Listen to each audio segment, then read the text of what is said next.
further claim that the WIPICs addressing this, which would be false reporting WIPICs 126.15 and 126.16, should have words added to it, because apparently the committee that painstakingly puts the WIPICs together got it wrong by leaving out their suggested inserted proximate cause language that only exists in 2A and 2B and does not exist in 2C. All the state has to prove under the plain language of this statute in the section charged is that Sheriff Troyer met a mens rea element, that Sheriff Troyer knew that the false statement that someone had threatened to kill him was likely to cause an emergency response. And that mens rea element is for the jury to decide, considering all the direct and circumstantial evidence presented here.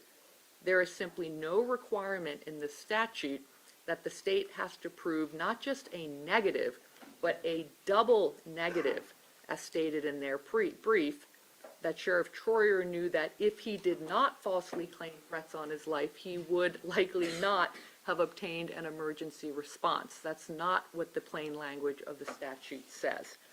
And the legal absurdity of this argument is demonstrated by the example and reasoning at the bottom of page 5 of their brief, which states as follows. Absent some extraordinarily frivolous basis, Mr. Troyer's request for officers would of course be honored. Mr. Troyer could likely obtain police assistance for a flat tire if he wanted. And this example demonstrates the legal absurdity of their argument because it seeks to insulate this particular defendant from any prosecution under this statute simply because of his status as the sheriff. Also, this isn't about a request that was made by him. It is about a false statement that resulted in the dispatchers sending units his way based on the false statement, which was very clearly testified that as soon as Mr. Shadle heard the threat to kill, he put that into the CAD. Ms. Heiberg, reading the threat to kill, which is the false statement here, sent all of her units that way. And Mr. Shadle also testified that Sheriff Troyer later asking for 1 or 2 cars did not impact his decision at all to send this out as the highest priority request. This strained interpretation would lead to absurd results that were not envisioned by this statute, which is, Your Honor, an anti-swatting statute. You can see at the bottom of false reporting that this is an anti-swatting statute, which says the term swatting describes the false reporting of an emergency, not a request for assistance based on a flat tire. The false reporting of an emergency that the person making the false report of an emergency knew would likely result in the sending of units. That is all that the statute requires, and the state has provided significant evidence showing this mens rea element. This should go to the jury. Thank you. Defense. The state's repeated use of the flat tire example, I think, is purposely misleading because that example was used to prove a point. That is not at all what has happened in this case, as we've made very clear in our brief. The interpretation that we asked the court to adopt in this case does not lead to any absurd results because, as we've been saying, the false reporting statute is not designed for this situation. It's not designed to criminalize a police officer who calls for backup when they have a legitimate need for help. And that's what we're saying, is that Sheriff Troyer, regardless of this false reporting statement, had a legitimate need for help. And the state cannot show otherwise. The state, and we've certainly not claimed that the causation element is that the false report actually needs to have caused an emergency response. But the causation element is still there. It's attached to a knowledge element, but the state still it's still in the context of a specified action and a specified result.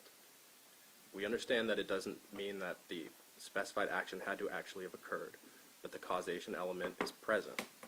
And the state does not suggest, if not proximate cause, what does the causation element mean in this case? And the causation element meaning proximate cause and meaning but for cause is perfectly consistent with the purpose of this statute, which is that if a 911 caller calls the police with a legitimate need for emergency services and during the course of that call makes some statement that is false or exaggerated, the legislature does not want to criminalize that conduct, because this is a person that needs help. This is a person that's going to get help, and this is a person that is under a stressful situation and maybe at some point in that call made a false statement. That is not criminal conduct, because it's not causing public inconvenience and because the person is actually in need of help. And if the state, and neither the state nor the defense, I guess, could find a case directly on point on this false reporting statute about how the causation element works, but that's when the rule of lenity applies, Your Honor. And that's where, if there's ambiguity in a criminal statute, that ambiguity needs to be interpreted in favor of the defendant. There's one more thing if you want. Squatting is a false, like praying for a false.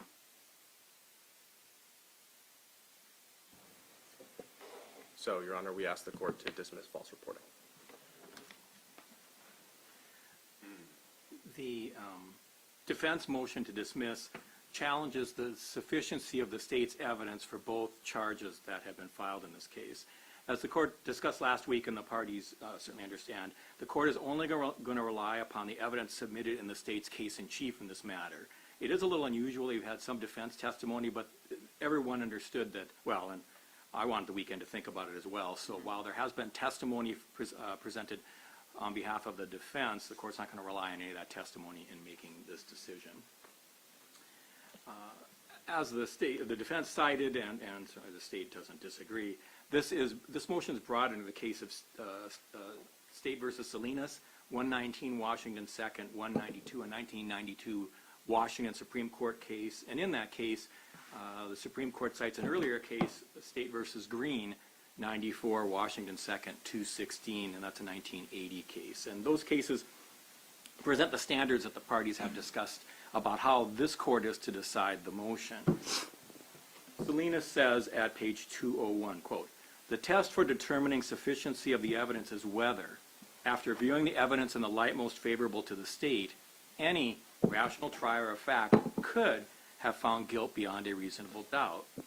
Salinas continues, quote, "When the sufficiency of the evidence is challenged in a criminal case, all reasonable inferences from the evidence must be drawn in favor of the state and interpreted most strongly against the defendant."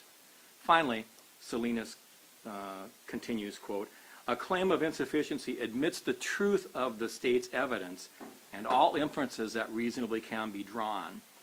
And that's important in this case because, as has been discussed quite a bit earlier, the state constitution prohibits a judge, this court, from commenting on whether evidence is true or not, particularly in front of the jury. It's not the court's role to decide that. That's specifically what the jury's for. They're going to decide what evidence they choose to believe and not believe. This motion requires the court to admit the truth of all of the state's evidence. So in the comments I'm going to make, it is not my decision as to whether I believe witness A or B. That's not the role I have in this case. It's that all the evidence the state presented is true, and then what does that mean? And the defense is saying, even if all that evidence is true, it's not enough to convict the defendant. So I want to be real clear about that. This is not my finding of what I believe. It's that all the evidence is true under the Washington State Supreme Court.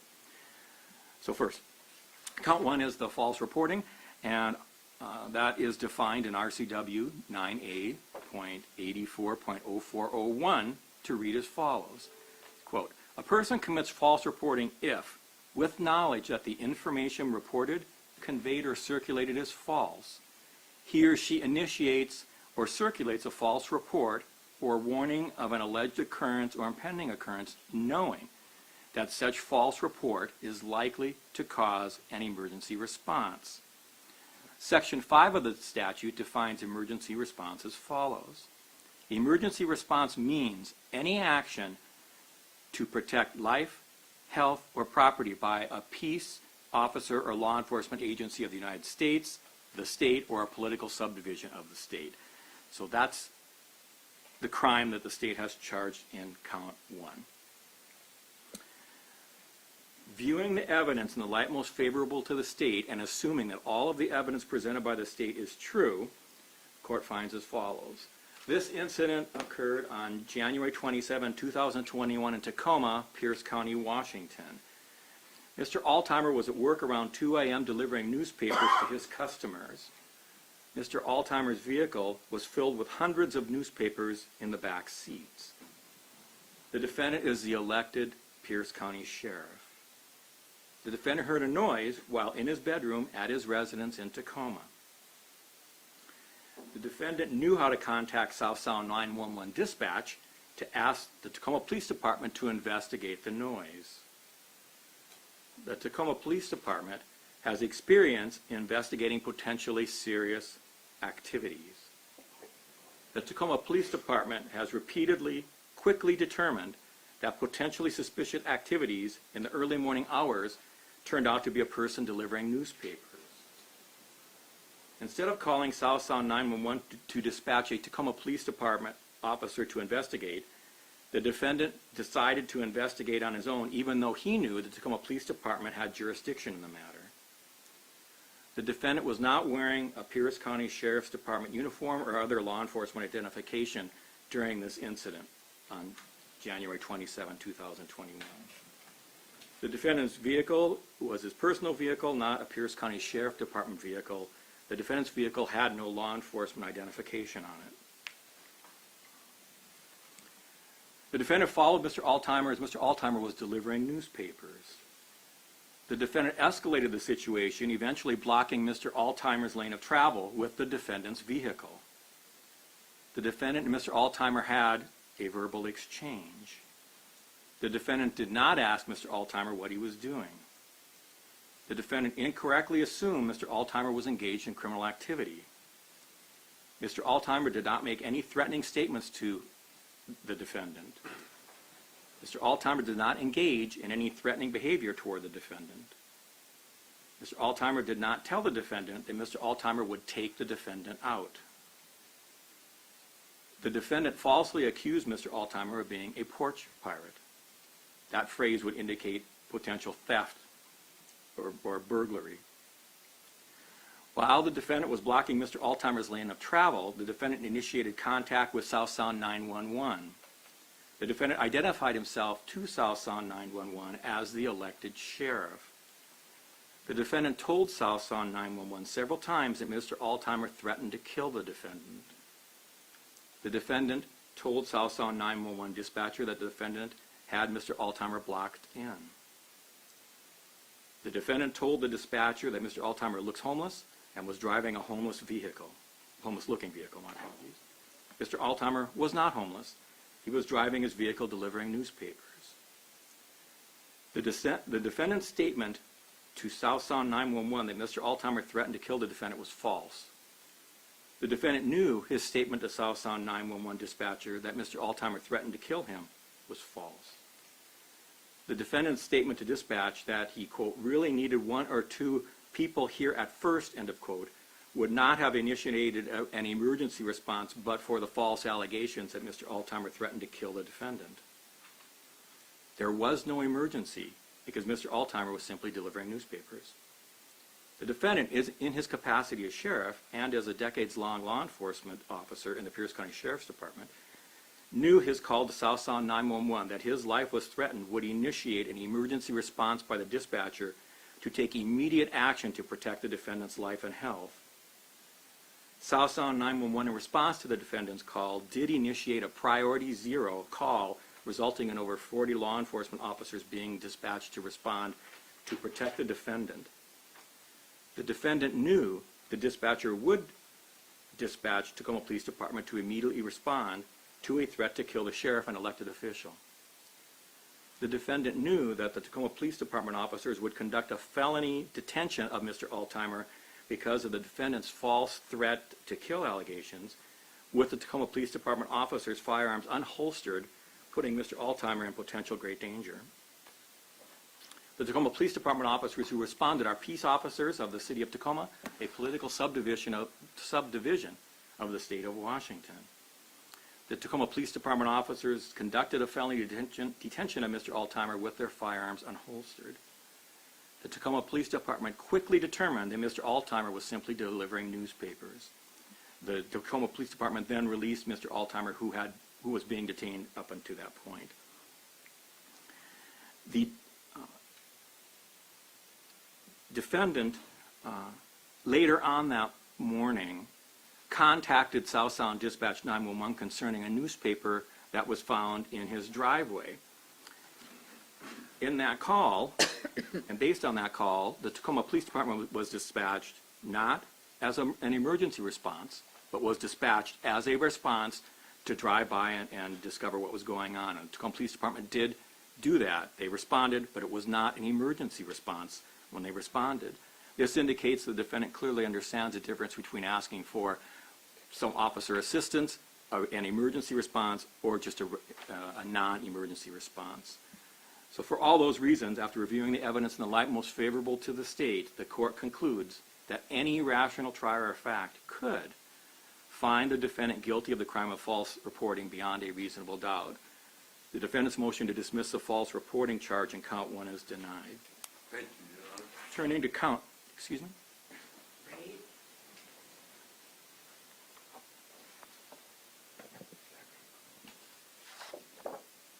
Comments from the observers viewing are not appropriate. They're not acceptable. If anyone continues with that, they will be removed from the courtroom. Count 2 is a charge of making a false or misleading statement to a public servant. RCW 9A.76.175 defines this crime as follows. Quote, Your Honor, I'm sorry to interrupt, but we are withdrawing our motion on count 2 at this. State any objection? No, thank you, Mr. Gross. All right, so with respect to count 2, the defense is withdrawing that motion. Without waiving the right to bring. Without waiving the right to, in the future, bring a motion to dismiss. Oh, always, yeah. Yes. So with that, the court's not going to comment on count 2 because there's no need, there's nothing before the court to comment upon. So the court's made the ruling on the defense motion to dismiss count 1. Anything else from the defense about its motion to dismiss? Yes. Oh, go ahead. I do have a clarifying question. Even with everything that the court just said, what I didn't hear is evidence that Sheriff Troyer knew that if he did not make a claim about a threat to kill, that he would not have gotten an emergency response. That's what we're arguing. And the court did not discuss that because the statute does not require that. That's not an element. Is the court, you're saying that there's no requirement that the state prove proximate cause in the way that the state is There's a arguing? requirement the state prove that the defendant made a false report knowing that such false report is likely to cause an emergency response, not that it did cause an emergency response, that it was likely to cause. And so there is not a proximate cause element in this statute, as charged by the state. And what the court means is that the cause, the meaning of cause in the statute doesn't mean proximate cause. That is correct. The statute doesn't say so. Well, Any other question? well, no criminal statute says proximate cause. Oh, I disagree with that. There are plenty of criminal statutes that say proximate cause. They may be, but I think, many criminal statutes. Vehicular homicide is one, vehicular Homicide. assault is another.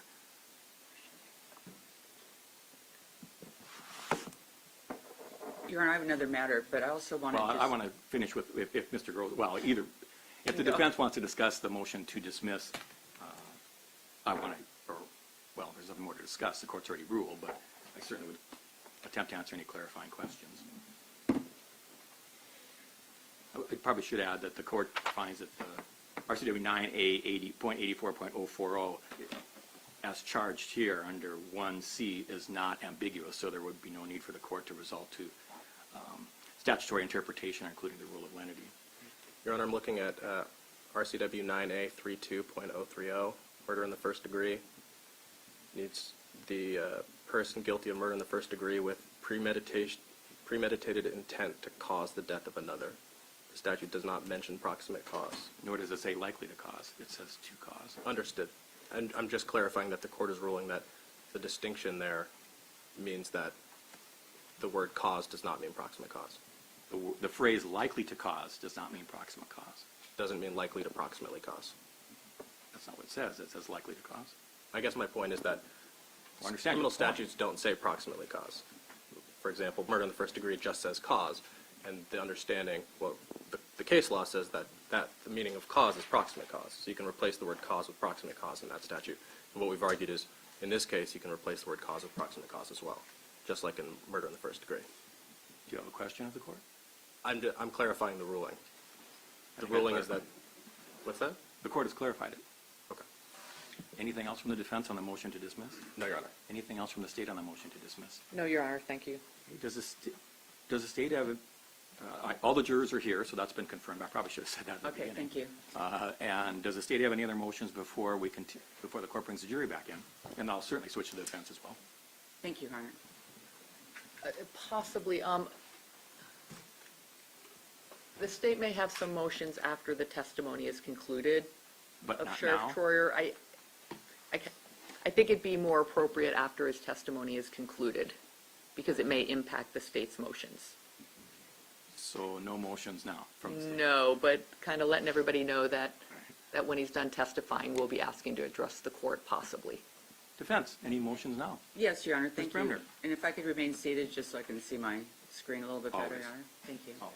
Thank you. Friday night, we received a submission from the state, and it was in the form of an email, and it could pertain to our client's testimony. I want to make sure they're not going to try and use this today, and if they are, then I'd like to address it with the court now. It looks like it may be... I don't know the email, so go ahead. Right, and I can send it to the court, but it's basically, let me start by saying it's potentially impeachment evidence, I think they're saying. It kind of came to us without comment. But this is, let me just get to these. Potentially impeachment evidence, but the state has an obligation to disclose impeachment evidence under 4.7. And I don't know if it would help for the court if I would send the email to the court so you can see it. I think I would suggest that, Your Honor. Are you able to print it? Can you, Lauren? I'll send it to you right now. Do you have it? I have it. Did you print it for the court? I'm not sure what to print it to, but again, yes, Right here? right. Can we use the court's printer? Sure. It may need to go to the clerk here. You may not be able to print to that printer, but And this courtroom is new to this court, so You're right. perhaps you can, perhaps you are not able to.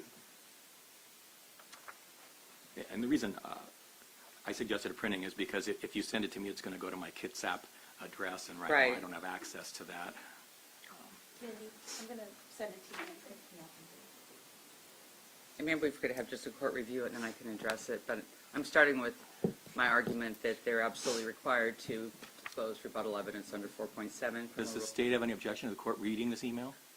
No, but I think for clarification, we only received that information Friday. People are watching this trial in live stream, and this information was sent to us on Friday, which we then forwarded to them. Would it make sense to I read the email first before your argument? Or do you want to continue? I'm sorry, Your Honor, would it make sense to what? If I read the email first before your argument, or would you? Yes. Thank you. Absolutely. Where did those cases go that I cited? 15 pages. What is it that she was asking to? Find it? No, I sent it to you.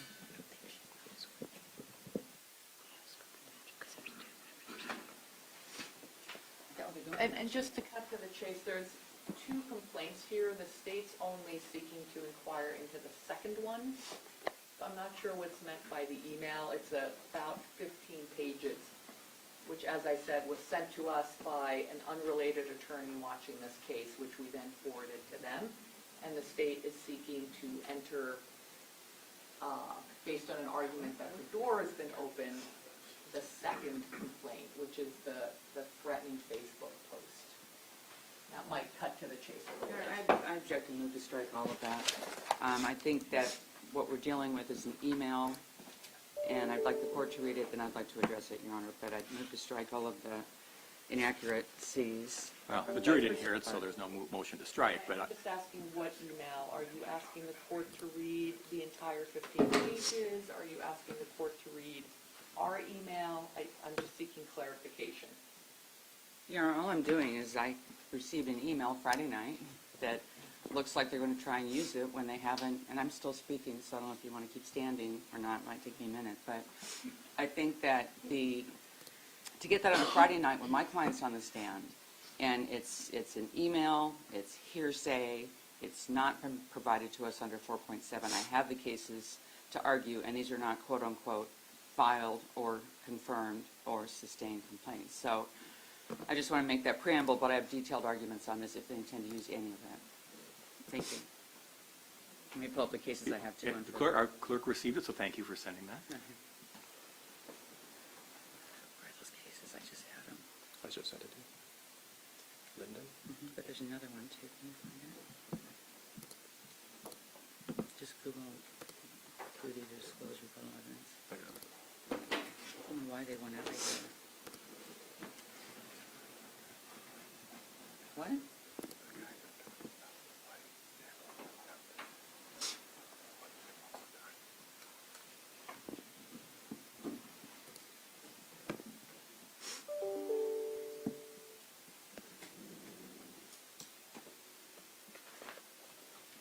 You have to look for one more case that I found this morning. After Lyndon. You sent it to me? No, I just sent it to myself. I don't know why it disappeared from my email. I'll see it.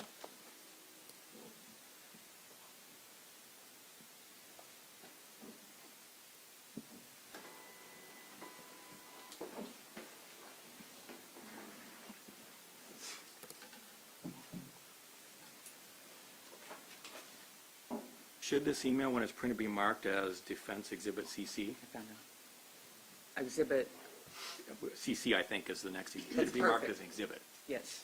Thank you. State? I have no objection to that. Should I ask Amber? She's got it. Maybe that's the same complaints about rape.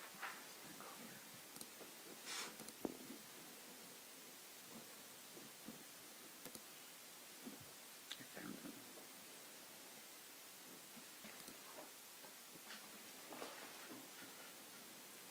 It was CC, is that correct? Thank you.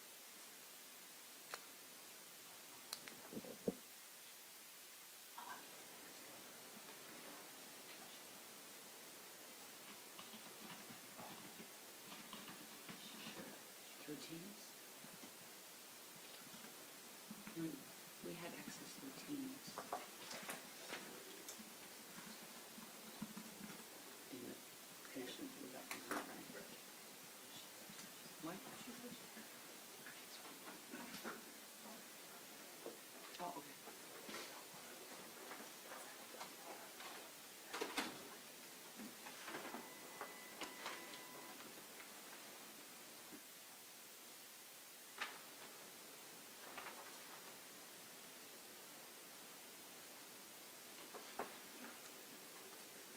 You really didn't know?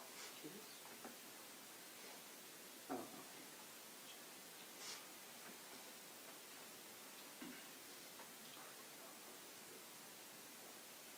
Your Honor, when that's being printed, I just wanted to clarify, part of what I have to do is defend my client in the court of public opinion, but also in court.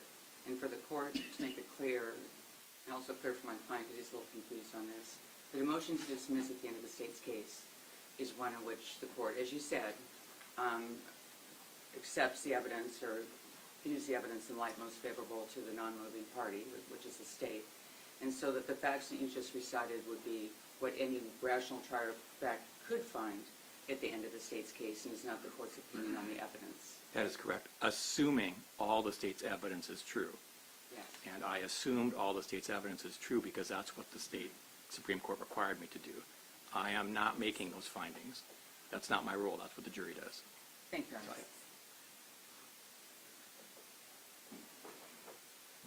I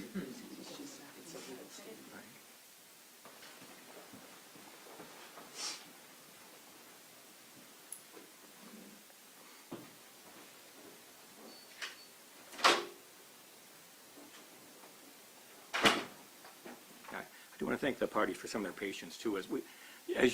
We're in a Superior Court courtroom. This is a district court case. This courtroom has just been retrofitted with a massive amount of technology that we're somewhat test driving here, and so there's been some delays in the proceedings, not on anyone's fault. It's just that we're learning the technology here, and the printer, I actually tried to print something to that printer and had a most difficult time doing so earlier in this trial, and so thank you for your patience on this. It's things I think have gone very well with this courtroom, but every once in a while things come up we've just not tried before or tested before. So thank you for your patience.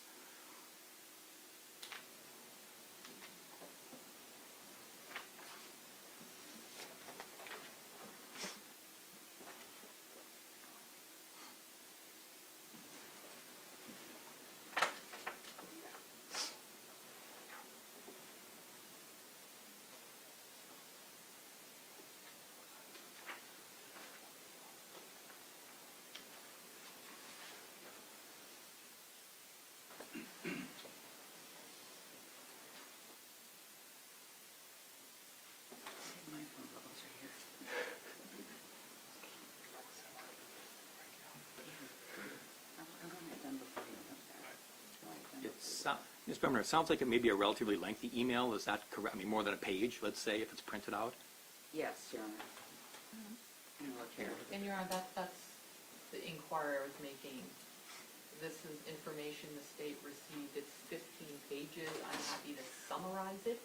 No, Your Honor, I object to that. That's how a door opening motion would normally proceed.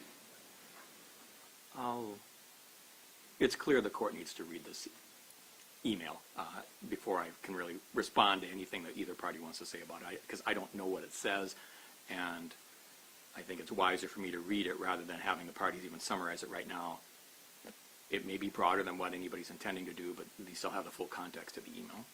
Understood, Your Honor, and I can point it involves 2 prior complaints, and I can point to the page where the second complaint begins, because the state's not seeking to introduce the first one. I'll need to find that, but it's pretty lengthy, single-spaced. Your Honor, I just object to arguing anything in this right now. This is an email. That's all it is. So talking about complaints or anything else is not appropriate. I would just rather the court read this, and then we can address it in due course. Well, with respect to the parties assisting the court and focusing on what it should read with respect to that, you would do that with case law. So I appreciate the state, if they have a particular page number of the email they would want the court to focus on, I will, and that would go for the defense as well. It sounds like the defense wants the court to read the entire email, and I'm going to. Right, I guess my objection is to the word complaint. The question I asked of my client dealt with filed or sustained complaints. This is an email. So to call anything a complaint is an error. I don't like to interrupt, but I need to read the email. I don't even know what you're talking about, so I need to read it to know what you're talking. I mean, I understand the words you're saying, but I don't know in the context of it. Thank you.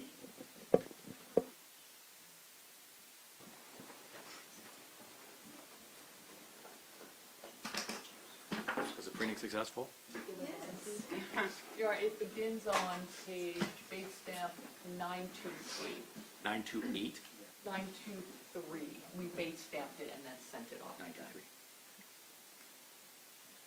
It has been marked as Defense Exhibit CC. Thank you. This time the court will take a recess to review this, and I don't know how long it's going to take, but, oh, you had something? No, I just said thank you, Your Honor. No. So the court's at recess until I finish reviewing Defendant's Exhibit C. Your Honor, do you want the case sites for their obligation to disclose, rebuttal evidence? Not yet, but I want to hear your argument, but not quite yet, because I don't want to have the case sites not in context of what your argument might be. Got it. Thank you, Your Honor. Court's at recess. All rise.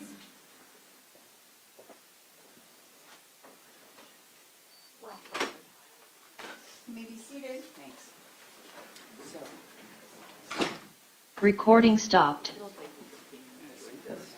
And we are now off live.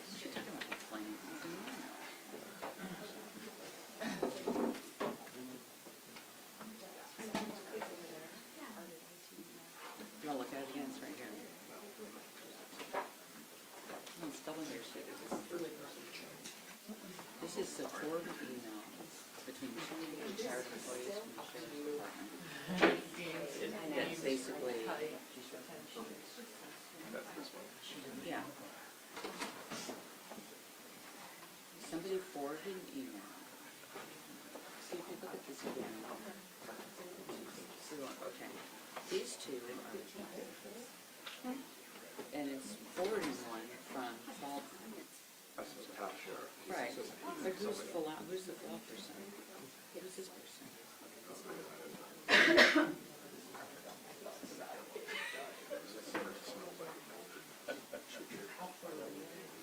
I'm sorry, am I missing something? What, the judge is reviewing this.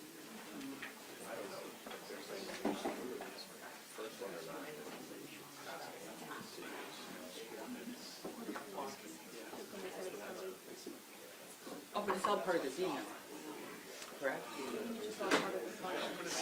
Second, let's slow down. This is all part of the same email, correct? Okay, no, wait a minute. So what did I just give him? Did I give him what he needed to review or not? Okay, that's all I need to know. Okay.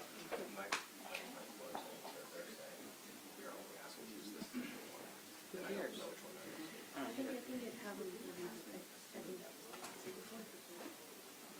But what's the second one? 23, so it's on 23.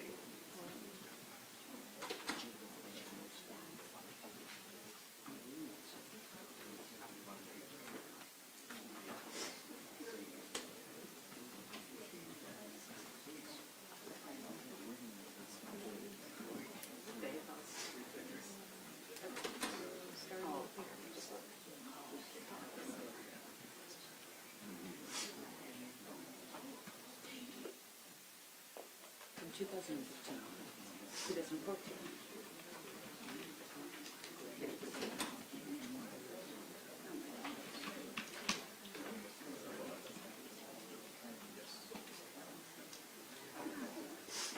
Facebook.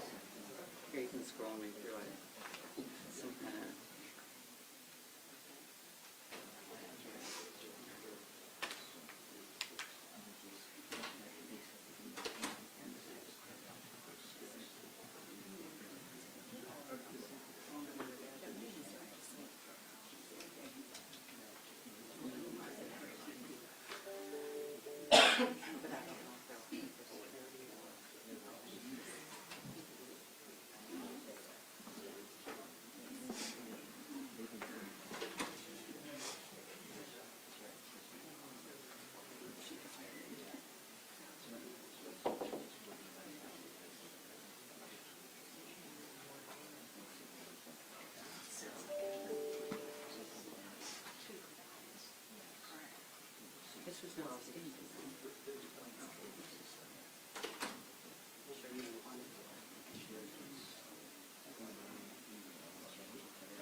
One last thing, that last summary.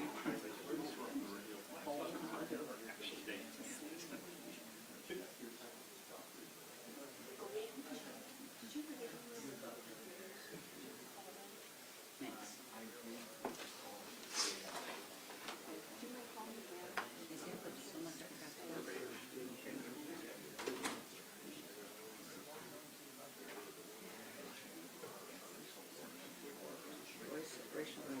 What was the question? This has anything to do with there's that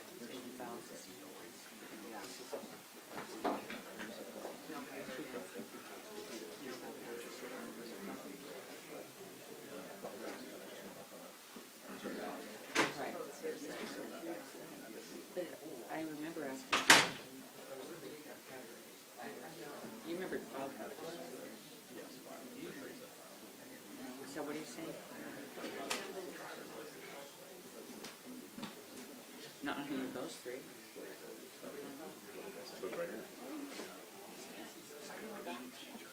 Look what it says. They don't reach a conclusion. See, the investigators says they're not making recommendations. So what we have, here's a thing. 9 complaints, 3 incidents, 2 are resolved. Here's another thing. As the police, I asked those just different levels and not guilty. 1 was sustained for apartment vehicles. That's it.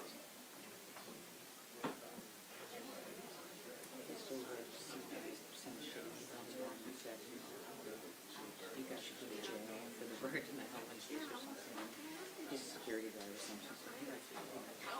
You really are police. That's all I find. If Facebook's private Facebook. Right. Right.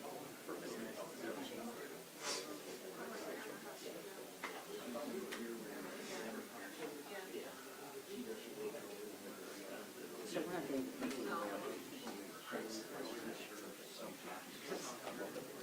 what? No, after you start. Yeah, let's just save it right there. Well, that's what I'm going to do. See what I'm saying? Like I'm already doing it. They only want this one in?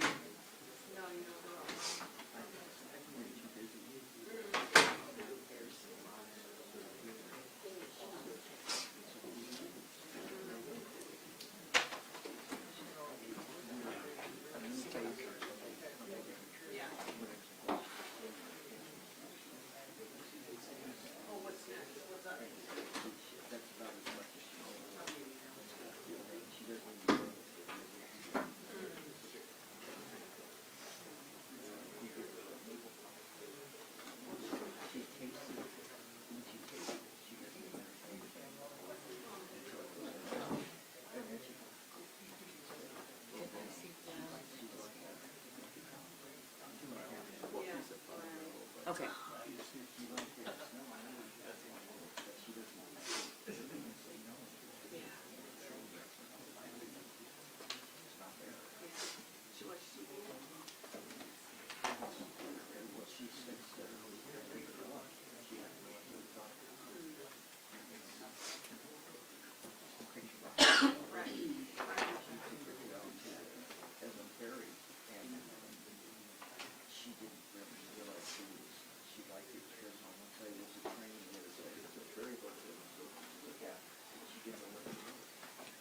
I know, I have like 5 pair of glasses and Maybe it's not so bad. Right, go up that way.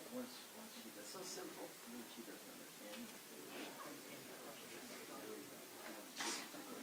Right.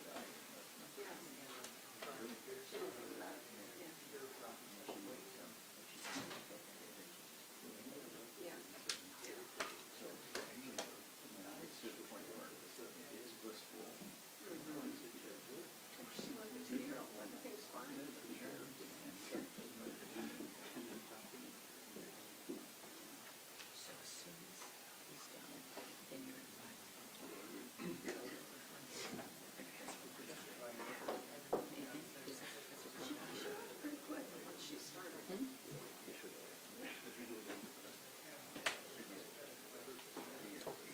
about that. What? Yeah, because they can't, no one pays for the public. I'm sure the case is finished. Here's the other thing. We haven't read it. It exists as it would have at the end of the case. That's right. So, That's what is so reserved. I have one case where I'm going to take a chance of I had a really good motion, and I eventually won it. But some, you know what I mean? So I remember doing that. Like, it's unusual, but.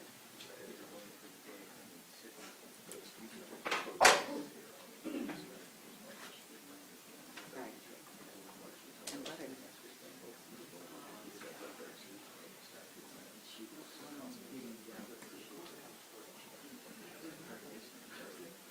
No, I totally get that. You might go look at that again.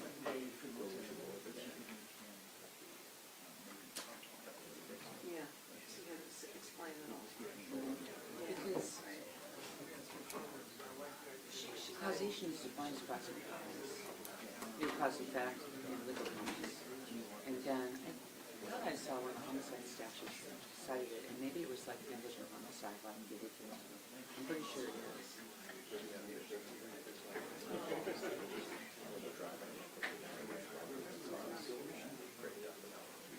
But isn't it, vehicular assault has a different element than negligent homicide driving? Is that right? So that's, I think, what it was, which is not like he said in a homicide.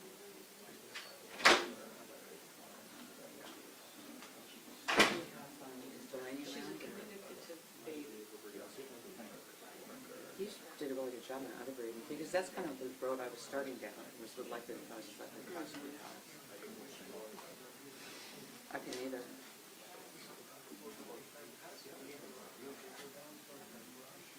You know, Sarah, my law clerk's taking finals this week, otherwise she would know she was sharp. You know who's super smart was Nicole, my law clerk. She was really good. That's you. Yeah, well, yes. But are you ready to deal with the misleading stuff? Yes. Okay.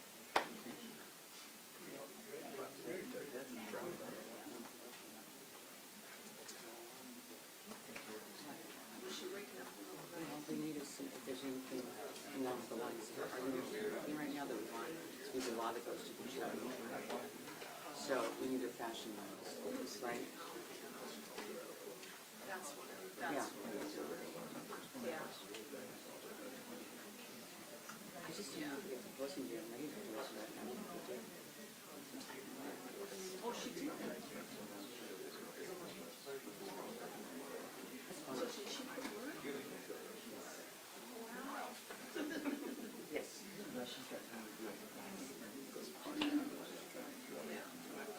No, well, Another big boy. I don't know. Just a guess. You'll be done today. I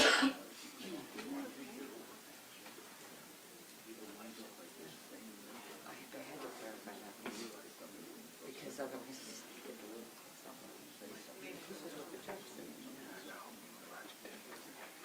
I know.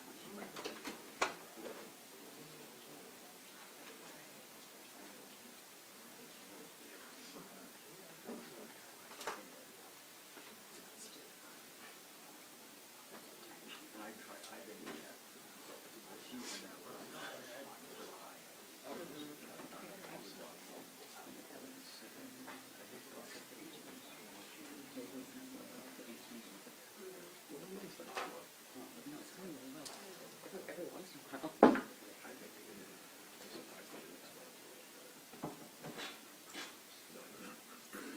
No, you're right. The best question to ask was, either I said, everyone sustained continuous force. This is not. This for harassment or abuse of force. So I'm not sure I was wrong.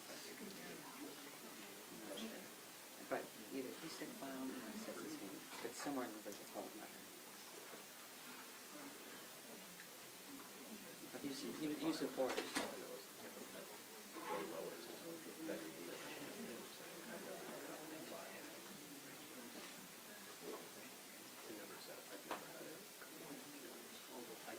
No, I know, yeah. But did I say, I think I said use of force. That's why I got the testimony. Do you remember, Ed, when I asked you, any complaints filed regarding the police? Harassment or use of force?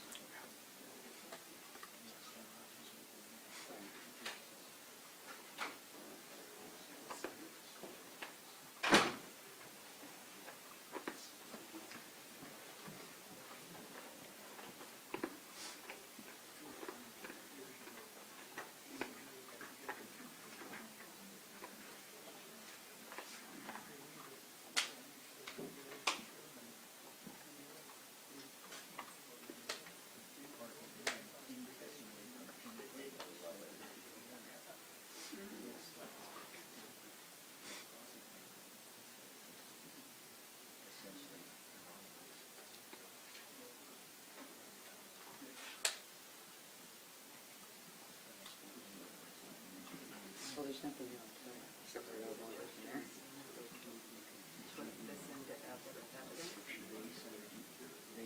I got that.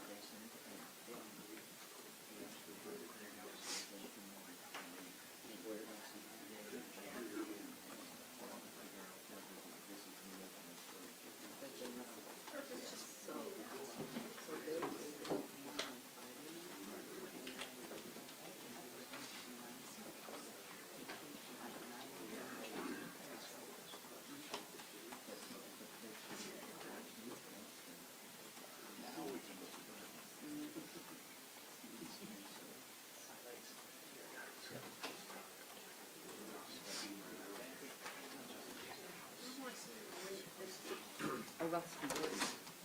Okay. Yeah.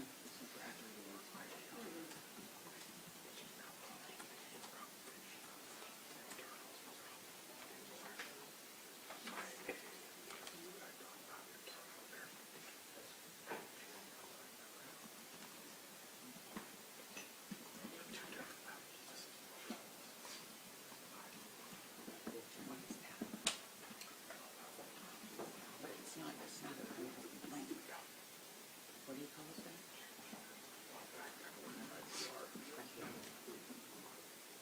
And then what would it fall under? Right, okay.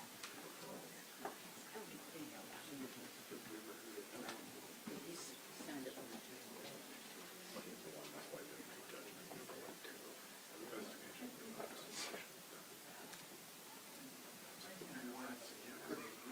okay.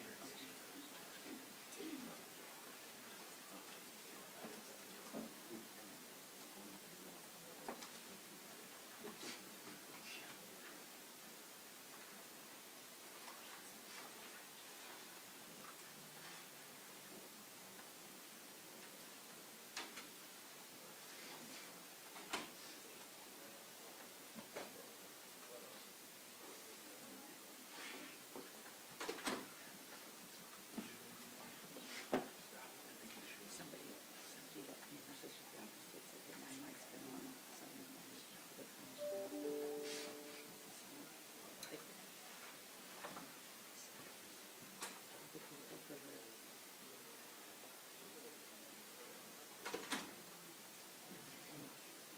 You know what you're saying?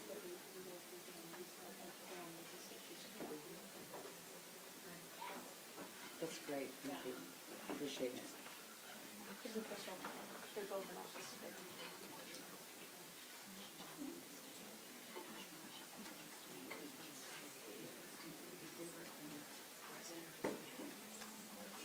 I don't know, there must be because this person must have messed it up.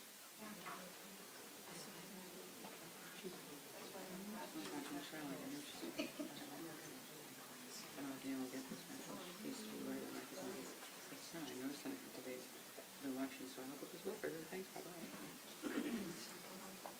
It's nice it is, I can't figure out, we don't have it on except when we are. It must be picked up by that one. Yeah.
114. At the very bottom. So you're gonna want more stuff on this. Is this more stuff on this?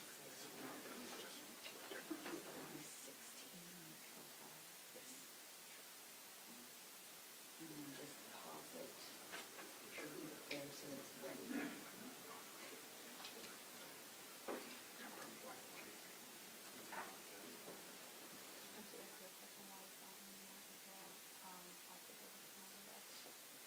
Let's see what we have it. Yeah. Yeah. Yeah, I would put it back. Right. That part. I would just leave it blank.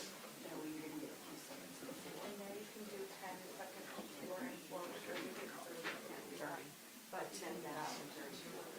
Right.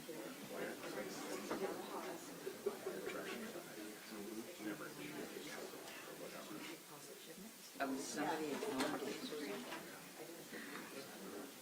Okay, so highlight. I'm not in the middle of the pause button. It's right there in the middle. See where it says do the R and do not record? It's whatever. Yeah. So what if it's still going now? Did you click pause? Yeah. Okay, now it's good. Well, don't leave this to be good. Right, but it's still going to. Right, you do clicked it. unput pause. You're double clicking instead of single No, clicking. I just put, there's play. Okay, now, wait, it's paused right now. Oh. That's on So the now, back. reverse, yeah, 10 seconds. And 10 more. Okay, perfect. And then, so this is that. Somebody wrote that. Our next now. Do you need to play the video? Yeah. Or just the recording? Oh, not the just. Oh. Yes.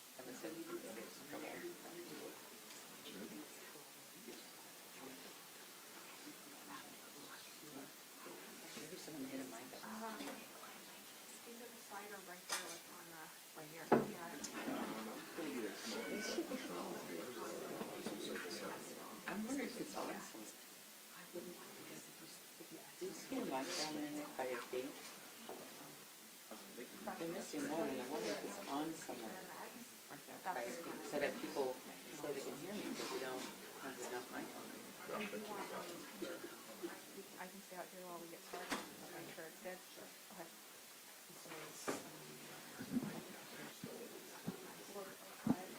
let me just confirm.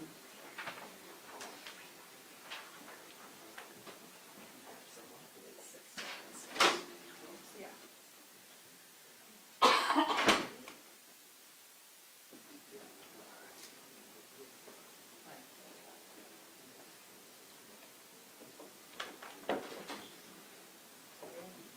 And that one's that.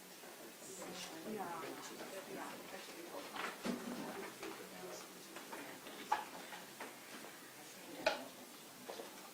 Right, is this where we played with the beginning of the?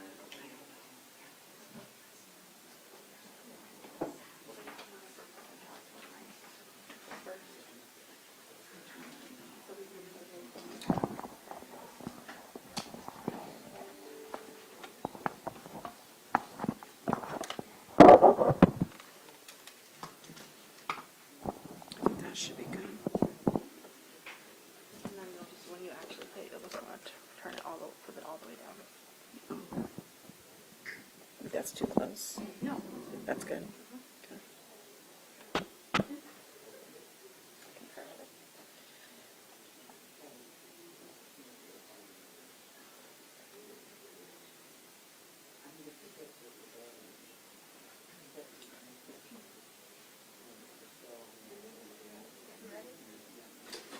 I had searched to do what I had wine yesterday, but no. I didn't do anything with him. Yeah, from early morning.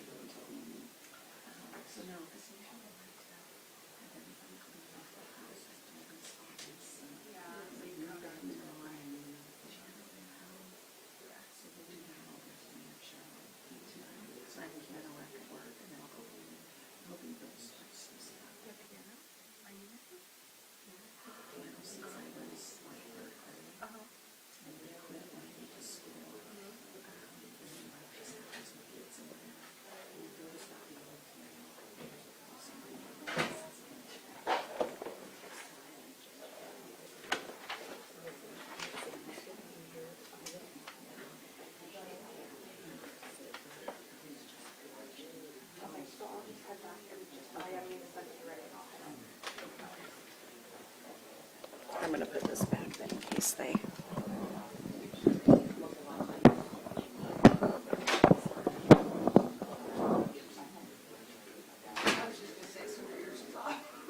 right, we're gonna be going back on the record now. Recording in progress. Starting live stream. No, it's taken forever. It's really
Testing live stream.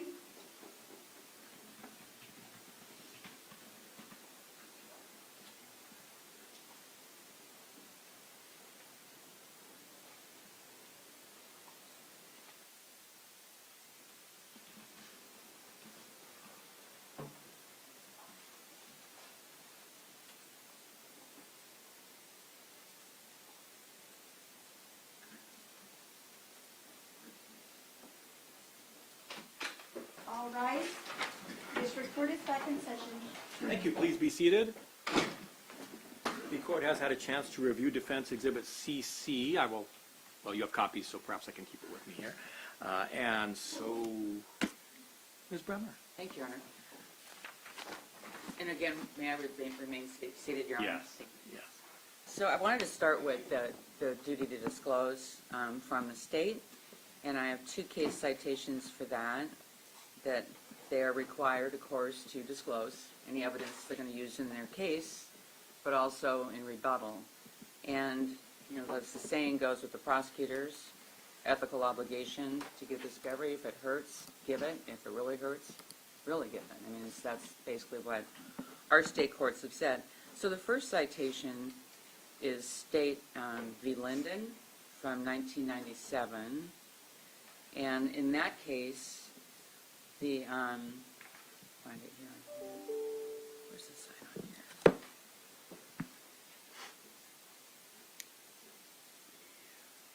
All right, just take a moment, Your Honor.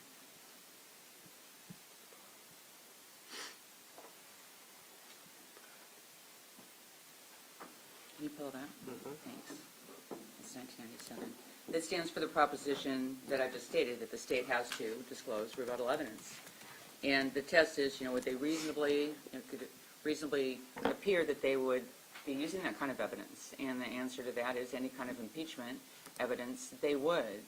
In that case, there was, did you find it? Thanks.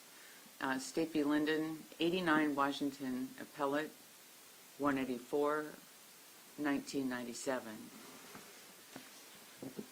And in that case, essentially, there was undisclosed rebuttal evidence, and the argument on appeal was sustained, which was you've got to disclose that as a prosecutor, even though it's rebuttal evidence, under Criminal Rule 4.7. And the rule, of course, encompasses papers, documents, tangible objects, which the prosecuting attorney intends to use at the hearing or trial. And it goes on about any record or prior criminal convictions known to the prosecuting attorney or the defendant. Disclosure duty is a continuing obligation, and any new material or information must be promptly disclosed. And to enforce these rules, the case goes on to say the opinion. The trial court is given broad discretion And then sanctions are provided under Criminal Rule 4.7H, sub 7, sub I. In that case, there was continuance under this unique circumstances, but the obligation was underscored by the court in their opinion. We also have State v. Dunban, Your Honor, which is D-U-N-I-V-I-N,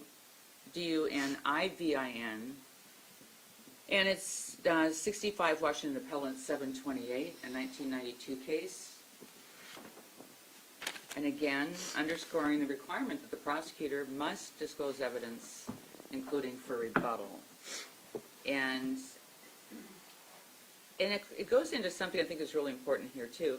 It's not just for the trial preparation, etc., but to provide adequate information for informed pleas, expedite trials, minimize surprise, afford opportunity for effective cross-examination, and meet the requirements of due process. And of course, we're in the middle of my client's testimony right now when we get this information on a Friday night. And I think it's incumbent on the court to not allow any of this in cross-examination. So that's my first argument, which is they had a duty to disclose under 4.7. They didn't. This case has been around for a long time, including much longer with the Attorney General's office than with ours. And then they get this on a Friday night. They don't tell us who sent it to them. Apparently, I don't know, it was some lawyer.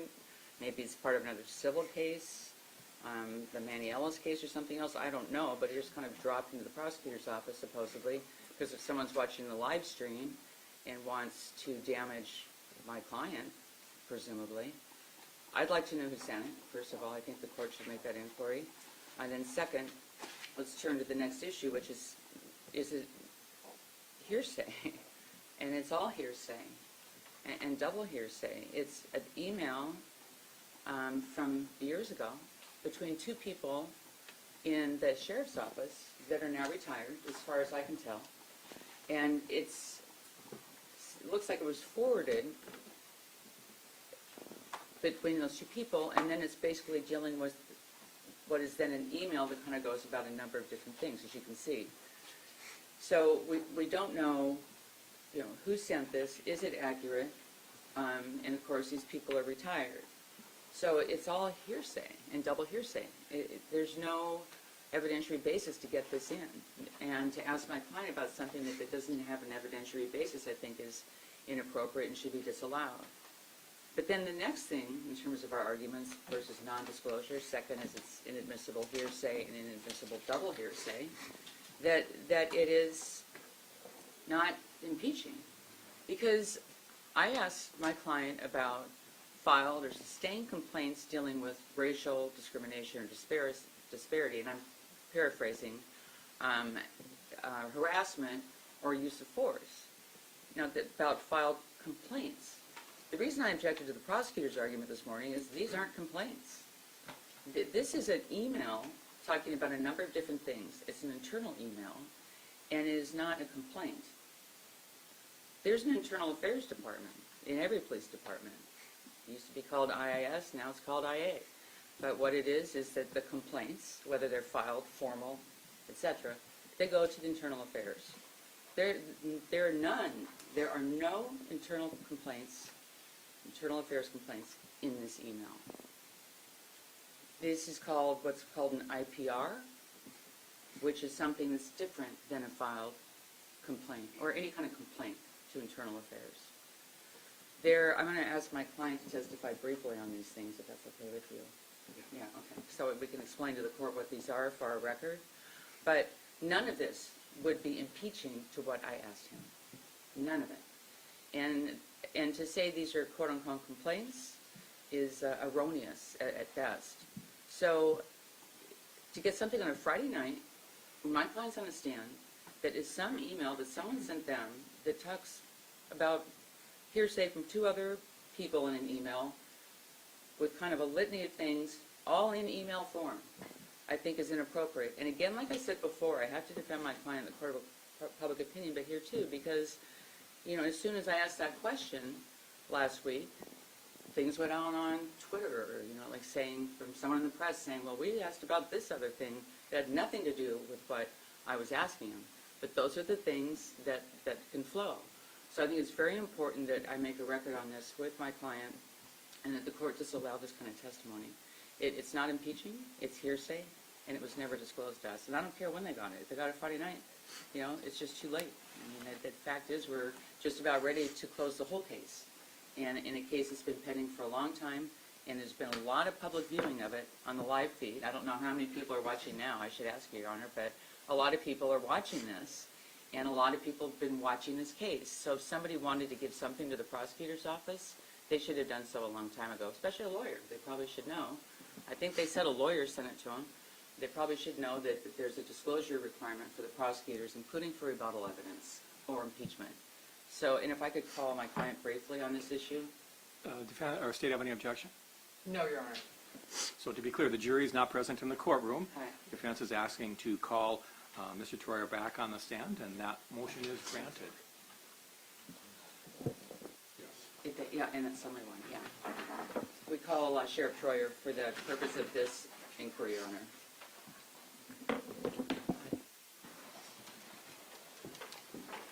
Yeah. I should also add, Your Honor, before he's sworn, this email is not authenticated in any way. There's no foundation.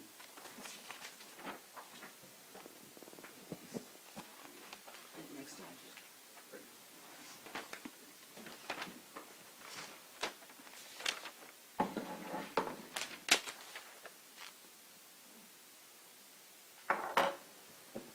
Go ahead and have a seat, I'm sorry. Well, yes, please raise your right hand to be sworn. Do you swear or affirm that the testimony you're about to give in this matter is the truth, the whole truth, and nothing but the truth? Yes. Your Have Honor, a- I'm sorry. Have a seat, please. I am going to object to this, actually. Go ahead and have a seat. The documents speak for themselves, and if he's going to try to explain the documents, I don't think that's relevant to the state's motion. Objection's overruled. The defense is making an offer of proof. Thank you, Your Honor. And so please state your name and spell your last name. My name's Edward Troyer, Troyer. Ms. Bremner. Thank you, Your Honor. We're still under oath. What is internal affairs at the sheriff's office? Well, Internal Affairs Office has some detectives in it, and they handle major investigations or serious complaints that come in when they're involving our department members. And is it staffed? It's staffed. And how is it staffed? Right now, I'm pretty sure we have a couple detectives, a deputy, and a supervisor in that unit. And I could be off by one. We might have an extra detective or two deputies. We move things around because of staffing issues right now. Okay. So during the time, we've already heard in front of the jury that your history with the sheriff's department and when you became the elected sheriff, et cetera. Correct. In terms of the time that you've been the elected sheriff, let's just deal with this time period right now, are there other types of internal reviews of officers' conduct or deputies' conduct other than internal affairs? There's different levels. We had something called an IPR, which I think was interpersonal report, but we now call blue teams, and it's for accommodations, internal issues, minor inquiries, complaints that might come in that we look at before they're sent off to the internal affairs unit. Okay. And who handles IPRs? That can be taken in through the bureau level, the bureau chief, or sergeant or lieutenant, or somebody that just might need to do some quick talking or counseling. And if it needs to go up the chain because it's more serious, it does. Okay.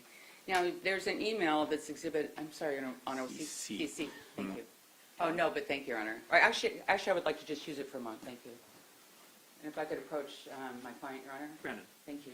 I'm showing what's been marked exhibit CC for purposes of this hearing. And it's an email. Yes. And you've reviewed it, right? Yes. So, top people on that email, who are they? Oh, Whoever the addressees are. Yeah, was our past employee, Lieutenant Todd Carr, who's retired, and Sheriff Paul Pastor, who's retired. Okay. And do you know why this email was sent? I have no idea. Do you know who received this email? I have no idea. Do you know if it can be authenticated in any way? I've never seen it before. Okay. And if someone was going to authenticate it, do you know who that would even be? No. Okay. And I wanted to ask you about between you and the sheriff, the former sheriff, did you have a way of keeping each other accountable? Yeah, one of the things the sheriff and I did, since he was the sheriff and I was representative of the department, is anytime anybody made any type of inquiry to either of us, we had it looked at by somebody, because the sheriff, and I agreed with them, that we both needed to be held to a higher standard than other people within our department, because he was the leader of the department and I was the face of the department. Okay. And so, do you know in Exhibit CC, are any of those kinds of conversations included? Some of them, Okay. yeah, there's some of them are included in there, and I know there's a summary of, I don't know what this was ever used for when it was made. I'm sure it was through a public disclosure. My personnel files and Right. everything I've done are out there. Okay, and so let's look at the conclusion, if we could. Can you tell us about the conclusion, at least as it appears in this email? Yeah, CC? I was Page number? I'm sorry, Arnie, it's page, now look here. Let me get it. If I could approach the witness again, all right, got it. Let's see on my computer. What's the page number? well, it says 5 of 5, but it's because there's multiple emails. Could you use Together. the date stamp? Page It's the last page Yeah, hold of the on. document. Hold on. Trier 000927, Your Honor. 927? 927. Thank you. No, thank you. So could you look at just the conclusion Yeah. here, and does it talk about any sustained complaints? Well, what it talks about is this was news to me when I found this, is that I have 16 commendations, and I really can't remember one of them. Those are good. I had 9 complaints, 3 were unfounded, 2 were exonerated, and 3 not sustained. So 8 of those 9, I don't know why they're titled different, because it might have been different times. We might have used unfounded, exonerated, or not sustained. Right. So 8 of my 9 complaints were unfounded, and then I have 1 complaint that was sustained internally by, I think it was the person who ran our fleet, because I didn't change my oil in time in my car. Okay. So that would be my only sustained complaint Okay. that I've ever had. All right. So is there anything in this Exhibit CC, anything contained in here, are any of these internal affairs complaints? No. Filed complaints? Not that I believe. No, I don't know. I don't think they went to internal affairs. The 1 or 2 internal affairs complaints I've had were unfounded, and I was just exonerated from them too. I don't know what terminology they used. So the exhibit itself, Exhibit CC, is that an internal complaint summary? It's not a full thing. This is a set of different emails and dates and times hooked together and pasted together from multiple different people from our agency over the years. Clear back to 2012 or 14, I think. Okay. And does an internal affairs complaint basically become a file, a separate file? Yes. And do you see anything like that in that exhibit? No. Okay. And finally, do you know how the prosecutors got this document? I have no idea. That's all I have. Thank you, Your Honor. If I could approach the witness, I can retrieve the exhibit. Granted. Actually, I want one follow-up question, Your Honor. Go ahead. There was something in there. Well, no, I'm gonna withdraw that right now, Your Honor. Thank you. That's all I have. Okay. Cross-examination? No questions for this purpose, Your Honor. Let me step down. Okay, thank you.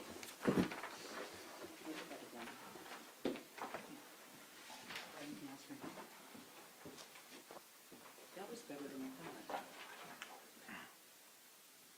Can you forward that to me?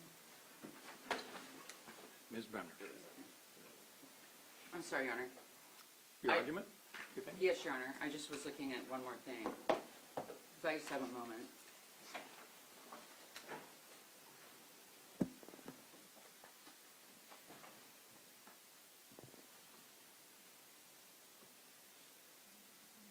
We want to use it now? All right, we were able to find, Your Honor, the answer, or the question and answer with respect to complaints that was testified to. And so I want to just inform the court. There's a preamble, would you ever do that? Never? Have you ever Are you done- reading from the court record itself? Yes. The court's preference would be to just replay it, so we can all hear it. All right. Any objection from the state? No, Your Honor, are we looking at 15.53.33 through 49? Let me see. Are those Is that what the times? state's, yep, the state listened to this over the weekend. So 15 point, the time frame again? 53.33 15:53:33 to 49. to 49. Yes, 15.53.49. My question and answer with you. No, on Thursday.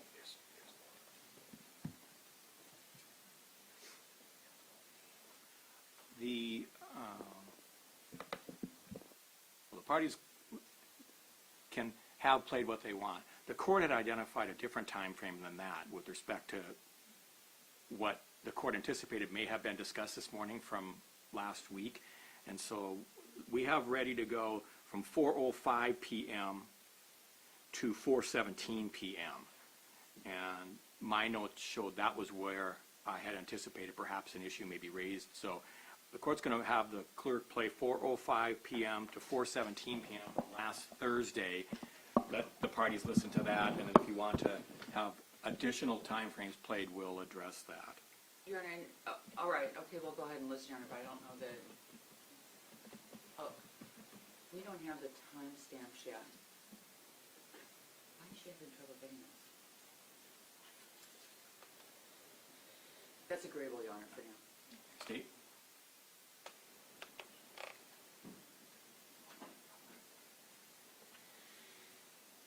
Any objection to playing? No, Your Honor, sorry. So this will be, I think it's about 30 seconds before 4:05 through 4:17. And just looking at my notes, 4:17 was when direct examination was concluded for the day. That's why that particular time was selected. Okay, and it's actually going to start at 4:04:54 as far as the time. 4:04:54. Yes, Your Honor. And this is the direct examination of the defendant.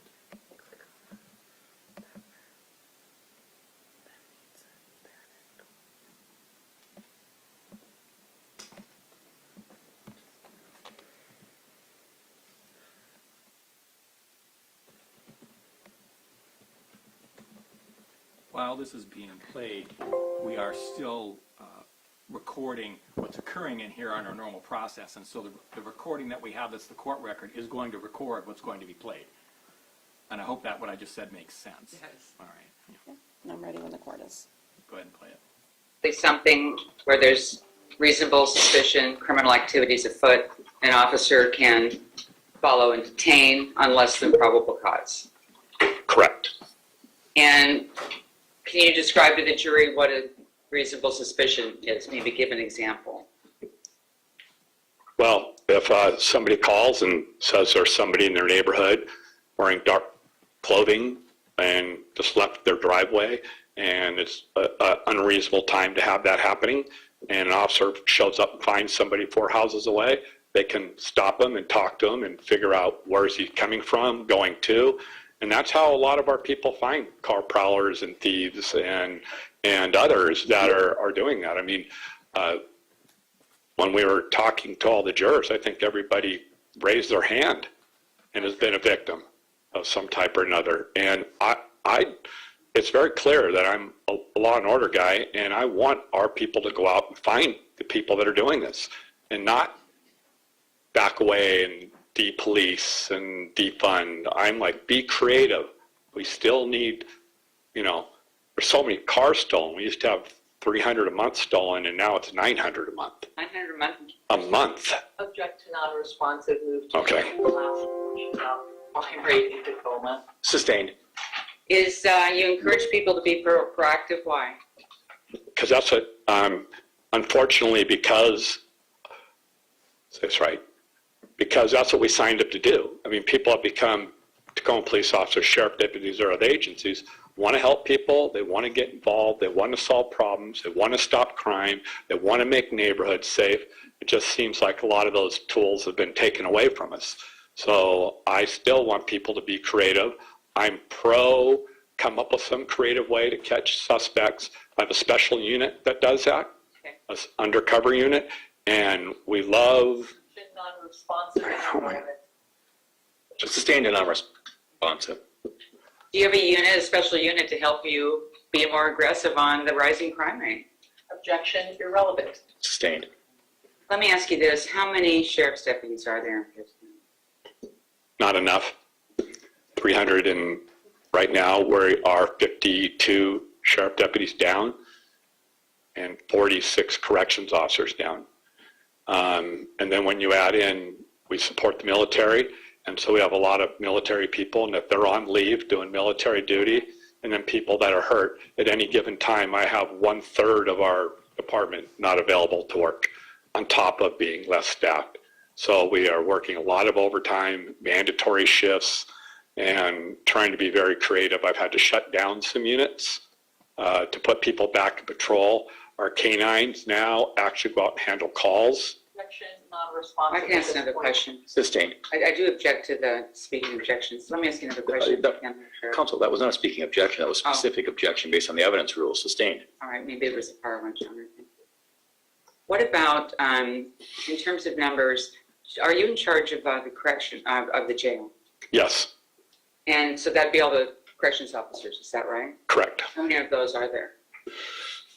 Object to relevance. Sustained. Who else are you in charge of?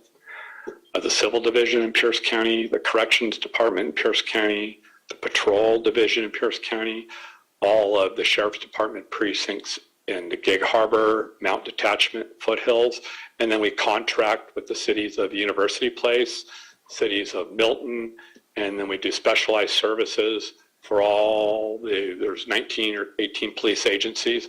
So when you take towns like Faircrest and other smaller towns, if they need special services like warrant service or SWAT or any of the specialty, canine, marine services, mountain rescue, any of the smaller towns rely on us to do that for them. And you testified earlier about not having ever had a complaint for racial profiling, discrimination, harassment, assault. I've never even had one filed. And I would also ask you, given that, obviously you've never had one filed for false reporting until this case. Never. And this wasn't from your department, this was from the state. This charge, you can say that much. Correct. Sir, the prosecutor is the only one in charge of criminal case. Objection, relevance. I said state, Your Honor. Well, overruled. So can I answer? Who's overruled? I'm sorry. I'm not sure. Go ahead and ask your question. The state's objections are... First. Okay. You testified today that you haven't had a complaint within the department for racial profiling, racial discrimination, Correct. harassment, any kind of use of force, et cetera. Laid out all those different types of potential things that you've never had one even filed, let alone sustained. And then I asked you if you ever have had anything, it would go without saying you haven't had one for false reporting until this. Correct. And this is not from your department, is it? Correct. It's from the state and these prosecutors. Correct. How do you feel about being charged? Objection, relevance. Sustained. John, we might want to take this outside the presence of the jury, but let me ask a couple more questions while we still have it. If I could. Once you got the call, was it from the Seattle Times? Mm-hmm. And who was the reporter? Jim Brunner. And do you remember the conversation as we sit here today? Oh yeah. Can you tell us about it? It wasn't accurate. It was 50% of things that I'd never heard or didn't happen that night. And I told him my version of it, and not a lot of it made it into the article. And that article became the living, I think we heard, I'm in trouble. I think we heard testimony that a lot of the stuff that other people said turns out not to be true. That was in that article, that article became the living thing. Every other media didn't go out and call me or do this on their own. They just picked up that story and ran with it. And it was a black newspaper boy chased by white sheriff. And that made it around the country as being the narrative. And that is what elevated it to, I guess, the state attorney general being interested in picking up. Non-responsive and irrelevant. Sustained. You know how it got to the Attorney General? I have no idea. Was that media, quote-unquote, narrative true that you just described? Absolutely not. How so? Well, I'm not a racist, like media says, and I didn't lie, like the Attorney General's office is saying. And I have not been able to talk about this because as soon as they got involved, as much as I sit down and write, my lawyers will tell you, can I talk? Can I talk? I want to say something. And now I understand I would have been a fool if I did. And so I've been taking my attorney's advice and just being quiet and putting up with this. Been rough. But we weren't your attorneys during that. No, You took the advice of attorneys that you had at the time. correct. And so the first time that you've told what really happened out there is here. Is that right? Yes, and you'll see that I said that in the news media, that I was looking forward to talking to a jury and telling the facts of what happened and letting them decide. And have you told the entire truth here? I've told, considering there's months that have gone by, there are some details, but I've told the truth, and I've told honestly what was in my heart and what I was thinking. I think we might want to break now, Your Honor. I wanted to play next his 911 call, and then I had some other matters to go into. What, would it be fewer than 5 minutes No. to do this? The court agrees then. I think the call's a little bit longer. Well, it's 4:15 now. Okay. Correct. So, break for the day? Yes, thank you, Your Honor. So, members of the jury, That stopped at 414.03. Stop at 414.03.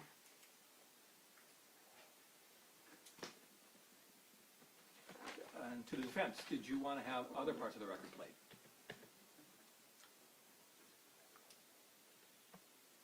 We have one more, Your Honor. Let me just look at it again.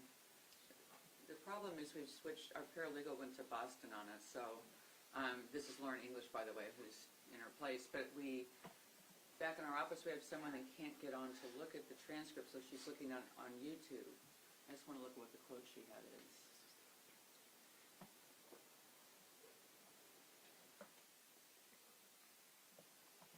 What they just played. You know, I just want to make sure we played the same thing. What we additionally have here is that, and have you ever done that? And the answer is 38 years and I don't have a single complaint of lying, racism, assault, use of force, sexual discrimination or otherwise, not even a report filed, let alone non-confirmed report or investigation, or even had one filed. I think that was in there. I don't think it was. That may have been an earlier time. All right, but I think but I appreciate the court finding that, and I think what was played is sufficient for our purposes today in terms of the questions and answers given. Okay, let me ask the state. You had mentioned also different time frames. Is there more you would like to play from the record? We did, Your Honor, and I wondered why I was in the 15s and you were in the 4, and it's because I was looking at military time. So when I said 15.53, what I actually should have said is 3.53.33.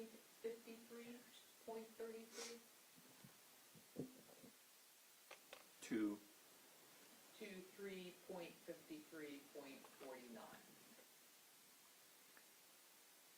you open it. I come back at it. On the same day, 12/8. This is same day, Yes, Thursday, 3:53:33 to 3:53:49 is what the state is requesting. Defense, any objection? No, Your Honor. And maybe if we could go just a few seconds beyond that, I'm not sure that that's going to include that.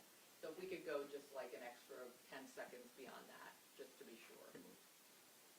We'll set to 3:55. Thank you, Your Honor. No, No objection.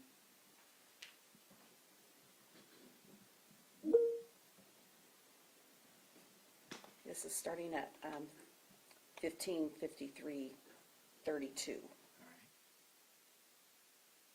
Please play. 38 years, and I don't have a single complaint of lying, racism, assault, use of force, sexual discrimination, or otherwise, not even a report filed, let alone a non-confirmed report or investigated. Never even had one filed. Pretty unusual for an officer, isn't it? In any report. Yes, I mean, a lot of people like to complain, and I've been very, very public, and I lasted in my job 20 years. A lot of people don't last 2 months in the media job for many reasons, not just that. Right. But I've spent my whole life getting along with everybody and taking care of people. So you went home, and it'd be about right time for your wife to be getting up and going to work, sounds like. Let me stop. Stop the recording. It stopped. 15:54:25. This was what Ms. Bremner had read actually as well. I think I'm going to have you go back maybe 2 minutes before, and we'll start at 3:51. I'm not sure if that was the whole response or not, and so I think it makes sense for the court to, well, for everyone to listen, starting at 3:51:00 if you're able to. Yeah, I can start it at 3:50:57. That'd be fine. Any objection from the defense? None, Your Honor. Thank you. Objection from the state? No, Your Honor. All right, so we're going to start the recording at 3:50:57. You may play the recording. Draw another case number because it's a different time and date. And once that's closed out in the system, it's closed out. As we go to a lot of calls and we just solve them on arrival. Like, it's solved. A TPD report, not a PCSO report, and I'm going to move to strike his opinion about a different police agency and how they handle that. Overruled. He's testified about his background. Did you finish your answer? Both of our agencies and most agencies in Pierce County use the same report writing format. We all do the same rules, so it doesn't confuse the records and law enforcement support and South Sound 911. So yes, I can read the CAD and see that it was closed out, and that was the end of it. And I never heard another thing since then. So we just talked about how long this incident lasted and what happened. That's not it.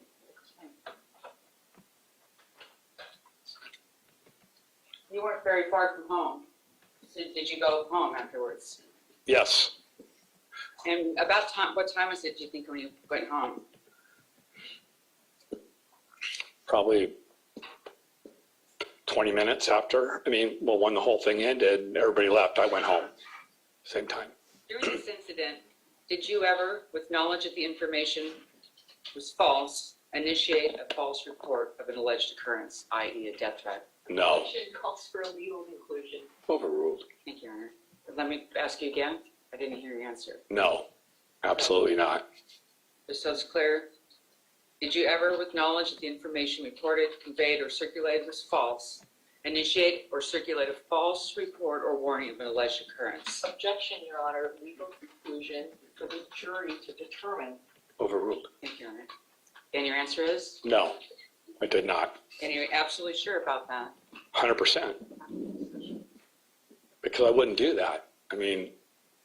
The reason why I'm here testifying is the media's made me out to be a racist and the state's made me out to be a liar. Did you ever make a false report? No, Did you ever deny at that scene that there'd been a threat? no, And did you ever make any kind of false or misleading statement to any public official at that scene? no, Would you ever do that? never. Have you ever done that? 38 years and I don't have a single complaint of lying, racism, assault, use of force, sexual discrimination, or otherwise, not even a report filed, let alone non-confirmed report or investigated. Never even had one filed. Pretty unusual for an officer, isn't it? In any report. Yes, a lot of people like to complain, and I've been very, very public, and I lasted in my job 20 years. A lot of people don't last 2 months in the media job for many reasons, not just that. Right. But I've spent my whole life getting along with everybody and taking care of people. You can go ahead and stop the recording. So you went home and Stopped at 3:54:22. we're just trying to keep. Any other recordings the defense would like the court to? No, thank you, Your Honor. Steve? No, Your Honor, thank you. Ms. Bremner, your continuing argument. Thank you, Your Honor. And thank you for allowing the offer of proof, Your Honor. This is not impeaching this memo. He was specific as to lying, racism, assault, use of force, sexual discrimination, or otherwise. So it's very specific. You saw in the summary, Your Honor, that he has only one sustained complaint. It was relating to not, I don't know, it was about the oil in his car, not having it changed or something, but that, of course, wouldn't be appropriate for cross-examination. And so given that they haven't disclosed it under the case authorities, it had to have been disclosed, given that it's hearsay, double hearsay, given that the email, Exhibit CC, is not authenticated in any way, and given, as you heard in the offer of proof, that this would at best be some kind of IPR and not an internal affairs complaint, which is what we were referring to in the question and answer. This is not appropriate impeachment and should be disallowed. Prosecution. Thank you, Your Honor. It's very clear from what he testified to that this isn't even limited to internal affairs complaints. Limited, specifically what he testified to is that he's never had any complaints. 30 years, and I don't have a single complaint of lying, racism, assault, use of force, sexual discrimination, or otherwise. Not even a report filed. Again, he's talking about reports filed. He's talking about any kind of complaint. He has not limited this in any way to an internal affairs complaint. In the portion that they played, he indicated that he's never had a complaint, and then they go ahead and list several times, including harassment, blah, blah, blah, blah, blah, blah, etc. So we're not even limited here to internal complaints. He's being very clear that no one has ever complained to him in any sort of format. And additionally, their attempt to limit this artificially by simply listing out certain types, that's very misleading to the jury. It's very clear what they were trying to tell the jury is that he's never had any kind of complaints whatsoever. And simply limiting it to certain types, which is what they attempted to do, lying, racism, assault, it's still misleading to the jury. And either way, he then ends on one occasion with or otherwise, which means any kind of complaint whatsoever. Doesn't have to be limited to lying or use of force or anything like that.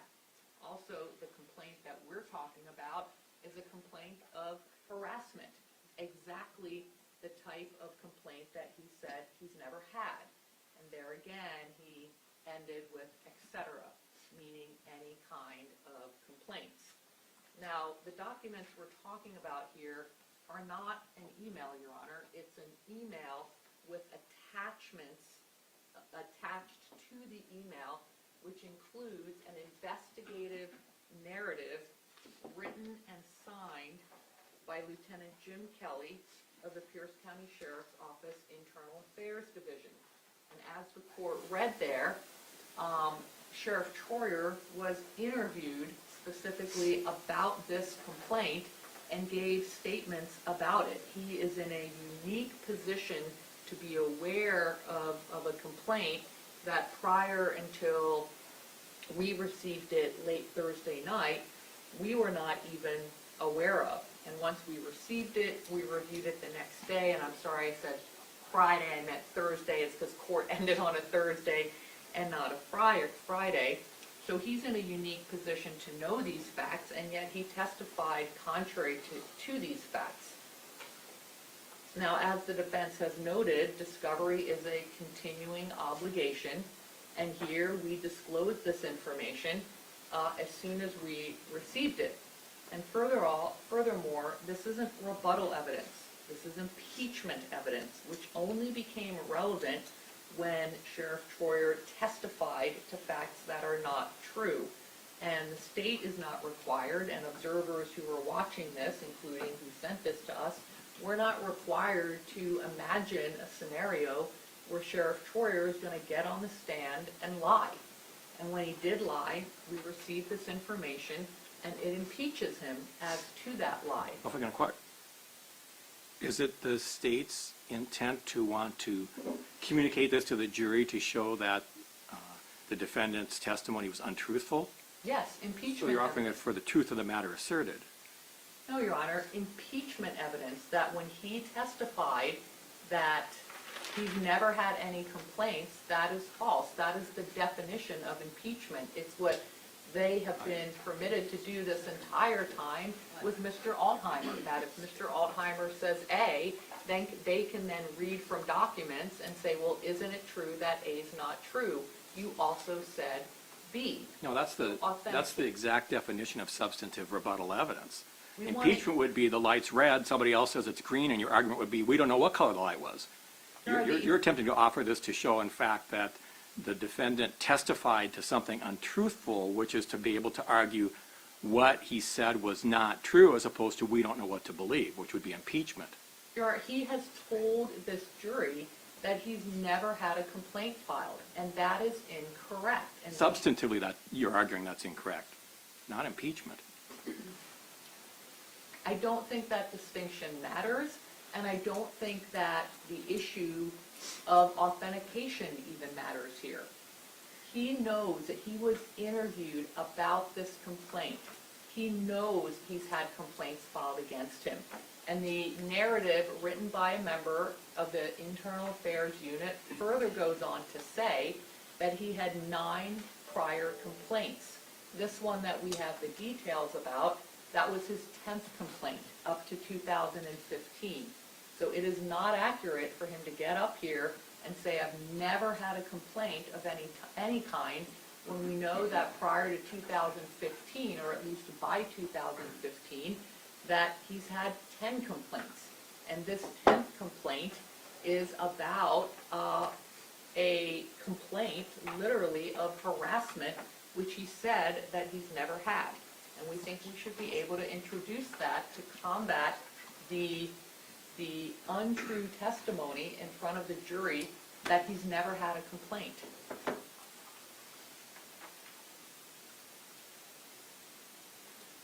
So I want to make sure I understand the state's argument and theory. So the state is arguing this is proper impeachment evidence, not substantive rebuttal evidence. Am I hearing that correctly? Yes, we want to question him in cross-examination. Sheriff Troyer, you said you've never had a complaint made against you. Isn't that correct? And yet it turns out that by 2015, you actually had, at that time, 10 complaints filed against you. Isn't that correct? And you also testified that the types of complaints that you've never had included complaints of harassment. Yes, but in fact, in 2015, you did receive a complaint from a citizen who claimed that you harassed him. Your Honor, the question was very specific, and the answer. Complaint of lying, racism, assault, use of force, sexual discrimination, or otherwise. And basically the otherwise relates back to those. The only one they want to talk about apparently is something about quote-unquote harassment, and it is not a filed complaint. When he testified, all of this was qualified by filed complaint, Your Honor. Was there been a filed complaint? And again, lying, racism, assault, use of force, sexual discrimination, or harassment.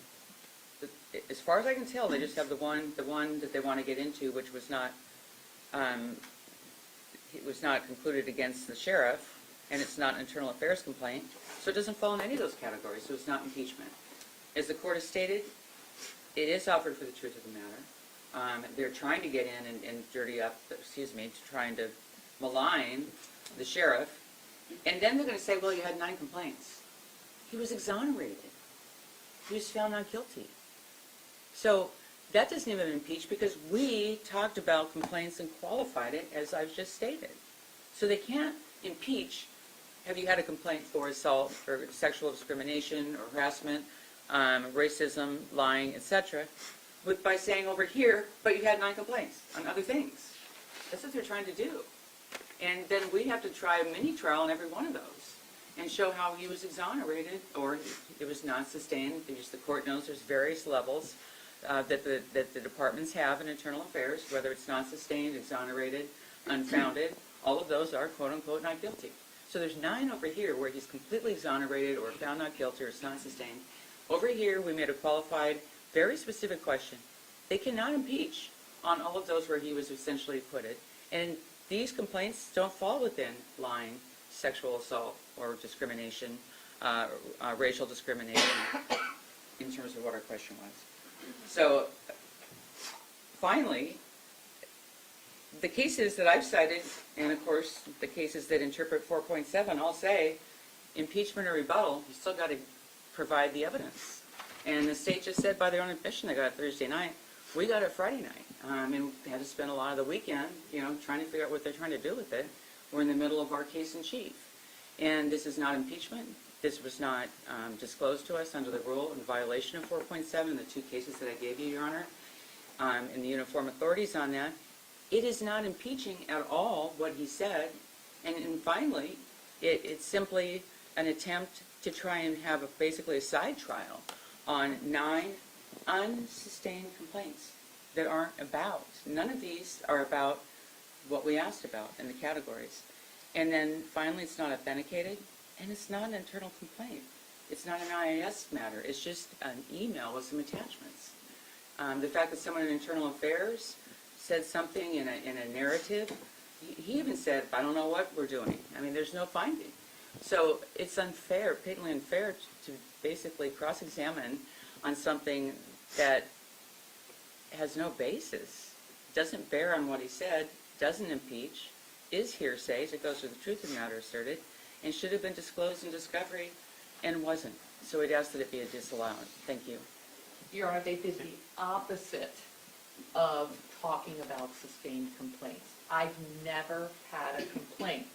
38 years, and I don't have a single complaint, not even a report filed, let alone non-confirmed report or investigated. Counsel, pretty unusual for an office, isn't it, in any department? He testified he's never had a complaint, and that is false. He specifically said any complaint, yet alone a non-sustained one, or let alone a sustained one. He has given a false impression to the jury, and we have evidence that that is false. That he should not be permitted to benefit in front of the jury from those false statements. Yeah, Demonstratively false. Those are not demonstrably false. It's just outrageous to put him in this position when he said filed complaints, and it's in what he had to say. These are not filed complaints. So the prosecutors, the AGs, are basically putting out in the public that he's a liar, and he's not, and they're doing that again. That is not a filed complaint, and it's not an internal affairs complaint. He qualified what he had to say, and the sentence that we have here. Any complaints filed. Filed. These are not filed complaints. And so to allow impeachment on that, I mean, I've already stated all the legal bases, Your Honor, but I think there's a fundamental misunderstanding from the Attorney General's office of how these work. This is just a memo with some internal conversation, and it doesn't come within the category of lying, race discrimination, or sexual harassment. And that is what was asked. Thank you. The testimony that the court and the jury heard on Thursday and that has been replayed today indicates several things. It's that the defendant testified that he is a law and order guy. He testified that he's never had a complaint filed, including harassment, racial profiling, sexual harassment.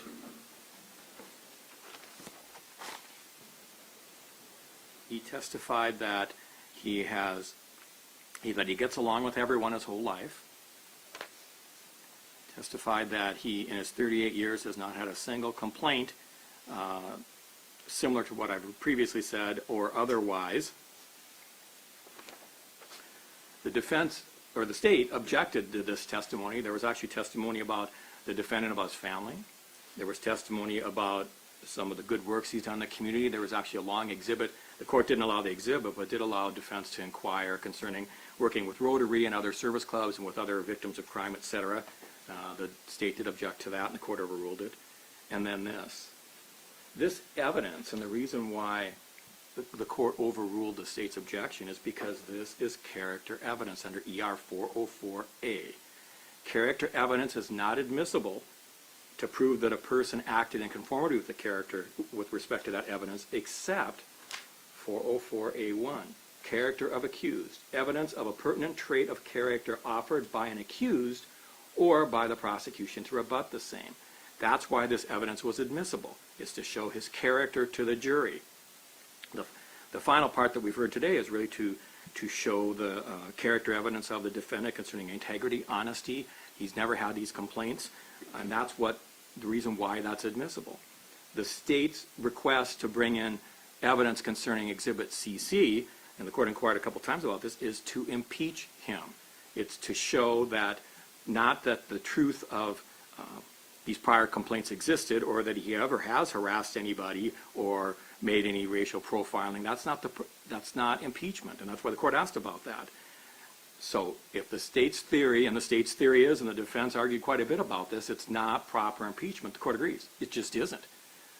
And so based upon the arguments made by counsel today, the court is going to disallow evidence of Exhibit CC on the defendant's, well, either direct or cross-examination, the specifics of it, because the state's offering it to prove that, in fact, he has had complaints. That's not impeachment. That's just not impeachment. So I suppose this was this was brought by the defense to prohibit that, and so under the theory that it's impeachment, the defense motion is granted. Thank you, Your Honor. To exclude this evidence.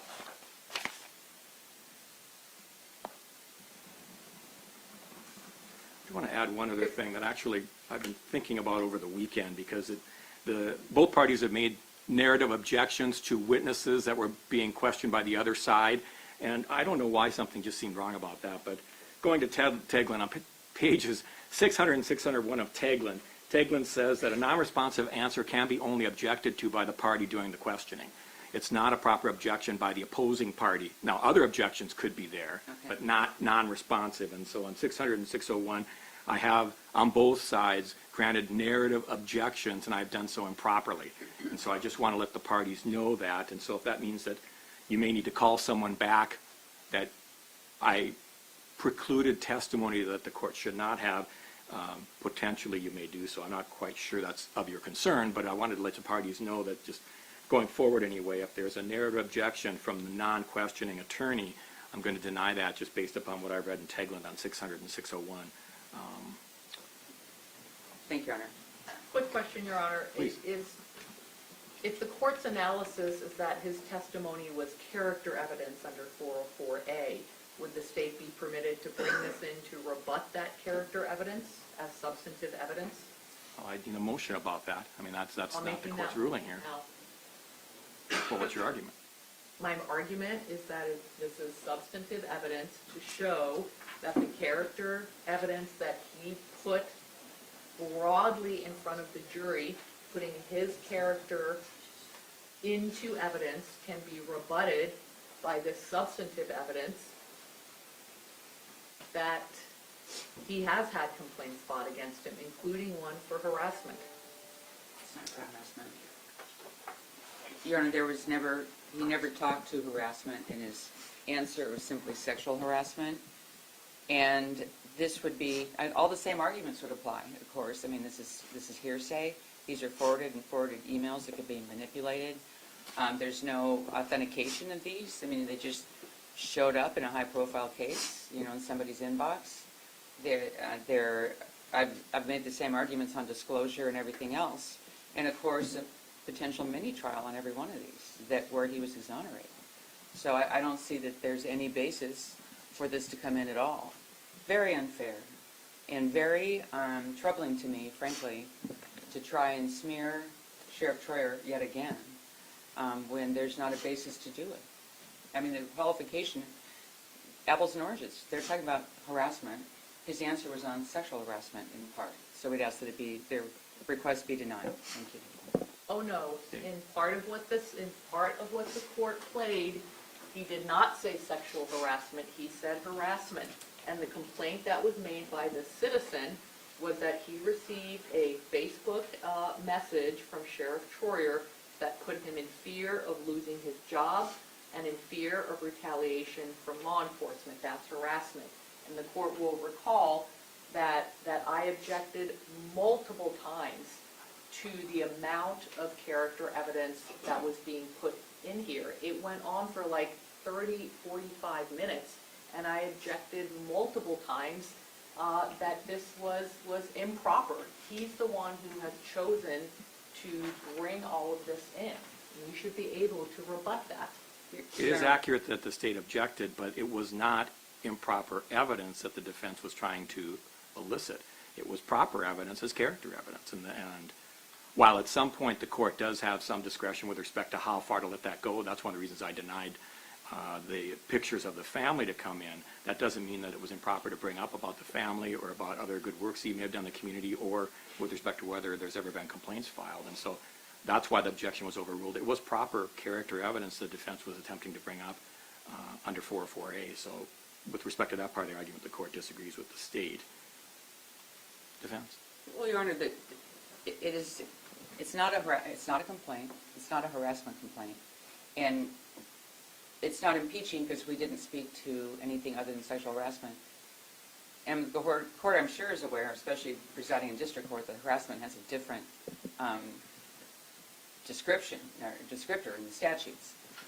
Whether you feel like someone sent you a bad Facebook message is not harassment. I mean, that involves threats, continuing misconduct against somebody, etc. And it's not termed that. There's no terminology that says this is a harassment complaint.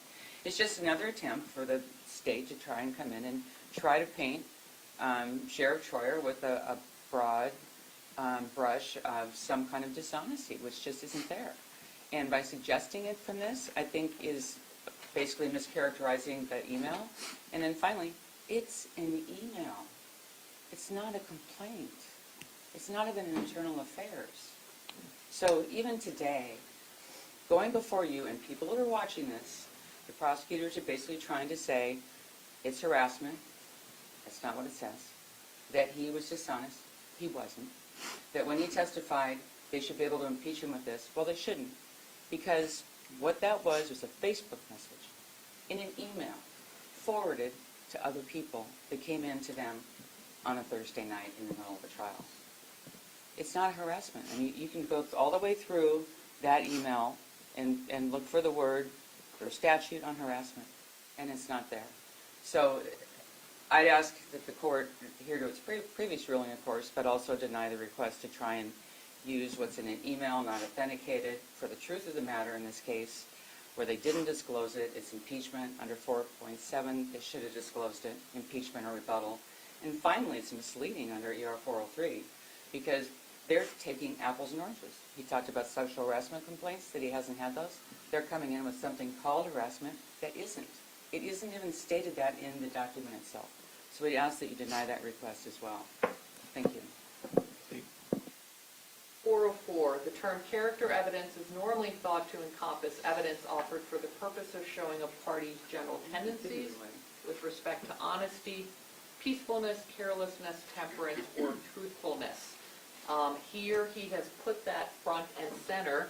This evidence demonstrates that he testified untruthfully when he said he's never had a complaint. I should be able to question him about that, especially in light of the fact that all of this stuff was permitted to come in of the other party in this encounter, Mr. Altheimer, which included things going back over a year about every prior encounter he's ever had with the police, on his newspaper route, with Mr. Harris, which was over a year earlier, with any kind of disruptive behavior with a neighbor. All of that was permitted to come in, and now we have this false dichotomy between the two people who were part of this encounter, where he's putting himself up here as this angelic person, while the defense has been simultaneously able to put Mr. Altheimer on trial and bring up stuff that occurred over a year prior to this even incident occurring. It's misleading.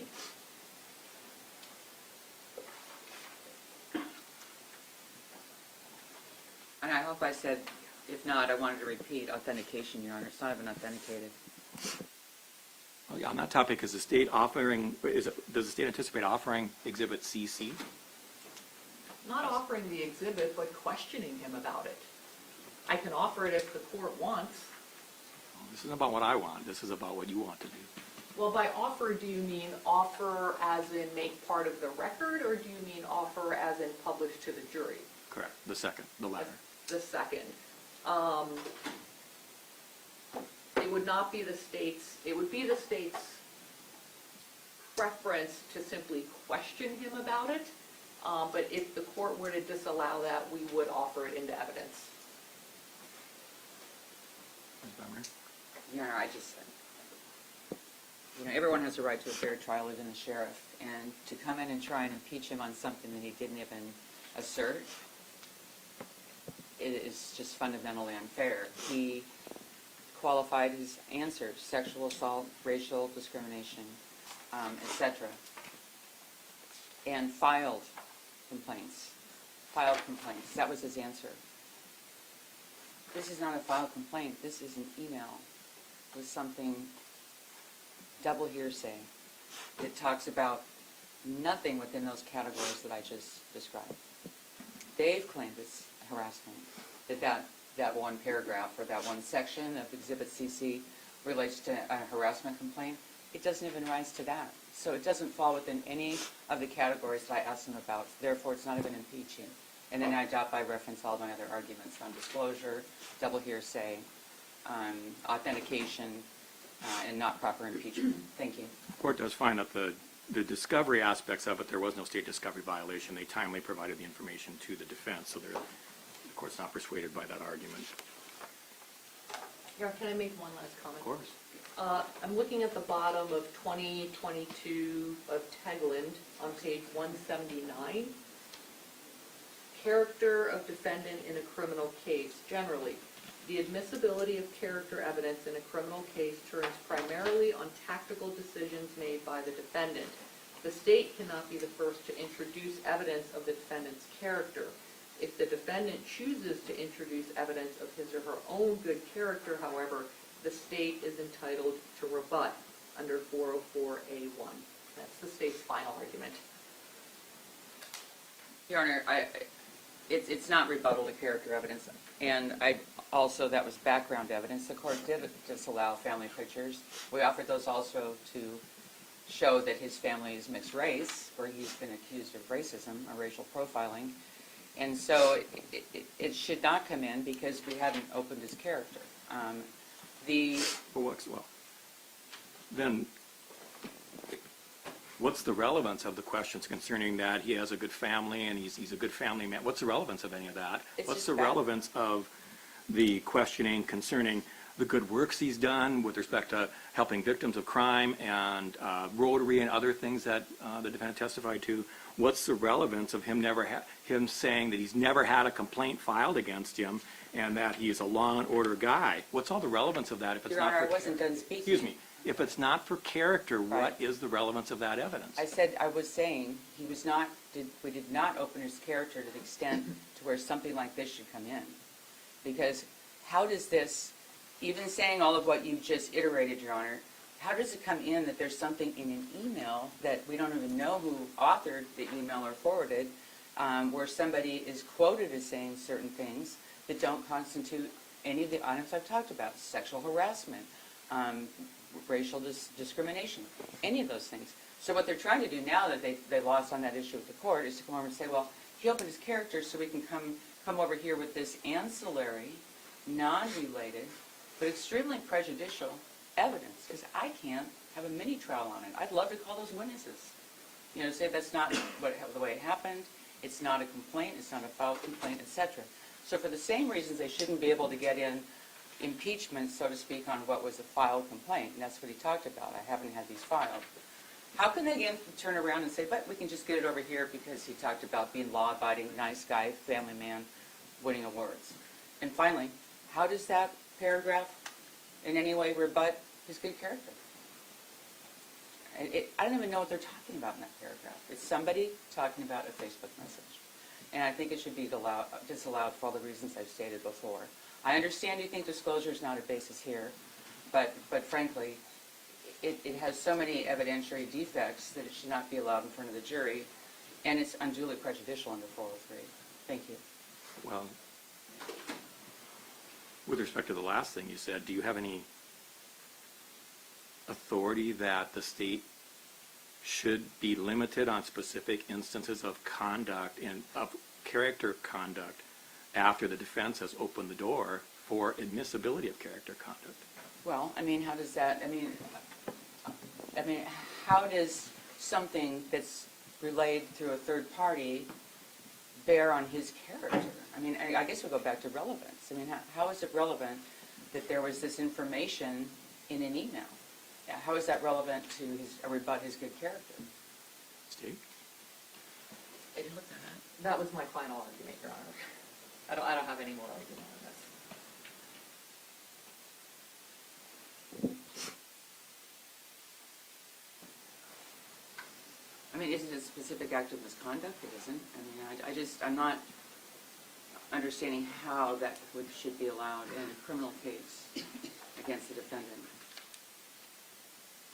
If I understand what I read on Exhibit 3, actually, do you have Exhibit CC? Did I leave it up there? Oh, thanks.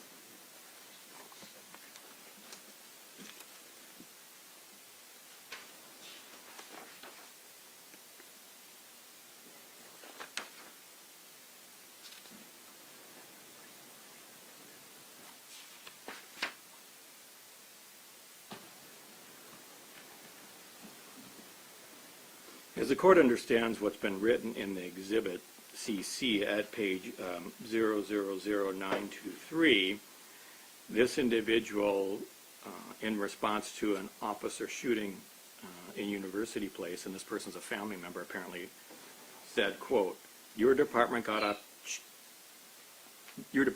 cheap in the Hillstrom case. Your man should be going to jail, end of quote. And if I understand what this is saying, this was sent to the defendant's personal Facebook page.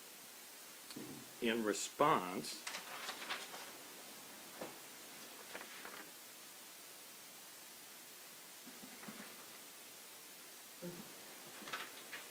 page 923 of Exhibit CC indicates that the defendant responded, I sent your message to my friends at Seattle and King County Police Departments.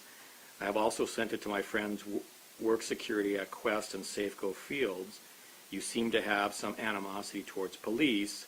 I hope you are not basing your opinion on that Seattle newspaper article that wasn't close to being accurate. I will be including your photo as well. So in response to a citizen's concern about how the Sheriff's Department responded about a particular case, the defendant responded that he was going to contact this person's work and send a photo as well. How would that not be harassment by law enforcement to contact somebody's work in response to them disagreeing with how a case was handled?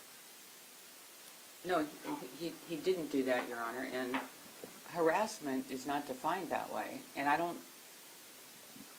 I'm just not understanding how this is not completely collateral and that it's double hearsay. It's not an internal affairs complaint, it's just an email.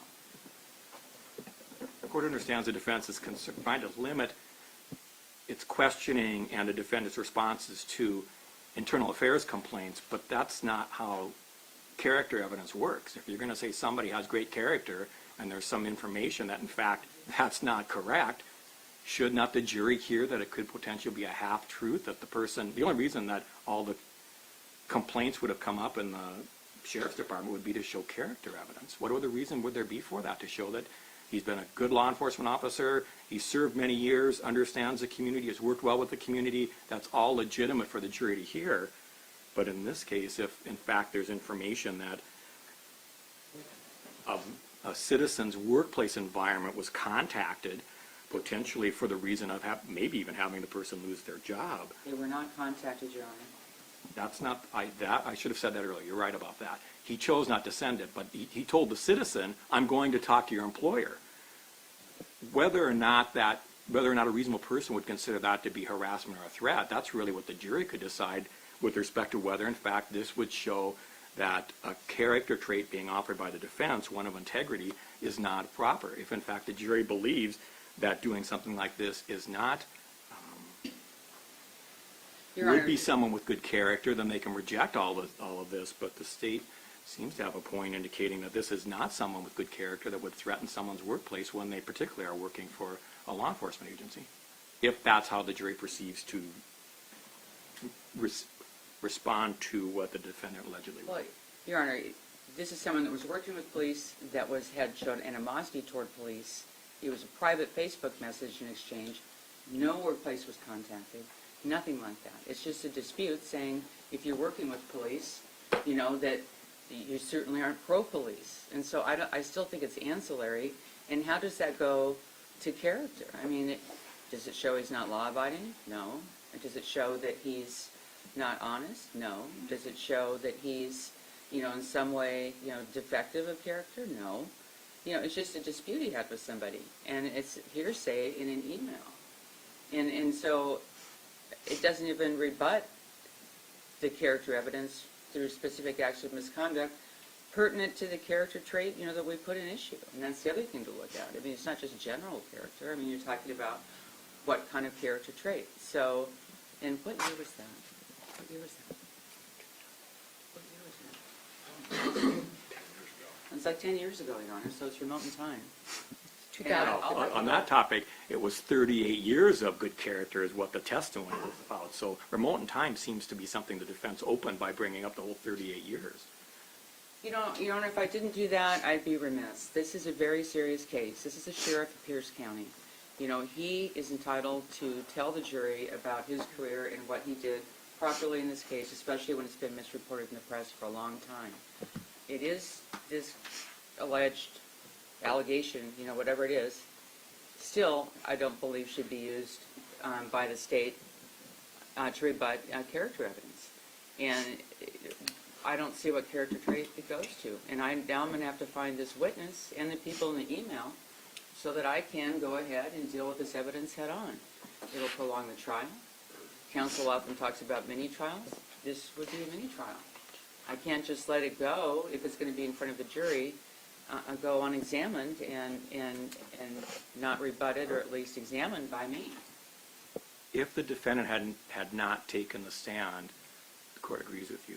But he has taken the stand. He's chosen to take the stand. And so there would be no reason why he wouldn't be able to be asked if, in fact, he wrote an email in response to, or if he wrote on a Facebook, he got some citizen to contact him, said what this seems to say.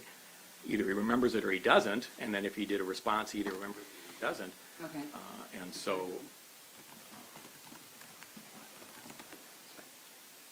Yeah, it was personal Facebook, and if I said I'm wrong, yeah, I mean, I think I've said that. I mean, the concern of my client was that this individual was saying negative things, trashing cops, and he was around a lot of cops. And I think that you blocked him? I just never called him, and I blocked him, let it go. Yeah, and then the sheriff did nothing and then blocked him. So he didn't do any follow-up. He just blocked him on social media.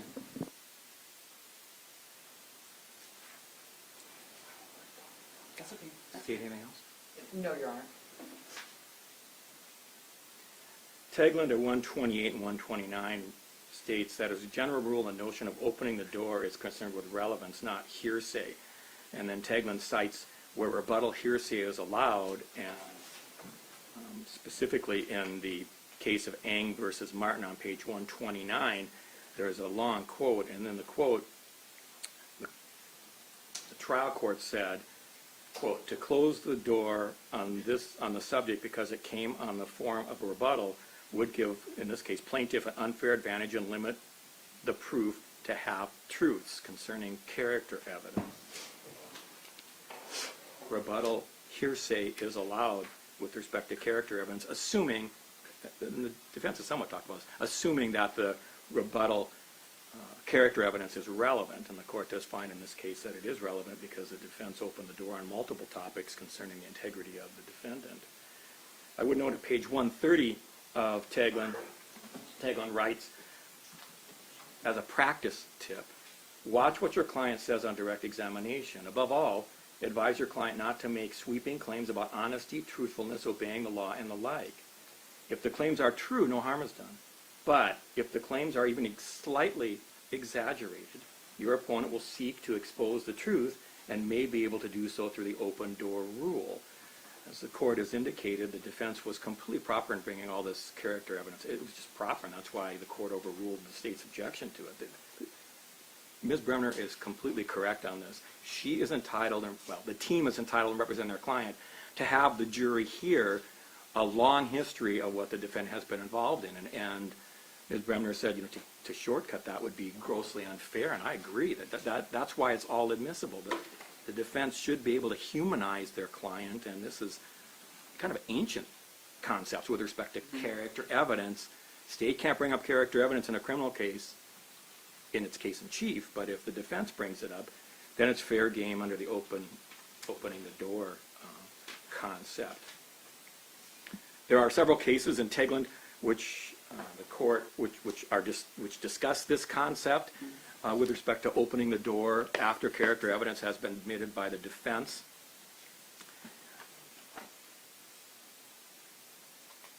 Two cases the court find are particularly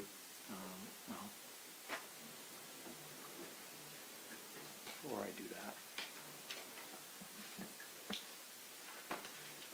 that, the court found Recano Chiodo case and an easier one, State versus Warren. I'm going to provide copies of these cases to counsel and give you the lunch hour to look at them. This is a most important decision, and I recognize the gravity of what the court's being asked to do, and I appreciate counsel's argument with respect to this because it's very important what the court rules on this. I'll give you a copy of these cases. You have Taglin. Taglin has cited these two cases. That's how I found them. There's other cases, but these seem to be the two that may be the most on point. And I highlighted the sections. Did I do that? No. I highlighted the head notes so you'd be able to reference them because the cases are long and there's things having nothing to do with this. So I will provide that to counsel. We're going to take, unless there's something else, we'll take a little bit early lunch and then return.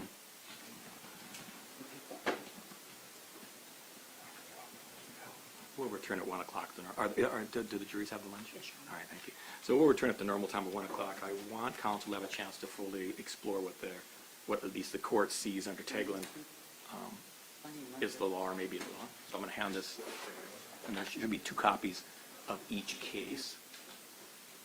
Thank you, Your Honor. Anything else from the state? No, Your Honor, but thank you for the extra 15 minutes we were actually going to ask for it. Well, to be clear, if the court allows the state to inquire, and if that's error, an appellate court would reverse this case. So this is a most serious decision that the court's being asked to rule upon, that's the court's job, so I'm not concerned about that. That's why I want to give the parties more time to review Taglin and to review these cases and any other case law you may want to present with respect to character evidence, rebuttal character evidence, and whether or not this particular topic the state's seeking to introduce meets those standards. Thank you, Your Honor. I'm going to allow more argument after we come back from lunch. Thank you, and just reiterating again, it's a Facebook exchange. Carl Teglin is my Facebook friend, Your Honor, so I could say that too. It's a whole different world, and I don't think it's appropriate to ask about those kinds of postings, but we'll look at the cases and appreciate them, Your Honor. I don't think the parties really disagree about what the cases say. It's whether the facts meet the standards of the cases, but I do think it's important, since I had a chance to look at this, anticipating this may be an issue over the weekend after testimony last week. I should share at least what I read before making a ruling. And Am I understand you printed those for us? Is that what Yes, Ms. that's Elliott's correct. Thank you. Well, Tagland has a lot of case law in it. These were the two that seemed to be the most close to you. what this issue that I anticipated may arise. Yours most certainly not limited with other case law that Tagland may discuss. And actually, while we're talking about it, Tagland, Oh, the sections, Your Honor? this is on the 2022-2023 edition, pages, so this is opening the door generally, pages 127 to 130. Concerning 404A, pages 177 to 181.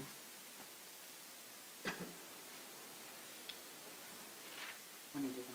And It's done in his office. I told you to take him with cats. those are the areas that the court had a Thank chance to you. review over the weekend. We appreciate it, Your Honor. Anything else from the parties? No, Your thank Honor, you. thank you. Court's in recess until 1 o'clock. You can be seated.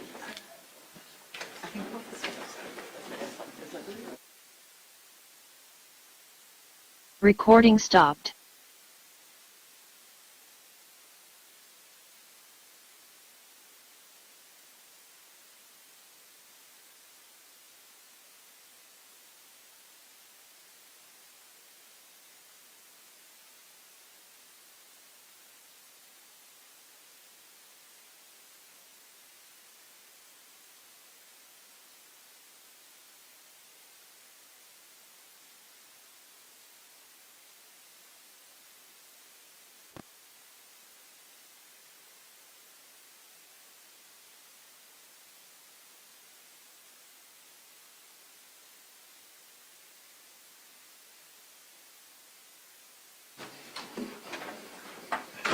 Yeah.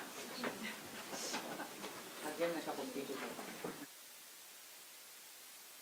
Your vote?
president, members of the cabinet, there will be an announcement about a broad-based commitment to travel to the continent in 2023, but the precise specifics of that I will also leave.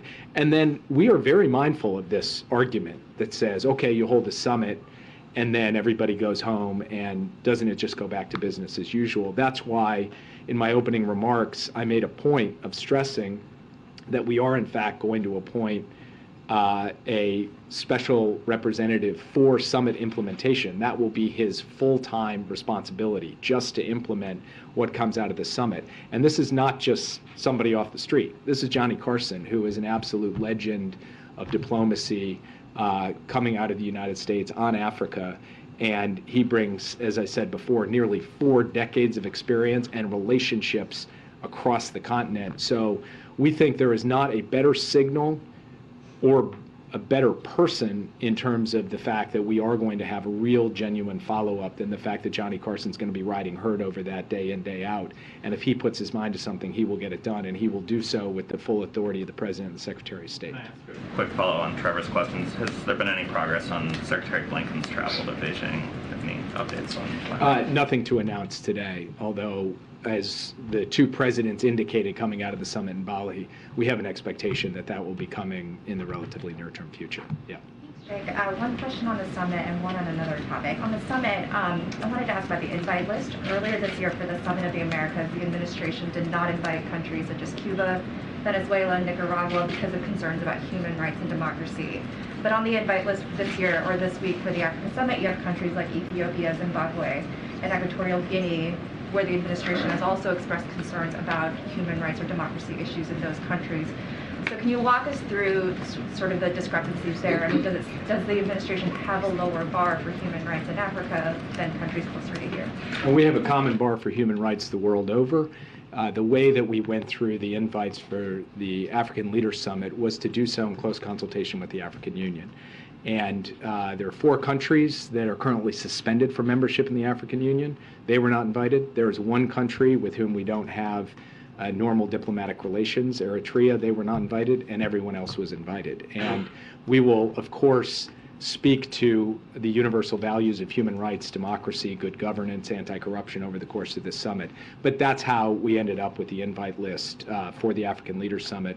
It was because of the institutional engagement we had with the African Union in designing not just who would be invited to the summit, but what the substance of the agenda would be for the summit. So, for example, the President's first session on Thursday will be on Agenda 2063, the African Union's vision for the continent, not on something the United States is putting forward as its own vision.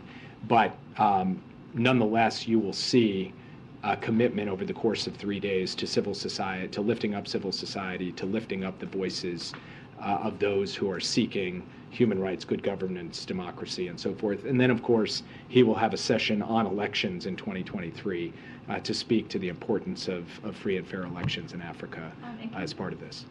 And can you also detail, give any detail about how the Lockerbie suspect was taken into U.S. custody? Well, first, I would just say it is a very good thing. Today is a good day because Massoud will be facing justice for his alleged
So not only is this collateral, but I think under this case analysis, it's confusing. I mean, for the jury to hear from the sheriff about his career and about the incident and about what he's accused of and his denials, to have a collateral subject matter of a Facebook interaction he had with somebody years ago is confusing at best.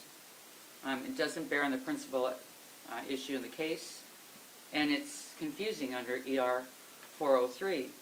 But then we go on constitutional considerations, that counsel should be alert to the possibility that admissibility on an open door theory may be restricted by constitutional considerations in criminal cases. And then federal case law makes it clear that the defendant's right to confrontation prevails in the event of a conflict between the right to confrontation and state law governing the open door rule. As I said earlier, this could result in a mini trial. I don't even know if I can find this person. And I'm also making a request here in my argument for the name of the person that sent this email to the prosecutors for authentication, because we don't even know where it came from. But the right of confrontation here is completely compromised to non-existent because we really can't confront these people, whoever sent the email and the person in the Facebook exchange. Then next, on opening the door to hearsay, in the next section, as a general rule, the notion of opening the door is concerned with relevance, not hearsay. But going on, testimony that makes a factual assertion but does not include hearsay does not open the door to rebuttal by hearsay. And then it goes on, etc. But then the final section, and it's at page 130, under section 1036A, again, constitutional considerations.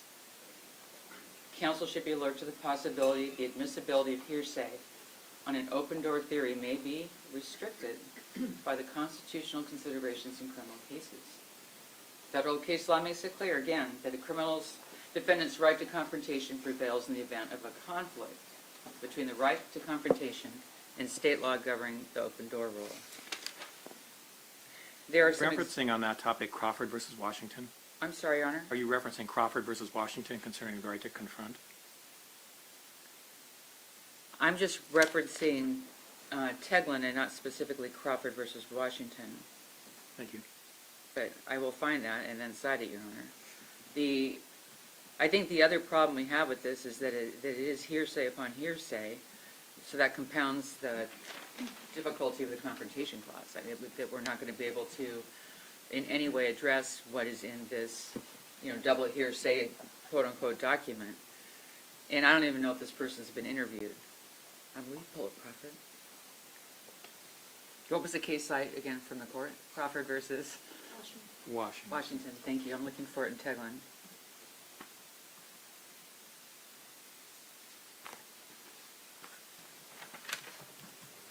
We're just pulling that up, Your Honor.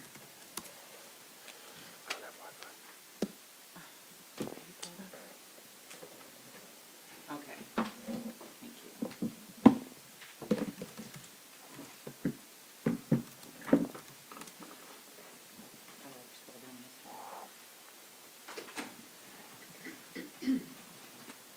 I just want to go down a bit. It's the case that talks about Sir Walter Raleigh and the right to confront, and Right. I remember now. I just want to make sure I understood which you mentioned. Federal. Constitutional considerations concerning confrontation in the Sixth Amendment. I just want to make sure I'm understanding that that's what you're referring to. That's why I brought up Crawford. Yeah, it's a 9-0 opinion delivered by Justice Anson and Scalia. The court decided with Crawford and ruled that the Sixth Amendment's Confrontation Clause gives defendants the right to confront witnesses and cross-examine their testimony. This includes testimony police gather. Court reasoned the framers intended the Confrontation Clause to prohibit out-of-court testimony as evidence against defendants. By allowing out-of-court testimony, if it was reliable, the Roberts decision departed from the framers' intent. The court overruled Roberts. Chief Justice Rehnquist, joined by Justice Senator O'Connor, concurred but opposed overruling Roberts. That's what I have.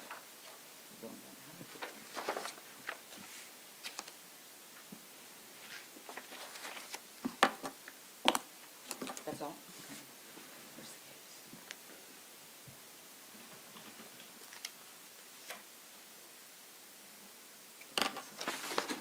I just have a moment, Your Honor?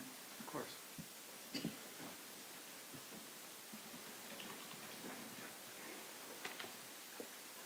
Your Honor, in that case, it's directly on the principal issue in the case.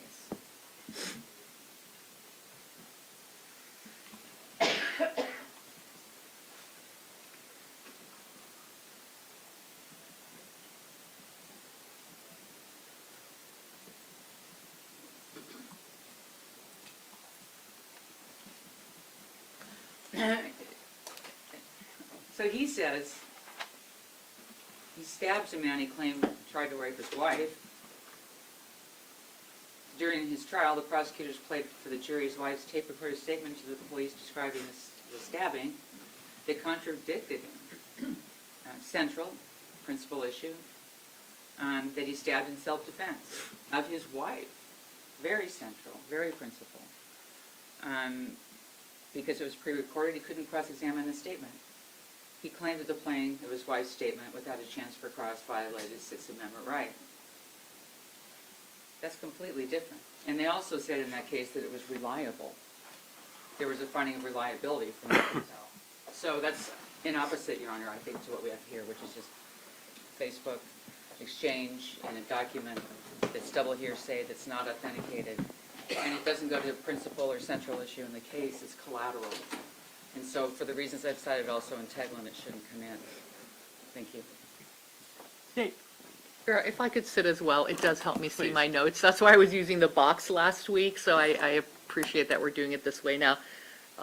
This isn't collateral. They have put his character front and center extensively, and they've made it a central theme of their case. So it's not collateral. And I think what is really true here is that if the issue that they're saying is collateral is really just a different way or a confused way of what the state sees as this being a matter of weight, not admissibility. And as the court pointed out on the opening the door cases on page 129 in Teglin, multiple cases cited that when used for this purpose, hearsay is admissible. And then when the defendant is asked about this, he can admit it, deny it, or explain it. This isn't a mini trial. It's just allowing the state to rebut the evidence, the sweeping claims of his good character, and then he can respond to that however he wants. So what happens if the question is asked of him about Exhibit CC and he denies it? What proof is there going to be admitted that would tie up that evidence that would justify asking the question? So, I'm not going to be admitting the exhibit, but I do believe that I would be stuck with that answer, that if he denies it, that I would be stuck with the answer. I don't think that he will, and I don't want to speak for him, but according to this report, he admitted these events, he just had a different explanation for them. So, but if he were to deny them, the state's position would be that I would be stuck with that answer. The report states that somebody wrote that was what the defendant said. So whether we know it's a defendant's statement or not hasn't been established. He was interviewed in that report, Your Honor, and he agreed that that's what he wrote. He just had a different characterization of it. And I believe... Where did he agree that he wrote it? He was interviewed... Within the exhibit itself? Yes, he was interviewed. There was a recorded interview, and the exhibit itself gave excerpts from that recorded interview. Again, I don't believe that Sheriff Troyer will deny it, given that there's a recorded interview to back this up. But if he chooses to do that, the state's position is that we would be stuck with that when evidence is introduced to rebut character evidence and one uses specific instances of misconduct, then the defendant can either admit, deny, or explain that. It doesn't then dissolve into this mini trial. Now, the court gave us 2 cases to look at over lunch. I did read both of them. I think the one that is more applicable is the harder to pronounce one, which is Rubisanoscudo. That's a good business practices case. Let me make sure. The defendant asserted good business practices, but he hadn't filed tax returns. And Right. That was a discussion. Yes, correct, and rather than try to pronounce it, it's 12 Win App 350. And that case is a straightforward application of evidence rules 404A and 405, which simply says when an accused testifies as to his own good conduct, he may be cross-examined about specific acts of misconduct unrelated to the crime charged. This is an evidentiary decision which would be reviewed for abuse of discretion. We believe that the court's ruling prior to lunch is on solid legal ground, and we would ask the court to maintain that ruling. Steve, want to provide any comment about potential Sixth Amendment right to confrontation in Crawford versus Washington, and whether this is hearsay that the defendant would have a right to confront, this being Exhibit CC? No, Your Honor, because on page 129 of Tegland, there are these cases, which is in the same series, the same edition of Tegland, which talks about Crawford, and the treatise specifically says that for this purpose, which is rebutting character evidence, that hearsay is allowed. What would the question be that the state would anticipate asking on this topic of the defendant? As few as possible. Unfortunately, it does take a few questions to get there.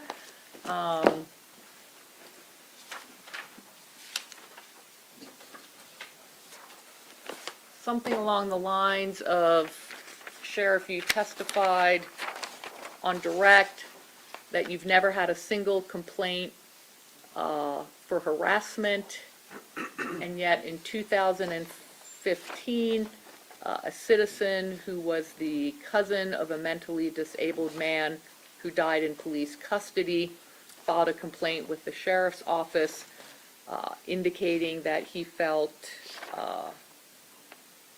a Facebook message by you put him in fear of losing his job and in fear of retaliation from law enforcement.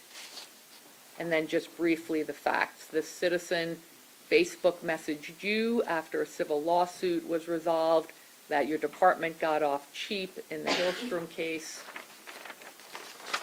And you replied, "Hi Rex, in the sport of fairness, I'm letting you know I sent your message to my friends at Seattle and King County Police Departments. I have also sent it to my friends Work Security at Quest and Safeco Fields. You seem to have some animosity towards police. I hope you're not basing your opinion on that Seattle newspaper article. That's not close to being accurate. I will be including your photos as well."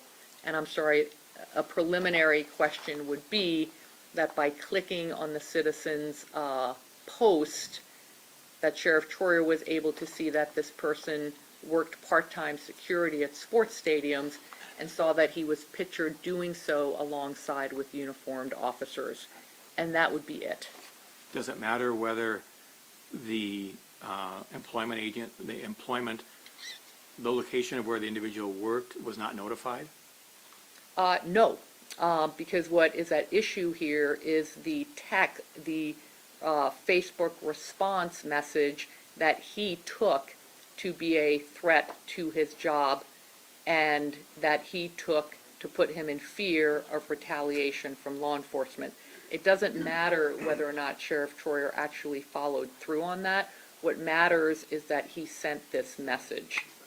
And the jury can determine. There was not a sustained, or at least from what I'm aware of the evidence, that the sheriff department did not sustain the complaint or find any wrongdoing.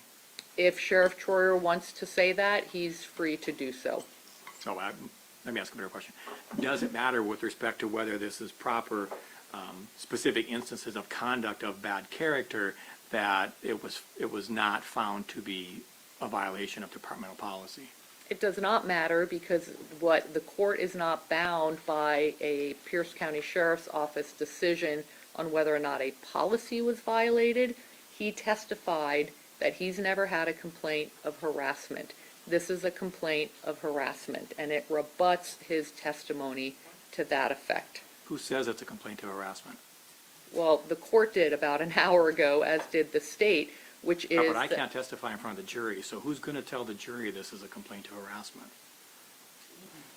as I said in my preliminary questions, Sheriff Troyer, you have indicated that you've never had a complaint of any kind, including for harassment. Isn't that correct?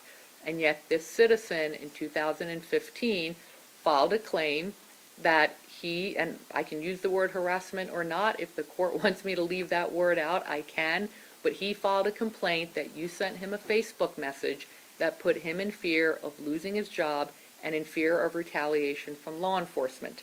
And if the jury wants to determine whether or not that is or isn't a type of harassment, they're free to do so. I think it is. Your Honor, Defense. this is not a filed complaint. It is not a filed complaint, it's just been misrepresented to you. It's not a harassment complaint, it's just been misrepresented. It's part of an email. And this individual sent a picture of himself with a message to the sheriff standing with law enforcement, and then said, and this was also not included in what counsel just said, that Sheriff Troyer's people should be in jail in this case, is what he said. And then there was a response. Sheriff Troyer never reported him anywhere. He did have concerns about this person working with law enforcement with an attitude that the sheriff's deputy should be in jail. And that's it. So it's not a complaint, it's not a filed complaint, it's not harassment, it's not anything.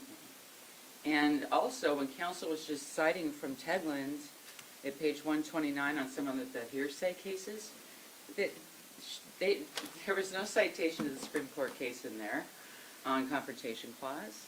That's a whole separate matter. So she's misrepresented to you that somehow when it's dealing with hearsay, you don't implicate the Confrontation Clause. I just conclude by saying that if we're going to resolve these kind of, the court's going to resolve this kind of a matter and looking at resolution of where this should go, that the Confrontation Clause prevails in the event of a conflict between the right of confrontation and the state law governing the open door rule. So it's collateral, it's double hearsay, it's not authenticated, it doesn't go to the principal issue in the case, and it is, it's collateral. It shouldn't come in. Yeah, Thank you. first- Is it the, you provided a little more factual detail than what I recall reading in Exhibit CC. So is it the defense position that the defendant is aware of this Facebook comment and response, independent of the Exhibit CC, that the defendant's aware of that? Because you mentioned that he had sent a picture with respect to law enforcement, he being the alleged complaining person, and it sounds like from hearing that the sheriff is aware of this particular exchange that happened years ago. He is now, Your Honor. I mean, I've shared it with him. I sent it to him Friday night, and so, and it jogged his memory of someone sending that picture to him. So he would be able, if he would be able to provide personal knowledge about what is indicated in Exhibit CC that has been discussed. Right, he may or may not. I mean, he may testify to that or not. I mean, it's his, of course, right to testify, but I think he would like to address it. Obviously, if it's going to be addressed, the court rules that this comes in, but that is, what I've just added is from Sheriff Troyer in terms of what he remembers. He didn't remember it until, is that right, until I sent that to you Friday? Until I sent it to him Friday.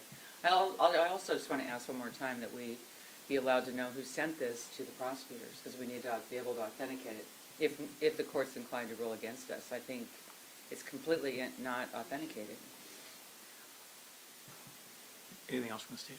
Just this isn't an email. This is an email that had a report from an internal affairs investigation attached to it, and that's what the state is referring to. And if he wants to say in response, I didn't remember about this until you just brought it up in court, he's free to say that. But I will again say that in this report filed by Lieutenant Kelly from Internal Affairs, that he was interviewed about it and he admitted this exchange. I want to be very clear about this. This is not an internal affairs complaint. It has a whole different document, basically creation and file appearance. This is an email that we don't know who sent it. It was between a couple of retirees in the sheriff's department, going through a number of different things. It is not an internal affairs complaint. It is not filed. And the question that he answered from me on direct examination was about filed complaints for sexual harassment, racial discrimination, use of force. So I want to be really clear about that, but we keep kind of, coming back off of these and calling them a complaint, not a complaint. Saying it's filed, it's not filed. And I want this to be very, very clear because calling this a complaint is erroneous and misleading. Thank you. No response. No response? No, I thought you looked at me, so no. All right, several items here. The defense has chosen to present character evidence of the defendant in its case in chief, which it is entitled to do under ER 404A1. It has the ability to do that, and it has chosen to do that. The court does not agree with the defense concerning that the question may have limited any official complaints made. That was the question. However, that's not the only area where character evidence of integrity as a person and a law enforcement officer was testified to by the defendant. The defendant testified, "I am a law and order guy."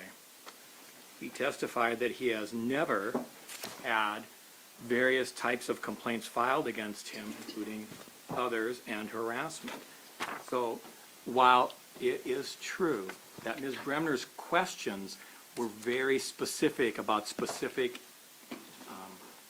limitations on the character evidence, the defendant's testimony was far broader than the question that was asked. And the defense, which is why I brought up earlier today about why only the person asking the questions can object to a narrative question and then theoretically have the answer be stricken, is the defense did not object to the narrative answer, and therefore, since the narrative answer was not objected to by the defense, it's admissible in the case. Additionally, at least based on my reading of Tegland and the case law there, if the defense wants to bring in a character trait or a character evidence to then potentially argue to the jury that he acted in conformity with that, it's an all-in or not situation. If you're going to raise that he is has character and has proper character as a law enforcement officer and hasn't had complaints filed with the department, well, that just opens the entire door to say, well, fine with not the department, but you can't have the jury think he has character traits of integrity when, in fact, outside of a potential official complaint, there may have been something done that would show less than integrity as character evidence. So the court does find this is not a collateral issue with respect to character evidence that the defense admitted concerning integrity and truthfulness. The defense concern about the Sixth Amendment right to confront, hearsay, the Sixth Amendment right to confront, and Crawford versus Washington is well taken with respect to that, which is why the court asks the state, well, how are you going to prove this? What's it going to be? And the state's indicated that they're not going to offer Exhibit CC. If they would have said they would have, I'm not sure it would come in because it's hearsay. There are significant Sixth Amendment issues with respect to that document. And actually, Ms. Bremner's right. It's like double hearsay or maybe even triple hearsay based upon how you get from A to B to C to the statement of what the defendant allegedly made in this document. So it's not being offered, but even if it were, Exhibit CC would have a lot of hurdles to go through before the court would choose to admit it if the court were asked to do so. But the defendant apparently has, and maybe it was because of the refreshed recollection of this, but from what I understand now, he may be testifying that he has personal knowledge about this particular interaction with this particular citizen. If he has personal information about this, of which he's able to testify about, then it would be proper for the state to ask whether he does have that information, what was, if the defendant knows what was said by this individual, and the defendant's response to that. That information is going to be admissible if the state chooses to want to bring that in. There will not be any reference to Exhibit CC in the questionings unless the defense wants to do so, because for the reasons I've already indicated, Crawford would be, I mean, this has come up, not a lot of time to research it. I think I know Crawford pretty well with respect to the Sixth Amendment concerns, and I'm not going to in any way stray against the defense with respect to what could be a substantial Sixth Amendment concern as indicated by the Crawford case. And there's been training for years on this with judges, lawyers, and so I'm not going to stray into that. I'm going to follow Crawford, and Crawford just says it's not admissible. This type of hearsay on a core issue in the case is not admissible unless the person, well, in this case it may be persons, are available to the defense. And at least from what I'm aware, they're not. And so that's the reason why Exhibit CC would not be admissible, or any discussions about Exhibit CC or its contents would not be admissible. Now, if the defendant has personal knowledge about this, he can be cross-examined about it. Whether or not if the evidence becomes admitted that this citizen, the response that was given of contacting the citizen's employer could amount to harassment, that's really for argument and weight to be given by either side. I've heard both sides. They have completely different versions of whether this is harassment or not. Some of it's a legal definition of harassment under the harassment statute. The jury's not even going to hear about any of that. It's just a matter, I suppose, of argument of saying that wouldn't this type of activity show lack of integrity by a law enforcement officer by contacting a citizen's employer? And that's the end of the argument. That's it. The jury can decide if the answer to that is yes or no. And again, it's relevant because it goes to character evidence that the defense has chosen to admit. I also want to comment on what the defense has said with respect to authentication.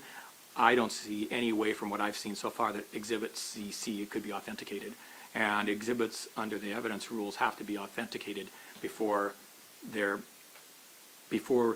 whether they're admissible or not, whether or not the jury would hear about that. And so that's why the court's going to prohibit any discussion about Exhibit CC unless the defense wants to talk about it. And if they do, then they can. That's up to them. But the state's going to be prohibited from specifically referencing that document. Thank you, Your Honor. Any questions from the defense about the scope of the ruling? Yes, Your Honor, just one. We wanted to make sure that the state does not refer to this as a complaint, because it's not a complaint. Well, there won't be any discussion about Exhibit CC, so there wouldn't be a reason why it would be referenced as a complaint. Exactly. I just wanted to confirm that, Your Honor. Thank you. I agree. Thanks. So, Questions from the state? yes, I can't call it a complaint by a citizen? Is it Exhibit CC? No, I'm not referring to CC. I want to ask him, you testified on direct that you've never had any complaints filed against you, but you're aware of a complaint made by a citizen named Rex Harper, aren't you? That would be permissible because you're not referencing Exhibit CC. Okay, I just want to make sure that I don't step on the court's ruling. Now, what the defendant may testify to may preclude further questioning about that. I mean, there's some assumptions that the court's made with respect to, if he has no personal knowledge, that's going to be one answer. If he has personal knowledge and has a recollection of it, he would be able to answer some questions, but it's not going to, potentially, if I think I understand your question, you may have some information that you would want to use from the exhibit, but that doesn't mean that the exhibit's going to be referenced, or it's going to be referenced as a complaint, that document is going to be referenced as a complaint. Correct, I wasn't going to do that. Just a second. So Objection what? So I Did I think answer I'm your clear. question? I think you did. Oh, Yeah, at this point, the existence of Exhibit CC is not going to be communicated to the jury. That was never my intent. Your Honor, I don't think it's appropriate, again, I'm raising the same objection to not call it a complaint. It isn't a complaint, so it mischaracterizes what the evidence is. Well, if that's your client's answer, then that's your client's answer. If the answer is it wasn't a complaint, then, okay. Well, it wasn't a filed complaint. So then, I guess it ends. Well, I can't predict that. No, I know. It should. Okay, thank you, Your Honor.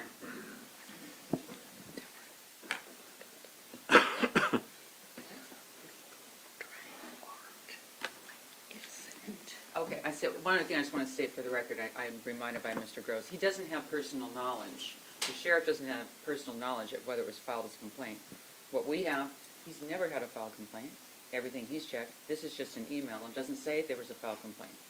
So I think there would be lack of personal knowledge, and there'd be an objection. Yeah, that's contrary to what the discussion we can see and hear That's- from this table. You may be correct depending upon the verbiage the state uses in asking the question. You may be incorrect depending upon what the verbiage the state uses in asking the question. So I can't pre-rule on that because that's going to depend upon how the question is asked. I can guess what's going to be asked, but I've made my argument, Your Honor. Anything else from the parties? No, Your Honor. I would offer exhibits N through Z, which are the photographs, as long as the court's ruling the character's open. Because we actually offered those to show that with the issue of race in this case, that Sheriff Troyer has a racially diverse family, and these photographs N through Z depict those. So those exhibits were refused. But if character's open, we might as well request now that those come in before he takes the stand again. As character evidence? Well, you said they were character evidence. I don't agree, Your wanna- Honor. They well, were I- refused. It's your motion, so I want to make sure I'm understanding what you're saying, the reason why that would. Well, they're admissible because they show his family, many of whom are mixed race. What's the relevance of that? Because the accusation in this case is he was profiling a black man in a primarily white neighborhood, and he has a racial animus. Well, the court's prohibited any testimony or argument about profiling. Well, I bet that Mr. Cedric Altimer testified that it was basically racial profiling. I'm a black man in a white neighborhood. That was his testimony, and that's the state's witness. And we offered, I guess, his character evidence now that it's open, of his good character and family. Still object. Court is going to revisit its ruling on this. Exhibits N to Z are admissible because they're potential character evidence that the defense has chose to want to raise. Some of them may be cumulative, but there was no objection to that. So N to Z are admitted. Thank you, Your Honor. So we'll start with that now.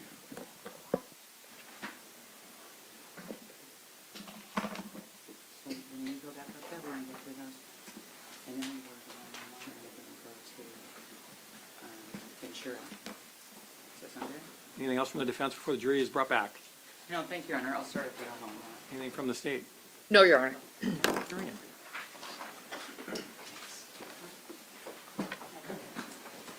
Oh, yeah, mark those first. Yes, please.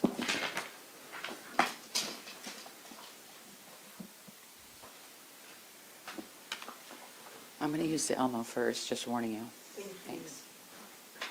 No, you don't have to go that far. For some reason, Karina couldn't.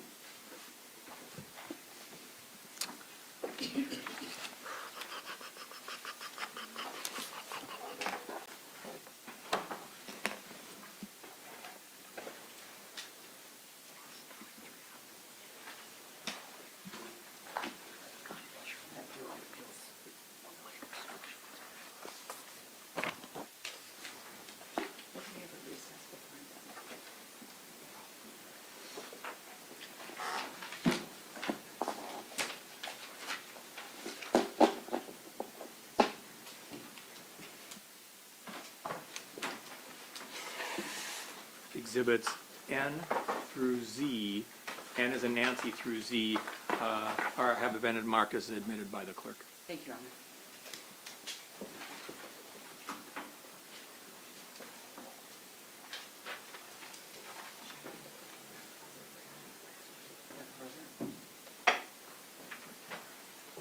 You're good. Are you smaller than me?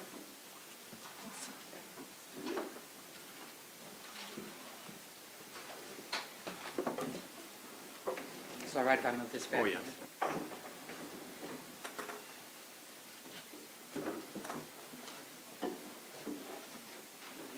Since it has been several days over a weekend, too, the court is going to give the defense a little bit of leeway with perhaps asking some questions that were answered last week. Thank you. But they may be in context with respect to subsequent questions, and so some leeway will be granted. Thanks. I suspect at some point, if the state thinks the leeway's gone far enough, they'll let me know, and then I'll decide.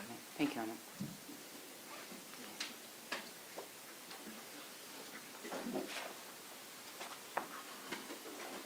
Now for each photo, you've got to do one more step.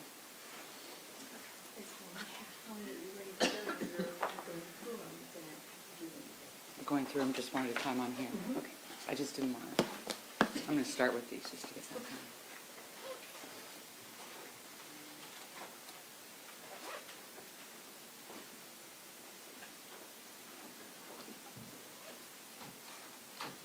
The jury is returning to the courtroom.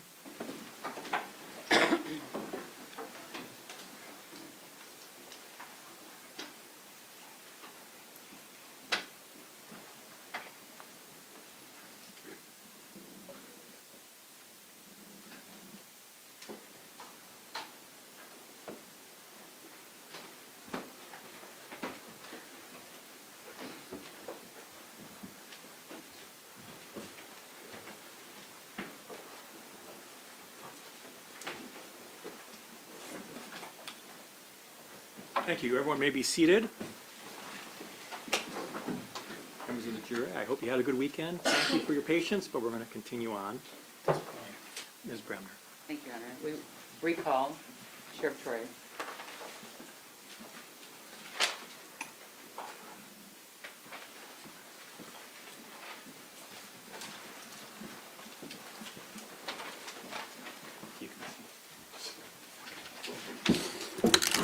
You remain under oath. You understand that? Yes, I do. Thank you, Honor.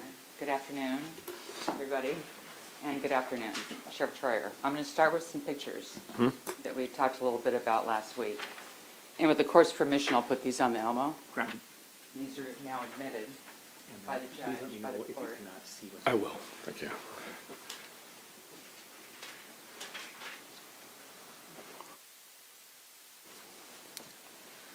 These are pictures of your family, is that right? They're not showing. Oh, I told you, it may take a second. Oh, As soon as thank we you. see it there, okay.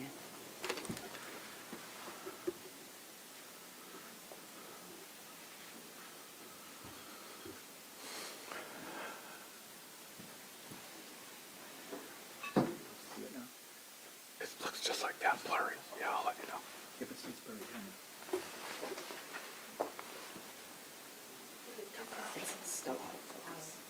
Yeah, That's what it did it last time. matches the screen.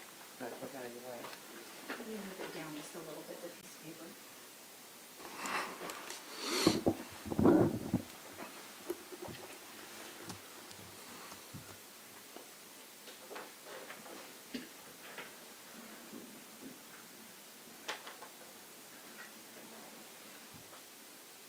I think it's a button.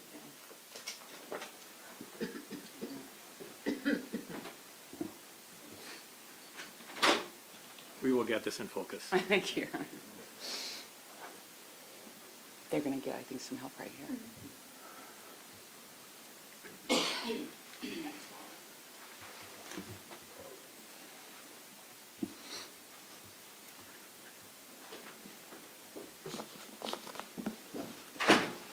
To the rescue. Thanks.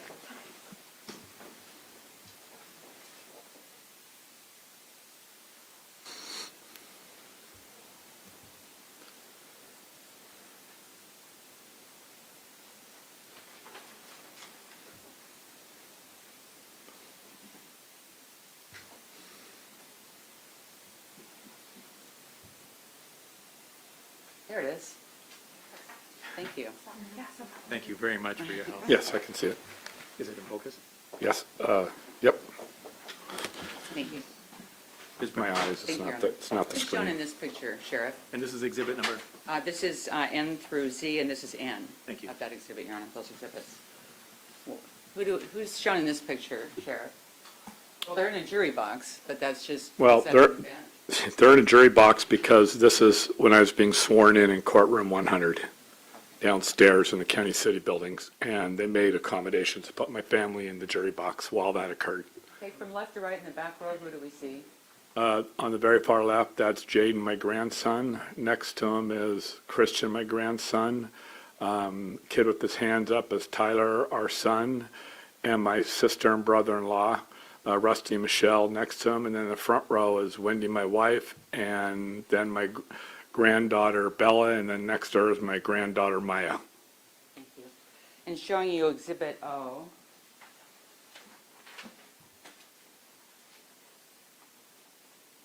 Who's in this picture? Yes, on the far left is my grandson Christian. On the little kid next to him is, I don't know the name, that's one of my foster grandkids. Somebody else is going to have to tell you that. And then next one would be Maya, my granddaughter, and then another, I'm drawing a blank, and then Bella, my granddaughter, then Jaden, my grandson. And exhibit, the next one, I think here, probably dividing a little bit, but I think it's P. If you could tell us who's in this picture, please. That is myself, my grandson Christian, and my son Tyler, when they both went to school together and they're the same grade, and this is when I took them to Las Vegas for their 21st birthday. I won't ask any more about that. Exhibit Q. What's that? That is us at a restaurant down there. When we got down there, we got down there. The reason why we had the masks on is because there's a mask mandate here, but not there when we got down there. So it's Christian, my grandson on the left. I'm looking on the left, then me, and then my son, third to the right. Exhibit R, a little harder to see everybody in this picture, but you've got the screen in front of you. Who's in that? People are a little smaller, I mean. So who's in that picture? That's me, my grandson, two of my grandsons, two of my granddaughters, and my grandson's brother, stepbrother, and somebody who, Tyler, my son on the right, and Maya and Bella. And then Exhibit S. Who's in that picture? That would be me, my dad, my wife, and my two of my granddaughters. How about T?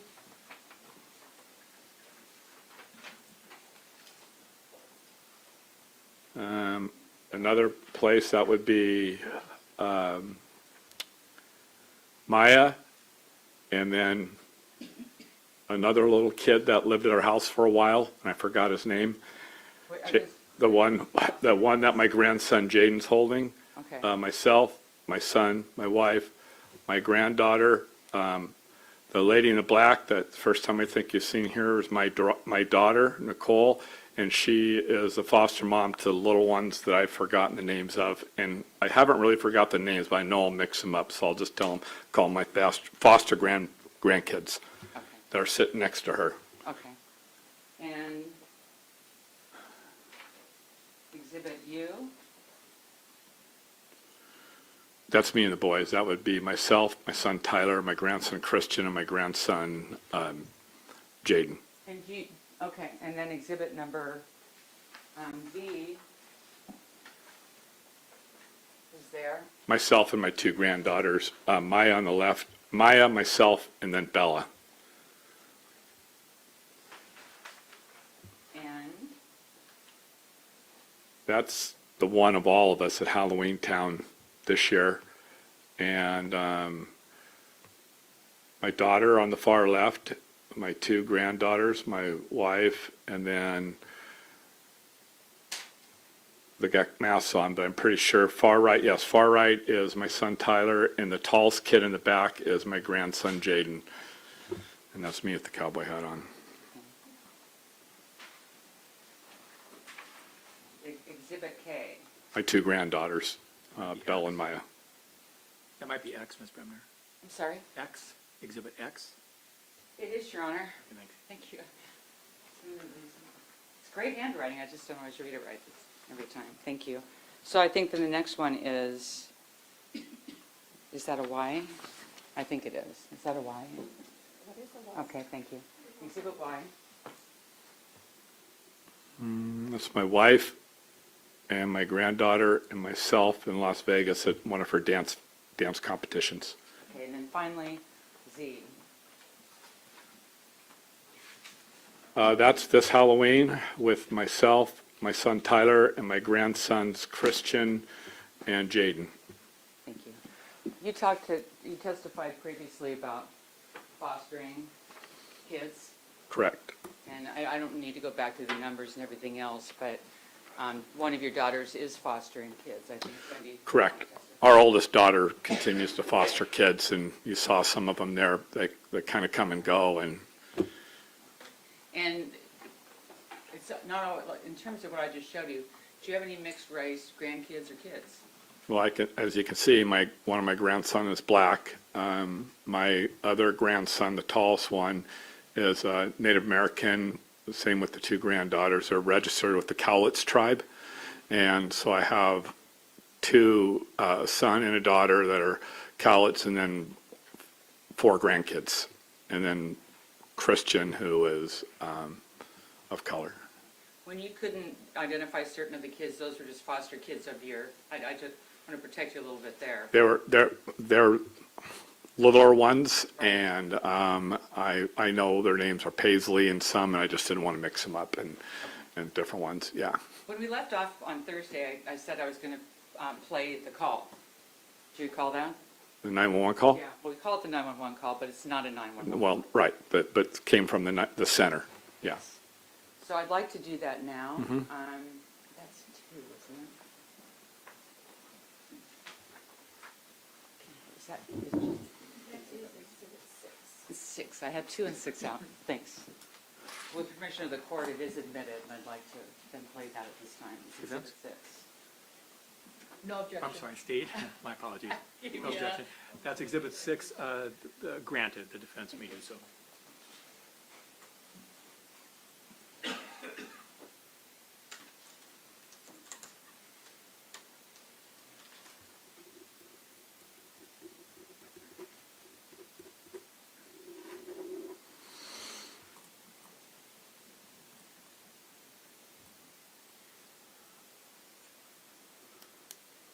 It's going to take a minute. Okay. While they're getting that set up, do you recall making that call? Yes, I do, And you made it from your cell phone, is that right? correct. Was that your personal cell phone? Both my cell phones have that phone number punched into it, the 7 full 10-digit phone number to the back line into it, so I'm not really sure, to be honest with you. What do you use the back line for? I use the back line to call, to find out when I see stuff going on, even on the streets, to see if people need help, whether it be Tacoma or anybody else I drive through. When I get calls, when I used to get calls from the media, I would call to see what was going on, to see if it was worth them going to the call to save them a trip down.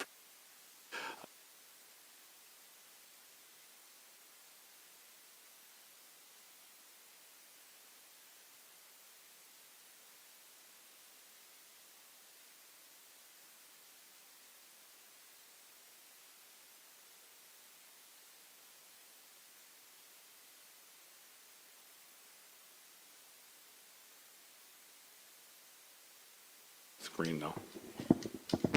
I'm sorry.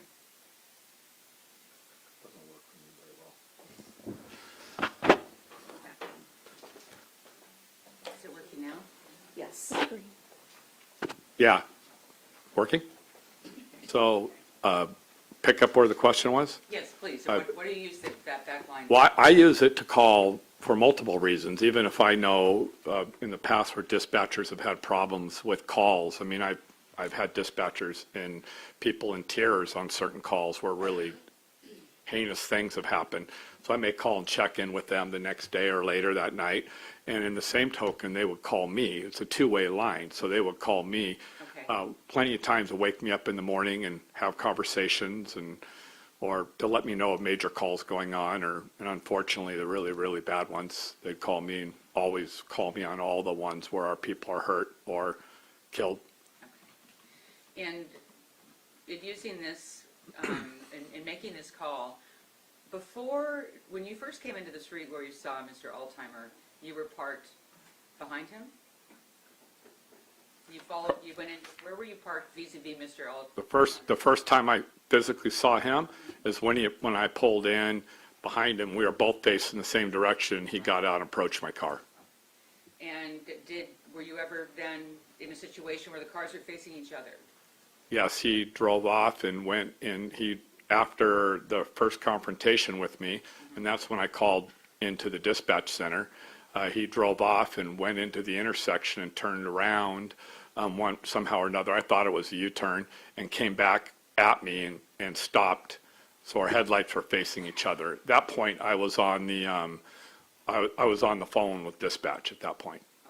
Okay. And so, and when you talked about the confrontation with him, that's when you've already described basically that he was up against your car Right. and yelling. Correct. And yelling what? He threatened me, he threatened to take me out, Answered at this point. Overruled. he threatened to take me out. A lot of it was garbled, I didn't understand, but I could tell by his body language and his face and the tone of his voice and his loudness that he was very upset. And I heard the part about taking me out and his motioning for me to get out of the car and some of that. And that's when I called the dispatch center because I wasn't about to get out of the car. And I stayed on the phone with dispatch from that point on until the first car. I'm pretty sure it was right when the first car arrived. Okay. And so, when he said threat to take you out, did you take that as a threat to kill? Between that and his loudness and his body language, absolutely. Why? Well, I don't know what else it would have meant, and I can't think if I would have got out of that car, anything good would have happened. And bigger and stronger than I am, I had no idea who it was. I've never seen him before. Never told me what he was doing there, and I wasn't about to escalate the situation, and that's why I called into the dispatch center, at that point to have somebody, and I asked for 1 or 2 units to come calm him down. Correct. So you had where he confronted you at the car, threatened to take you out, yelling, some of it garbled, is all at your window of your car, is that right? He's standing right at the apex of my car, at the hood, past my headlights, in between my headlight and my driver's window. Okay. And you never got out of your car? Never got out of my car. Did you say anything to him when he made the Not at that point. I mean, it was just, kept my window 90% up, and I didn't say anything. I'm going to play the call, but so once this happened, when he's yelling these things and the threat, you stay in the car, you don't say anything, and then he goes and turns around to face your car. Is Correct. that the right sequence? Okay. Correct. Are we ready to play it now?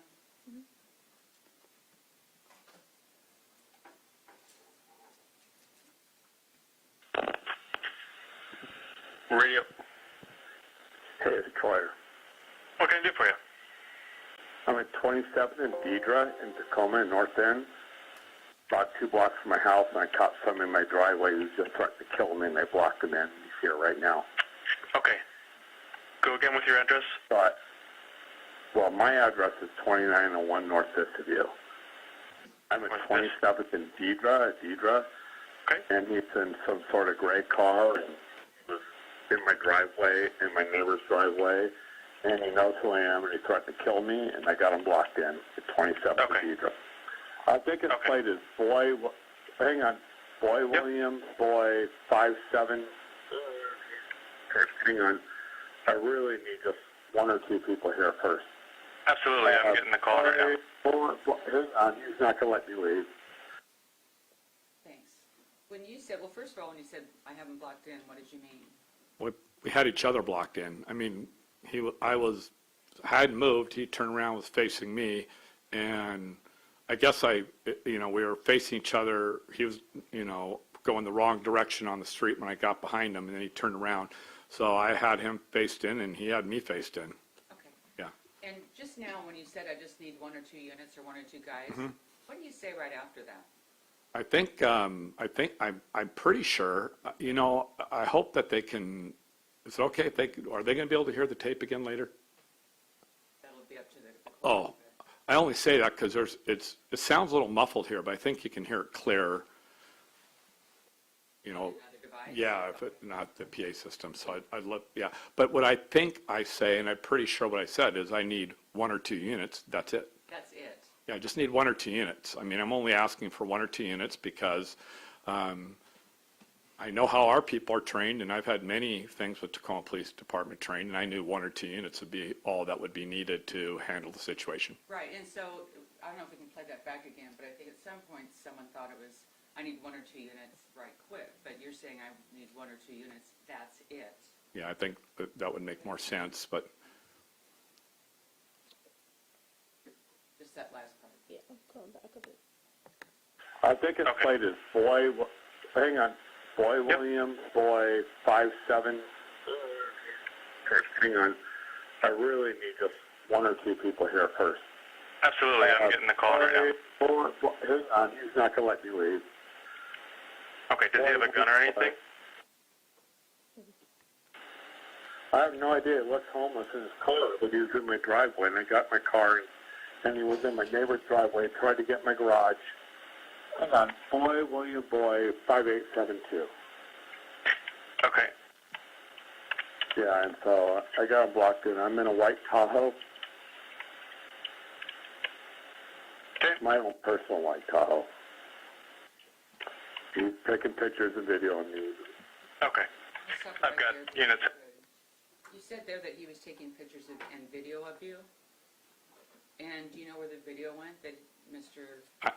I should have said he's taking pictures and or video of me. I just saw the phone up, and he was holding the phone up and moving around, so I'm assuming he was taking video of me, but pictures and or video. And he testified to a completely different route than you did in terms of what happened in this case. Could he have seen you in your car? Do you have tinted windows or anything like that? Oh yeah, my windows are extremely dark tinted, and they've always been that way. So unfortunately, I don't want to be recognized, and I've had problems, doing the job for 20 years. Right. And my windows are tinted, and no, it wouldn't be unreasonable that if he saw me driving, if he knows my car. I mean, if I'm driving, there's two ways into my neighborhood. If I think the routes. He may have taken all that route, but I only saw him from the front of my house until we connected. The rest of the time, I did drive in to my house that one direction, but I never saw another car that stood out or I would have noticed. If there's a car driving down the road with headlights on, it's just a car driving down the road with headlights on at that point. But he wouldn't have been able to see your No, face. there's no way he could have seen my face. And then the route that you took and you testified to was just a matter of several blocks, isn't that right? Yeah, I think we counted it out to be 3 blocks. Thank you. We can keep going, Lauren. Thank you. Out of your way. I just need one or two here quick. He was in my neighbor's houses and climbing over. Sorry, but... No, you're good. I think they found me. All right. Okay, stay on the phone with me, though, okay? Just so I can make sure. I don't want to hang up. I'm trying to back up and let him go, but he blocked me. Okay. What kind of car is he in? I don't know, some sort of beat up, chuckled, homeless, I can see on. I gave you the plate number. Yeah. Flat number. I'd be polite to him, and he just says I'm a racist and wants to kill me, so. Okay. I don't want anything other than him to let me go home, which is 2 blocks away, which I just came out of my house. Anybody else with him, Chief? No. I'm not mad at him or anything, but he... Okay. I think he might have one of those garage door openers because he pulled into 4 or 5 different houses around the neighborhood and tried to hit the garage door opener button. Yeah. My house I'm doing a remodel, so there's so much room, and there's no room in the driveway, so he tried it everywhere else. So he's looking for me. Okay. I'm still here. I'm backing up. He's pushing against my car, so I'm just backing up. 27 Okay. D. Okay, they should be there shortly, too. Deidre?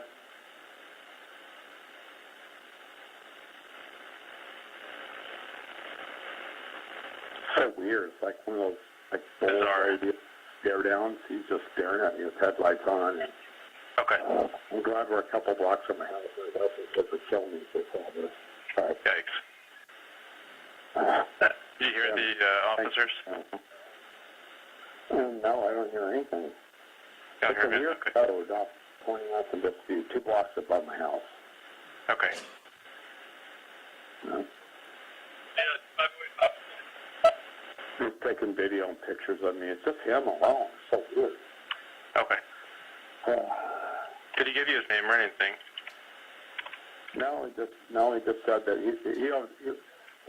I was home and saw the lights coming in on out and everything. I looked and he was like pulling in all the driveways. And I thought maybe it was one of those guys that's like kind of a thief that has a garage door opener. Yeah. And so I went out and followed him, and he blocked me off and accosted me and said, "You're a cop," and started threatening me, which is not a big deal, but it's part of our deal now, right? Apparently, yeah. yeah. And he literally blocked me in. And here comes the first guy. Okay. So right behind me. Okay, good. Yeah, so the first cop is right there. Yeah. So, okay. Okay, well, there with you, I'll let you go, okay? Thank you. Come with You me. betcha. Okay, great. Right. Thank you. All right, bye. Okay, so thank you. It's clear you asked for 1 or 2 units, that's it. Yes. And why did you ask for 1 or 2 units? I figured a couple guys that could get there. 2 units for our department would probably be 2 cars, 1 in each car. Tacoma, I guess, runs 2 people in a car. So 2 units is going to be 4 people tops, and 1 unit's going to be 2 people. And they just know how to take care of a situation like that to hopefully calm them down. And like I said before, the first officer that got him down and talked to him did a great job of de-escalating him. He was really mad, as everybody saw, and then slowly got him to calm down. And I wasn't about to attempt that out of his anger with me. And as I'm talking to the dispatcher, part of the routine is we stay on the phone and talk until somebody shows up. Right. He's not going to let me off the phone. That's why I repeat a few things a few times to make sure they're getting it. That way the officers know what they're going into. I mean, I would feel terrible, like I said, if the officer showed up and the fight was on and they weren't prepared for it, or something bad happened to the officers that arrived. And I'm just describing best what I saw at the time and what my perception of it was, and I wanted to make sure the cops had every bit of information possible that was out there that they were going into. Do most officer fatalities happen in minor incidents? They do. Yeah, most officer fatalities happen in minor domestics, or sometimes when situations are over or when you think they're over. At least mine, just the service of a search warrant and things that we do routine all the time is usually when something goes sideways and shots are fired. Including traffic, minor traffic? Minor traffic stops. Yes. You didn't know these officers from TPD, I think you already said. No, as they kept arriving, their graveyard guys are going to probably be more junior guys, and a lot of them are way younger and look young, and I've never met any of the first 4 or 5 that showed up. I'd never ever met any of them, including my own deputies that showed up. Okay. There's my first deputy showed up actually testified that he came and introduced himself to me after being on 3 years. I'd never met him. But I have 800 people, though. So, yeah. And you hadn't seen Mr. Altheimer tossing newspapers from the car before No. you encountered him? Okay. No. I mean, he testified to that, but that didn't happen. No, I never saw any newspapers. No. What would have happened if he just told you he was a newspaper carrier? I think anybody who knows me, I would have, if he was calm and said, "Hey, I'm just delivering newspapers," I would have got out and introduced myself and maybe said, hey, maybe some suggestions on how not to bring so much attention to yourself at this time of the night or morning, possibly. But it wouldn't have been nothing like this. Yeah. And he testified that he knew where you lived because you had exempt plates. Have you ever had exempt plates in front of your house? No, I've never had exempt plates. My plates on my car are owned by the county, and they look like regular license plates. That way it doesn't look like a government vehicle. And if somebody were to run the plates, because a lot of people have access to do that if they knew it was me and tried to find me, the registration would go back to the county city buildings, but it looks like regular plates. And at some point he called you Sheriff Ed. Do you remember him saying that? On video? I don't know if he actually said that to me or I saw him say I was a sheriff on video. 3 months had passed until I even knew this was an incident, and I didn't even know it was his name until the newspaper called me. I never even asked his name that night. I didn't even know who he was. I mean, once he was the paper guy, it was a non-issue. And so I'm not really sure on that one. Okay. But he never directly told you, I'm the paper delivery person. Nothing like that at all, or showed me a newspaper, nothing. And when you testified last week, you testified about a headline in the Seattle Times that says, "White Sheriff Profiles Paper Boy." Now, is Paper Boy your word or the Seattle Times word? That's a Seattle Times word. The white, I've heard the white sheriff chases black newspaper boy. I have racist white sheriff chases black newspaper boy. There's been many variations of it throughout the headlines and news media. Clear up until this past weekend. Well, do you call him a newspaper carrier yourself or newspaper boy? Well, I call him a newspaper delivery person. I mean, yeah, he's not, That's enough, then, thank you. I delivered newspapers. I was a newspaper boy, 14 years old, and you have the thing and you go walk the neighborhood. It's a newspaper boy, but this is somebody driving a car, and I had no idea that newspapers were even delivered at that time in the morning. 2 in the morning? 2 in the morning. I had no idea that newspaper. I thought they came at 5 or 6, but I haven't taken the newspaper in many, many years. Now, did anybody from the Attorney General's office or anyone that you're aware of go door to door to see if there were any witnesses to what happened? Yeah, my neighbors. Outside the scope of his knowledge. No? If you know. Over the scope of his knowledge. Sustained. Let me then, I think I want to turn to Officer Ventura's body cam for just a minute to talk to you about the demeanor of Mr. Altheimer and how the demeanor you saw compared with what we see on the video. And that's exhibit number, don't tell me, I know, 2. Exhibit number 2 that's admitted. Whenever you're ready, just let me know.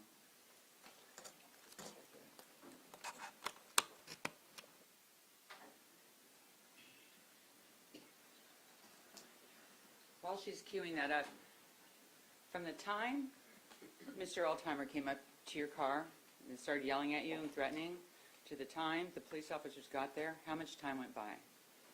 I would guess 4 minutes, 5 minutes tops. And then another time frame from the time that the officers, the first 2 officers showed up, and then 3, from when they showed up until when it was basically over, and you went home, how much time went by? I'd estimate 15 minutes. Okay. That one right? We've seen this before, but I just want to ask you about this quickly, about what we see here with him. Is the phone-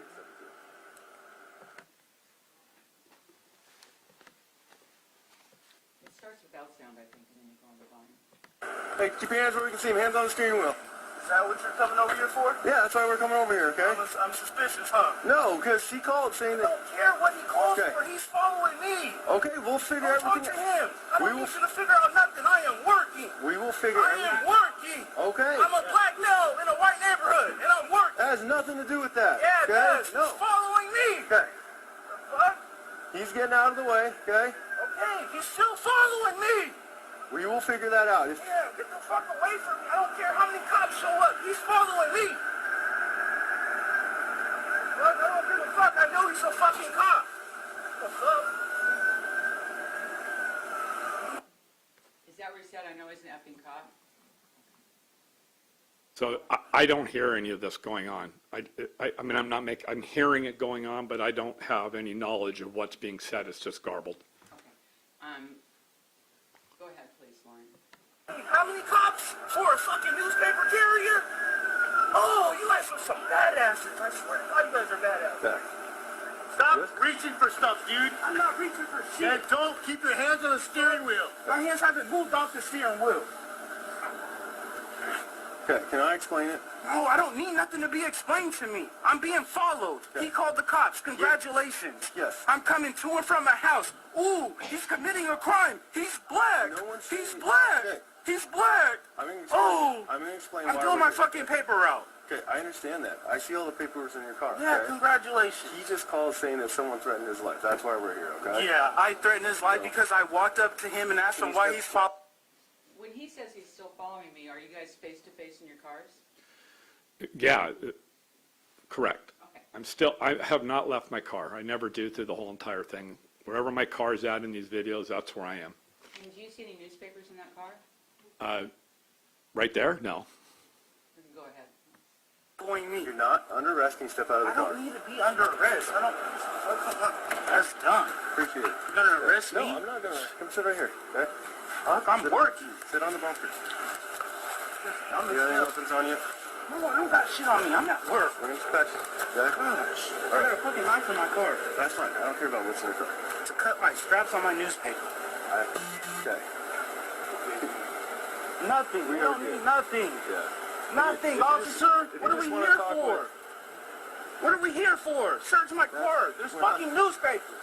This is the second time this shit happened to me. So we saw him there on Officer Ventura's body cam.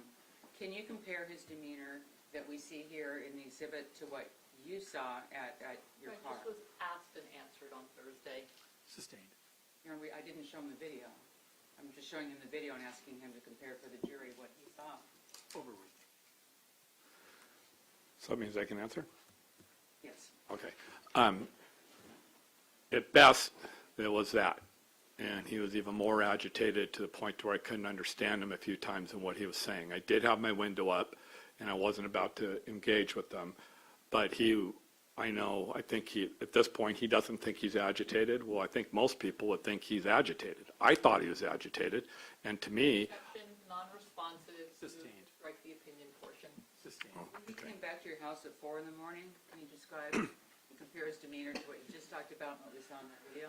It's exactly the same. When he came to my house at 4 in the morning, I could hear him from my bedroom window. I heard the engine rev up, and I knew there was a car out there, and I looked out and saw that it was his car. He was outside of his car, and he was yelling something about same typical stuff that we've heard a lot about being a black man or black in a white neighborhood, and then something about a newspaper. Said something about a newspaper. I'm getting parts of it. And then he threw the paper into our driveway and got in his car and sped off. And when you called in about his coming back to your house, did you call the inside line again? No, I didn't. All I did was I called my sergeant, Mike Blair, who you heard testify to it. Right. I just called him to let him know, the document that he came back. I didn't want anything done about it. I didn't want anything investigated. I just called and wanted it documented that he was there in case he came back again that night or whatever. I didn't know what was going to happen. Once again, I wanted to do that because if he would have came back and would have had an incident and I wouldn't have called, would have been a bigger problem. And so that night or early morning, 2 in the morning, was he arrested? No, I specifically said, as soon as I found out that he was delivering papers, which 2 or 3 people came up to me and said he was delivering papers, I said, well, if he's just doing his job, let him go do his work. I mean, I think I even say that on the 911 call, that I wasn't worried about the threat or anything. I'm used to being threatened. Okay. I wanted to let him go do his job, let him finish his paper out. Guy's out working. I just wish he would have told me right at the very beginning. Yeah. Were any weapons pointed at him? Not that I saw. Nope. And did anybody, was there any physical brutality towards him? No. Was there, obviously no shots fired, right? No. Was there any police intimidation of him that you saw? Nope, I think Tacoma did a great job. And how many responding units were there? I don't know. I asked for 1 or 2, and I really learned through this process that there may have been 5 or 6, I think, that actually showed up. Some showed up on their own, including one of my guys. Okay. I talked to Mr. Altheimer about, at least from his perspective, it being a non-event, because from his perspective, he testified that he hadn't gotten in a confrontation with you. So if he hadn't gotten in confrontation with you, as he said, that would have been a non-event, right? Correct. Irrelevant. It's asking them to comment on someone else's testimony. Sustained. To the second objection. The first objection is overruled. Let me just ask you this. If nothing had happened, Mr. Altheimer had not threatened you, had not been upset and angry and confronted you, it would have been a non-event, wouldn't it? Correct. Okay. Nothing to follow up on, right? Correct.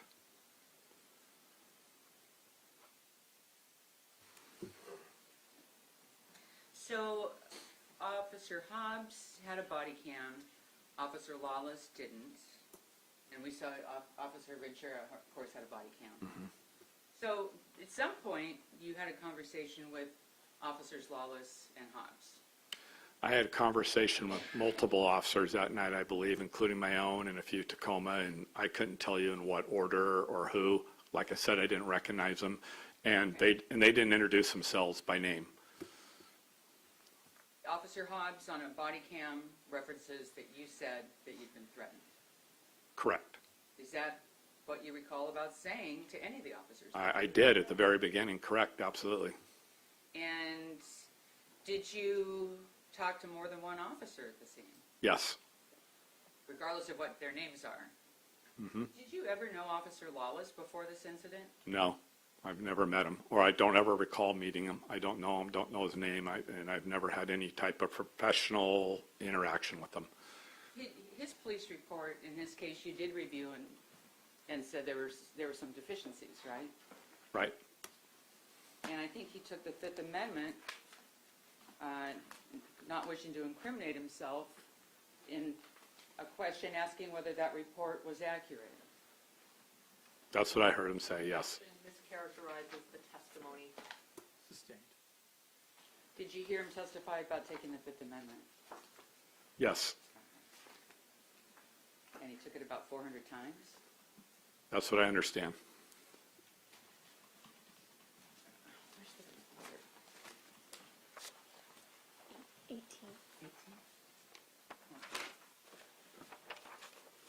The report that I was referencing is Exhibit 18, and you've already testified about what you told him about whether there was a threat. Correct. And just since it's been time since Thursday, how did he ask you the question? The way I took it, Asked and answered last week. Sustained. What was your statement to him? Asked and answered. Overruled. I said I wasn't worried about the threat. Did you ever say I wasn't threatened?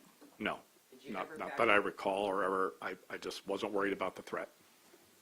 Did you ever backtrack on your statement No. about the threat? Did you ever retract Nope. your statement about the threat? Those are terms invented by the Seattle Times. Are those your words you even use? Nope, never.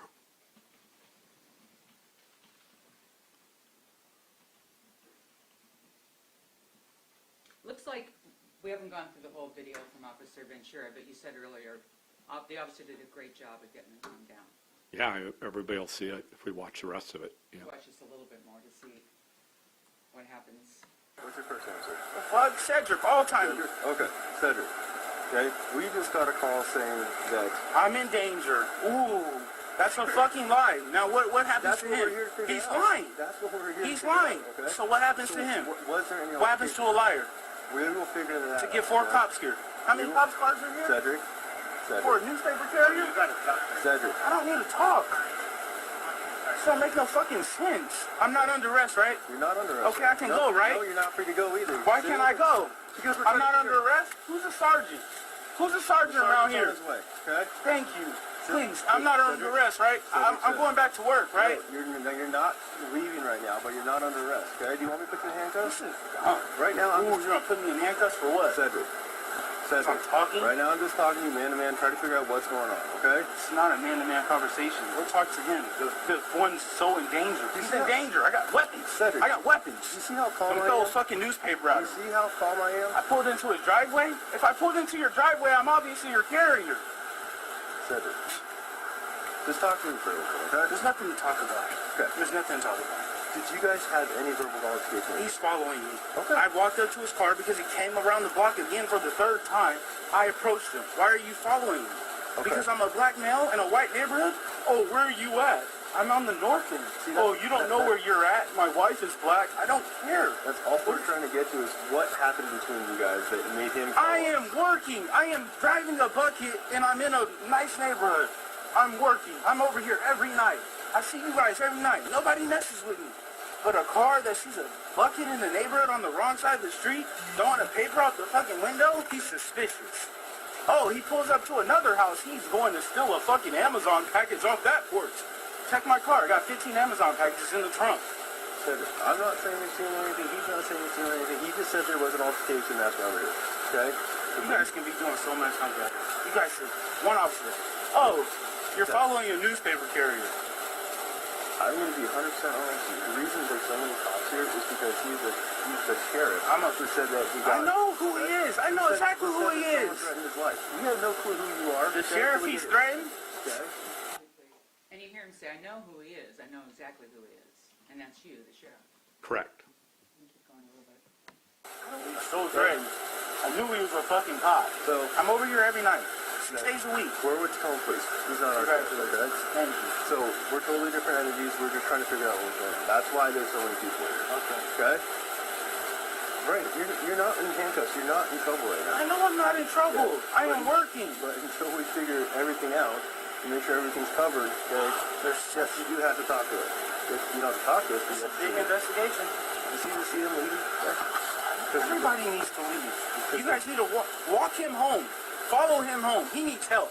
He needs assistance. I got 200 fucking papers. I'm not worried about him. I'm trying to get home. Fuck, I got formula in the car. I'm supposed to be home by 3:30. You guys are slowing me down. Did you ever threaten any sort of violence? No! What am I threatening for? I feel threatened. I'm followed. Just because I walked up on him, I threatened him? Make any threats to you? Nobody made no threats. Okay. That's a lie. If I made a threat, I'll tell you, but I didn't. I didn't even go to him angry. I just wanted to know why he was following me. That's simple. So, what this looks like is a big case of misunderstanding, okay? He thinks you're doing something, you think he's doing something, okay? Stop it there. So he seems to be calmed down some here, is that right? Yeah. Mm-hmm. And the officer said this is a misunderstanding, like he said kind of thing, and he seemed to kind of, when I say he, Mr. Altimer seemed to be calming down some. Yeah, it calms down. Okay.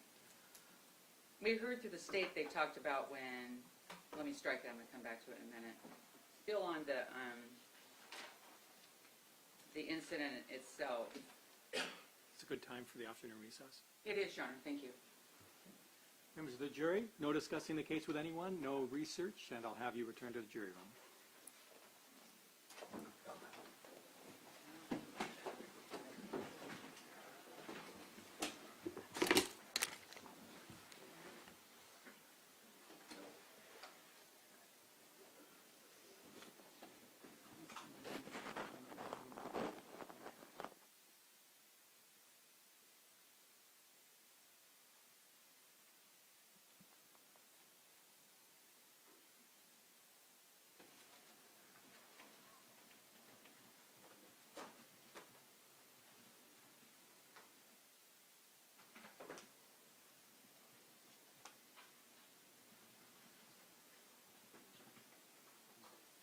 The jury has exited the courtroom. Thank you. You may be seated. The court's at recess until 3 o'clock. Thank you, Your Honor. Sir, write it down.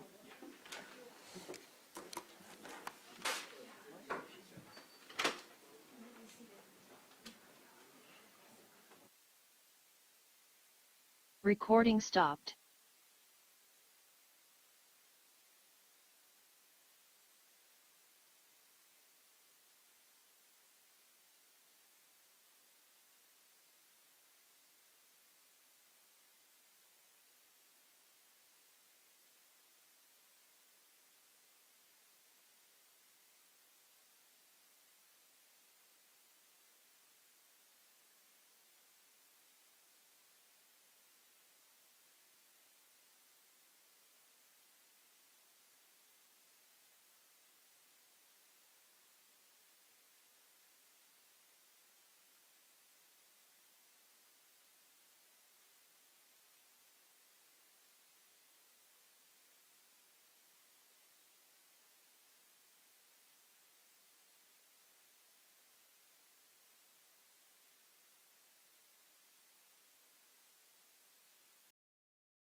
Recording in progress.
Testing live stream audio.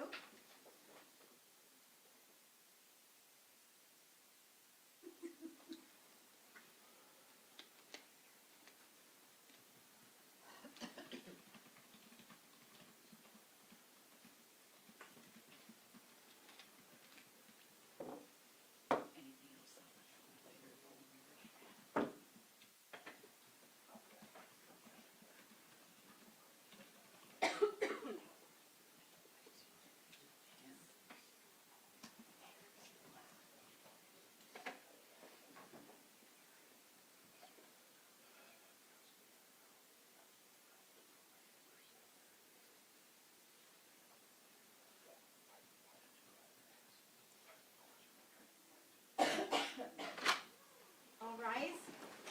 District Court is back in session. Thank you. Please be seated.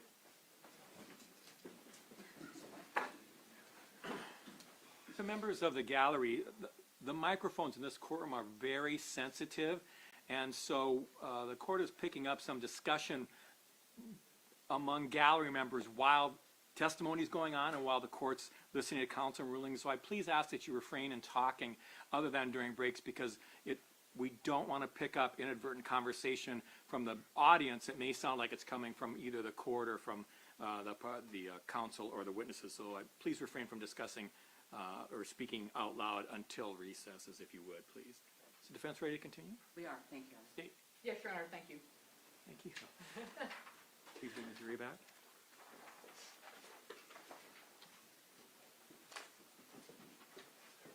And can the sheriff resume the witness stand, Your Honor? Yes.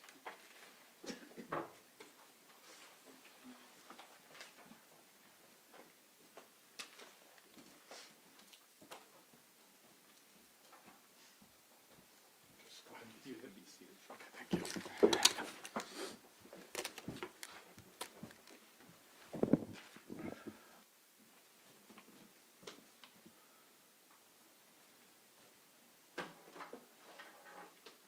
Need water up or anything? Okay. Yeah, I probably should get some just in case I start coughing. Thank you. You can get that.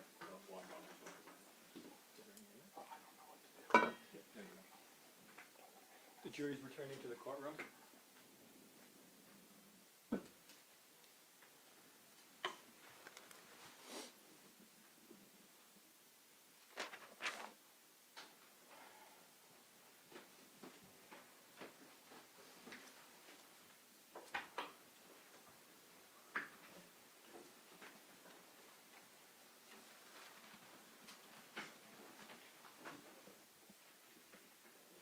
Thank you. Everyone may be seated.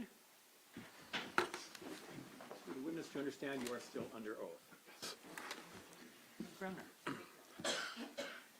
Sheriff, can you tell the jury if you feel any responsibility to keep your own neighborhood safe, the neighborhood where you live? Well, I've lived in my neighborhood for a long time, and we do have what used to be called block watch parties, so we can get to know each other. A lot of my neighbors are elderly and from different countries, and I've helped them out many times. We've had skateboarders come down our hill and get injured. We've helped. We've had victims of crimes, or what to do, how to call the police, try and help them out. We've had our mailboxes punched, cars broken into, like anybody else in any other neighborhood. But yeah, so for 20 plus years, I've gotten to know my neighbors and helped them out whenever ever needed. Why didn't you just call 911 and ask for a Tacoma police officer when you saw Mr. Alzheimer driving and acting suspiciously? Well, when I originally went out, I just was going to go out and see what was going on and see if I could get a license plate. Because of our being crime victims, my wife gets up at about 4:30 she gets up earlier, but leaves at 4:30 or 5 in the morning. And it seems that when she gets up to leave is when we discover that there's been crime in the neighborhood during those type of hours. In the car, wrong side of the road, no lights on, suspicious. Thought I'd go get a plate, check out what's going on, and then it turned into what happened. Okay. Are you on duty 24/7 as a sheriff? Yes. What does that mean? Well, police officers have commissions 24/7. I'm the elected sheriff. My hours differ all the time anyways. I go out at night to work and early morning hours, or go out in the evening and don't come home to the next day. Just depending on what's going on. It's been that way for 22 years. And it continues to be that way. I want our people to work. I want our people to, if one of our deputies is driving by and sees a Tacoma police officer in trouble, or sees something happening, citizen becoming a victim, or somebody down on the ground, I would expect them to stop and help. And was that what you were doing here? Yes. Porch pirate. What does that term mean?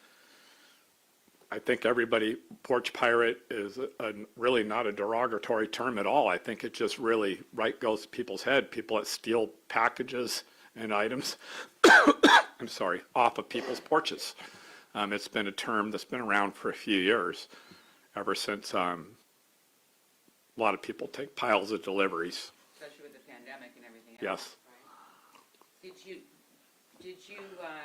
We talked about whether or not you even said anything to Mr. Alzheimer.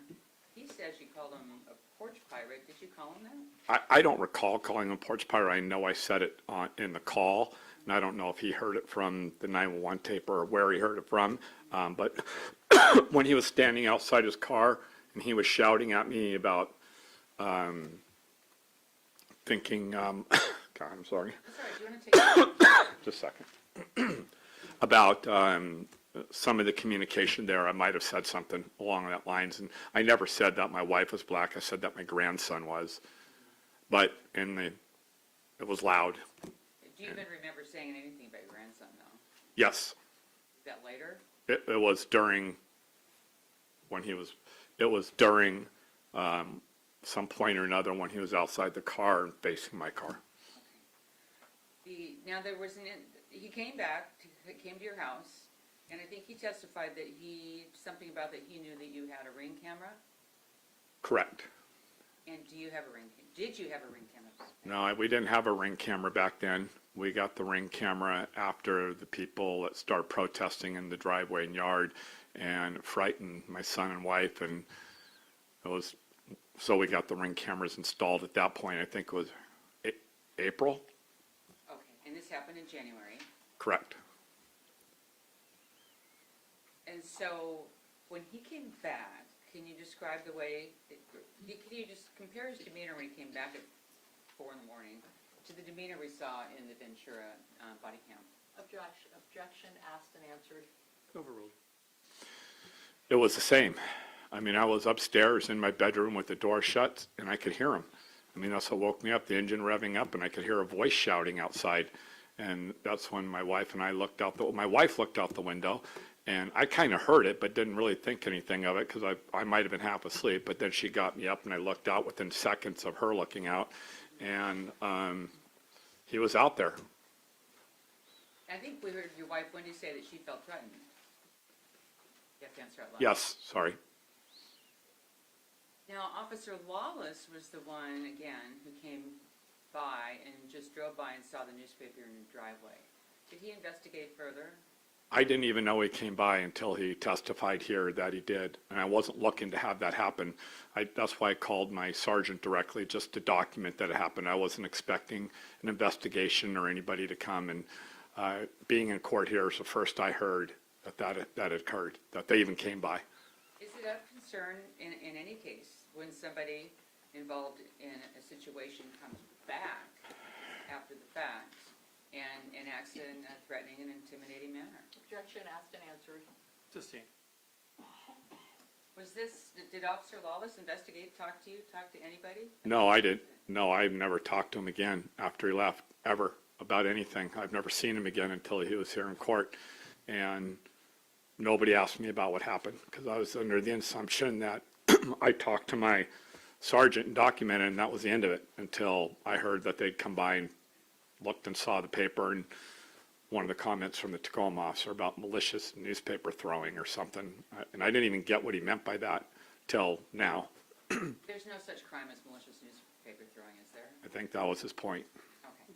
But what was more important was that Mr. Altamer came back to your house. Correct. Was he ever investigated further for that by anybody? No.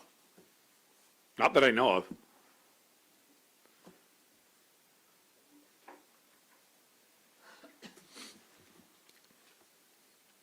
Was the first time you saw Officer Lawless again here in court? Yes. Now, there was an exhibit which is some text messaging that's going between some officers. And I think it's exhibit number... I was going between numbers. Exhibit number J. And you heard about that, right? First time I heard about it was here. Incidentally, do you let your sheriff's deputies group text to each other? Or is that frowned on? It's not frowned on if it's work-related, and it's solve crimes, get case numbers, to communicate official business. Aaron, state's going to object to Exhibit G being used as a lack of foundation. The foundation was not ever used to admit these. J, you mean? J, yes. There's a difference between showing a specific one to a witness who's able to verify that, but we object to the exhibit being used due to a lack of foundation. Your Honor, I object to the speaking objections, and I'm just going to ask to show it to the witness.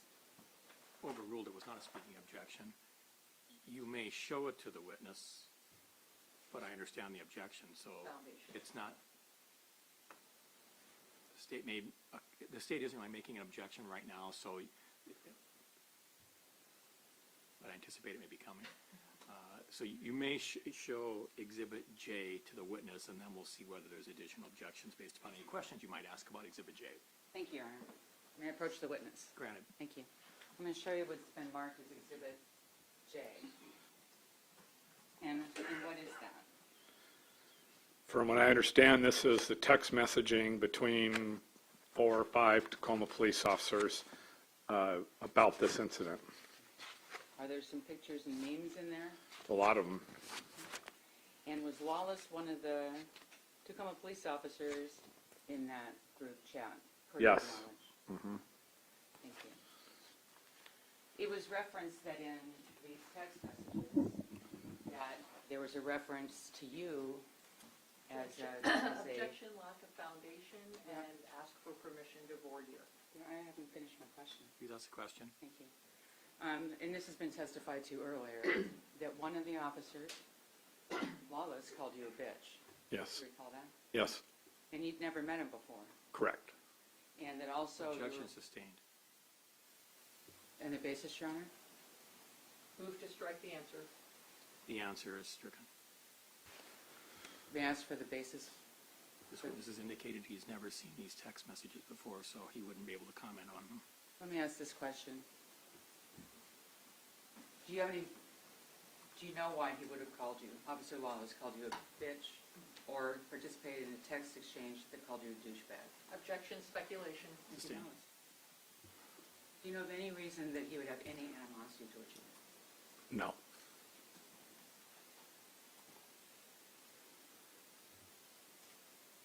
Now, you had had an incident with Tacoma Police Department where you were a victim of a crime, is that right, before this incident? Correct. And about how long before this incident did that happen? It was in November, November before the January. Can you tell us in a nutshell what happened? Object to relevance. Sustained. And it goes to his belief that it wouldn't be report written, in this case. Sustained. And there would be a delay with the report. Sustained. In other words, that's why he asked that there not be a The report. objection sustained.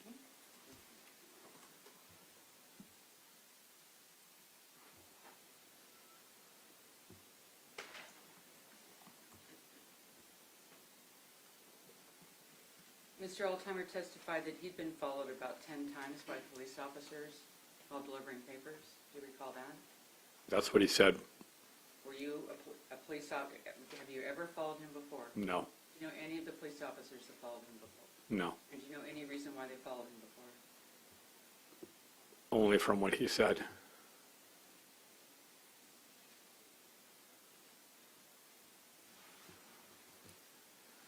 So in terms of chronology, after this happened, there was not a complaint, but there was a call from a newspaper reporter, right?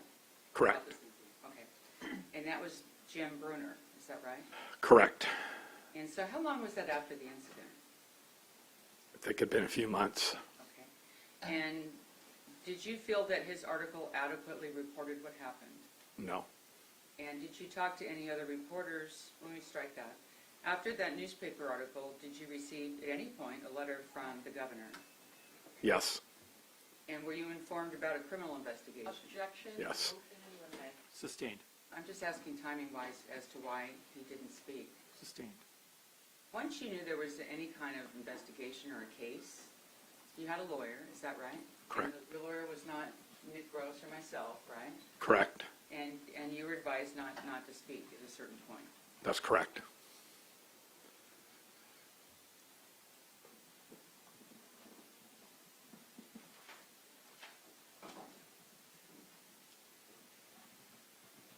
Can you tell the jury overall what was happening with the defund the police and other movements around the time of this incident, per your experience as sheriff?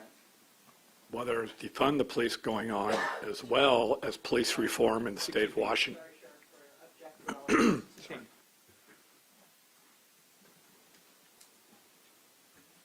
You know, I'd like to be heard outside the presence of the jury, but I don't want to send them out, so just note that I'd like to revisit this as part of my direct.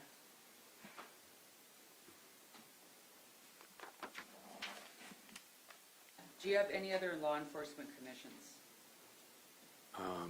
Yes, I used to. I was, before becoming sheriff, I was Washington State Gambling Commissioner for 7 years.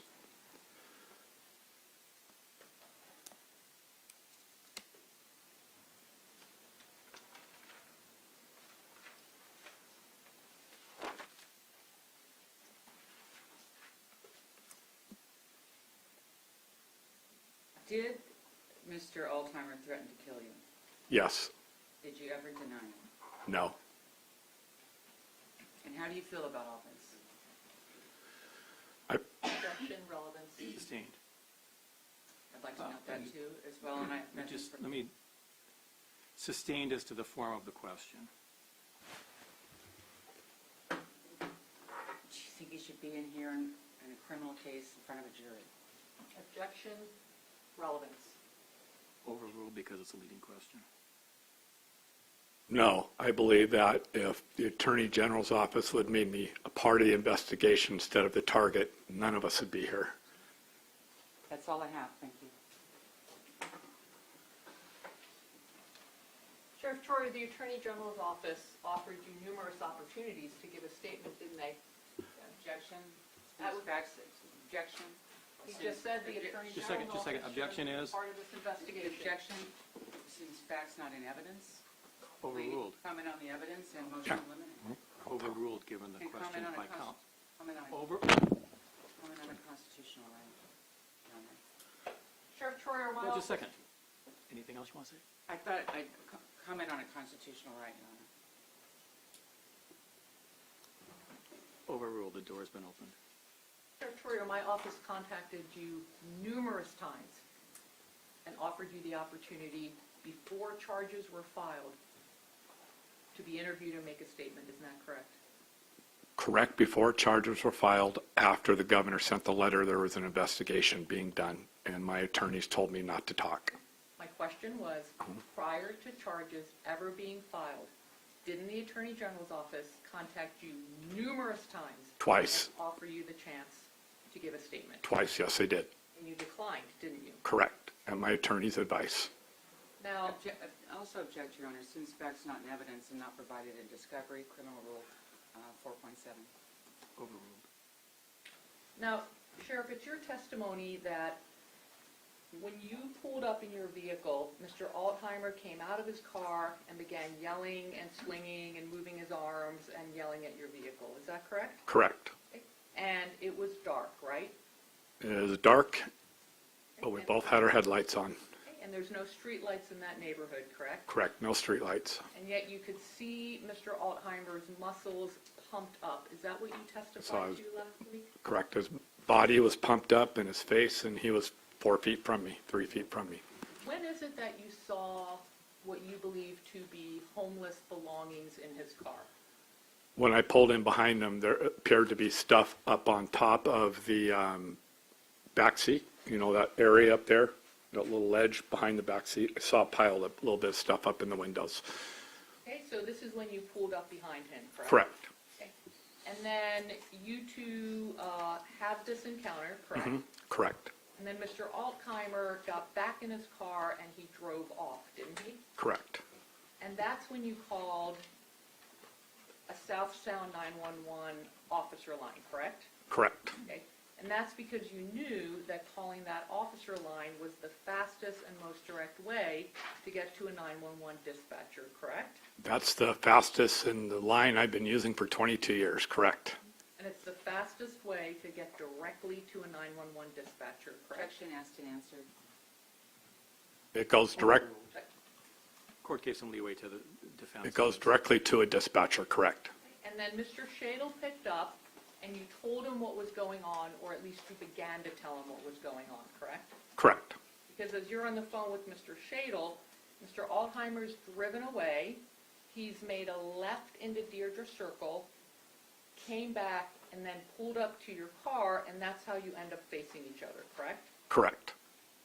And when Mr. Altheimer drove away, left into Deirdre Circle, prior to him coming back, did you lose sight of him? Maybe for 10 to 15 seconds. It's a house, maybe a house too. That's why I thought maybe he made a U-turn, because he disappeared for a very short period of time.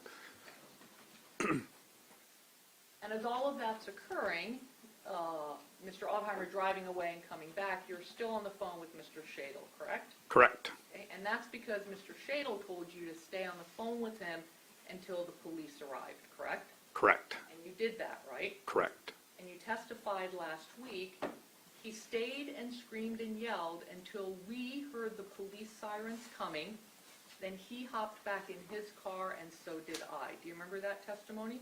Correct. Okay, so now we're at the second encounter, aren't we? Yes. Okay, and that's when you talked about the distance between this pole and you being about 20 feet, is that right?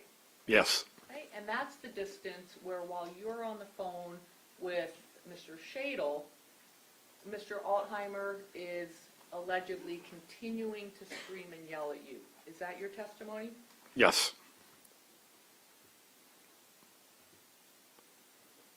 And if you had to hop back in your car, then you were outside of your car at some point. At that point, when he was at his car standing outside, I was standing by my door. Yes. And you also had testified that you didn't get out of your car during the first encounter because that's the worst thing you could have done. Correct. To escalate the situation. Correct. And yet during the second encounter, you did exit your car. Yes. Okay. And you say Mr. Altheimer also exited his car? Yes. We were both outside of our cars.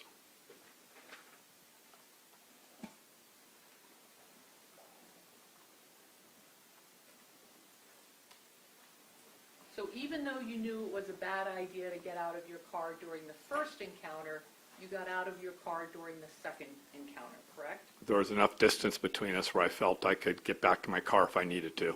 And I felt safe. He wasn't 3 or 4 feet from me. He was from here to the piling there, the wall.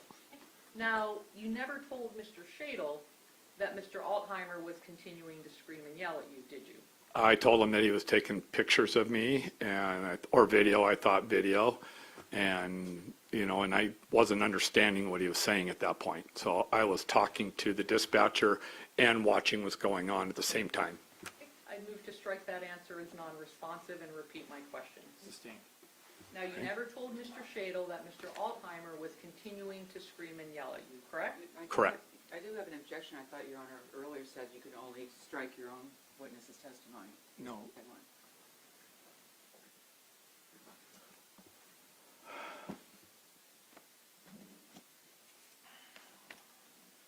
No, I take it back, Your Honor.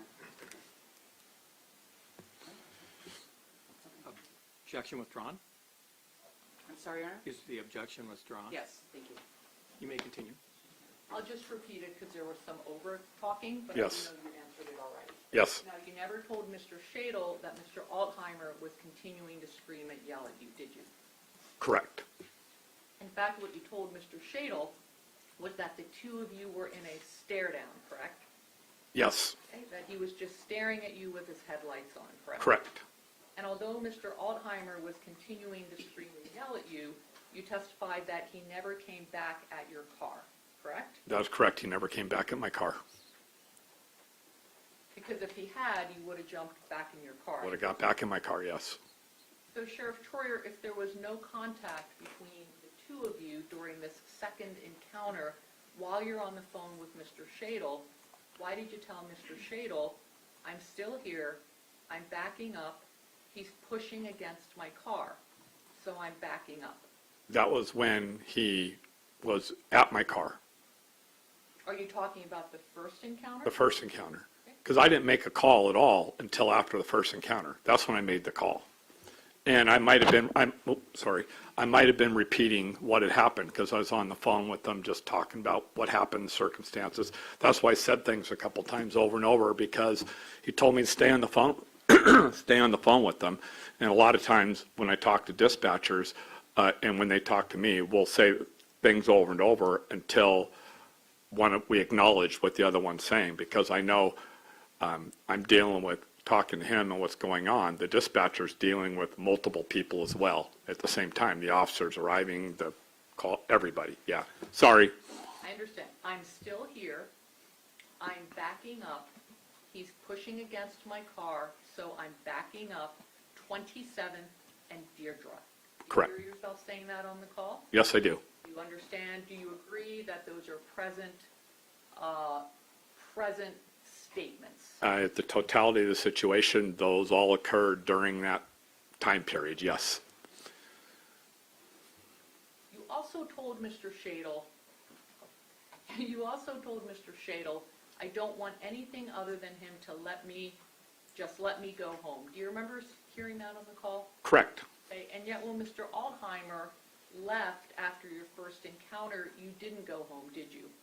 No, I was still there because I was on the phone with them and the police were already on their way, and I was going to obviously finish it out. I wanted I wanted the Tacoma police officers to come, de-escalate the situation, and if it wasn't a deal, or if it was a deal, or figure out what was going on. I made the call. The subject was suspicious, and then he was very aggressive with me. So at that point, I was waiting for the cops to come.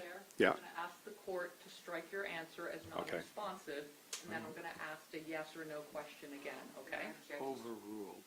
Oh, no, the state is asking the court, based on a non-responsive answer, that is overruled. So the court's not going to strike the testimony as requested. I have a yes or no question for you, Sheriff Troyer. I don't want anything other than him to let me go home, just let me go home. And my question is this. When Mr. Altheimer left after your first encounter, you didn't proceed to go home, did you? No. You instead called 911, correct? Correct. Objection. assumes facts not in evidence. It wasn't 911, it was an inter-department phone.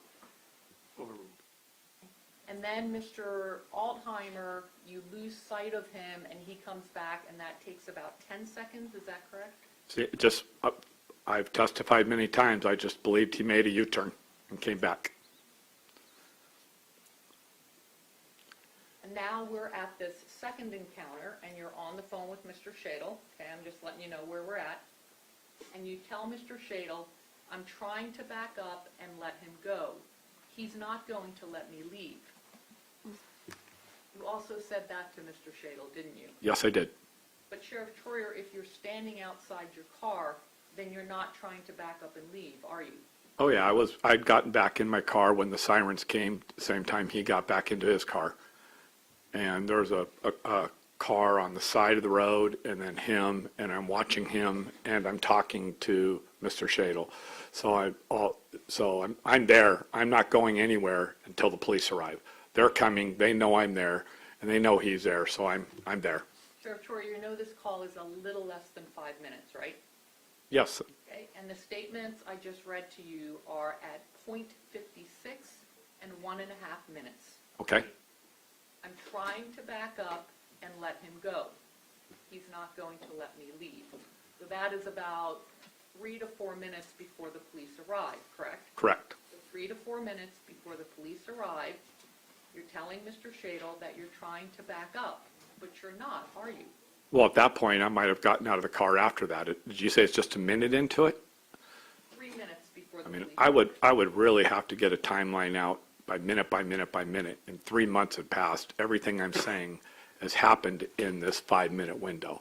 I'm not trying to leave anything out, and I'm not trying to add anything. Sheriff Troyer, can we agree that you don't back up until the police arrive? I did at that point too, yes.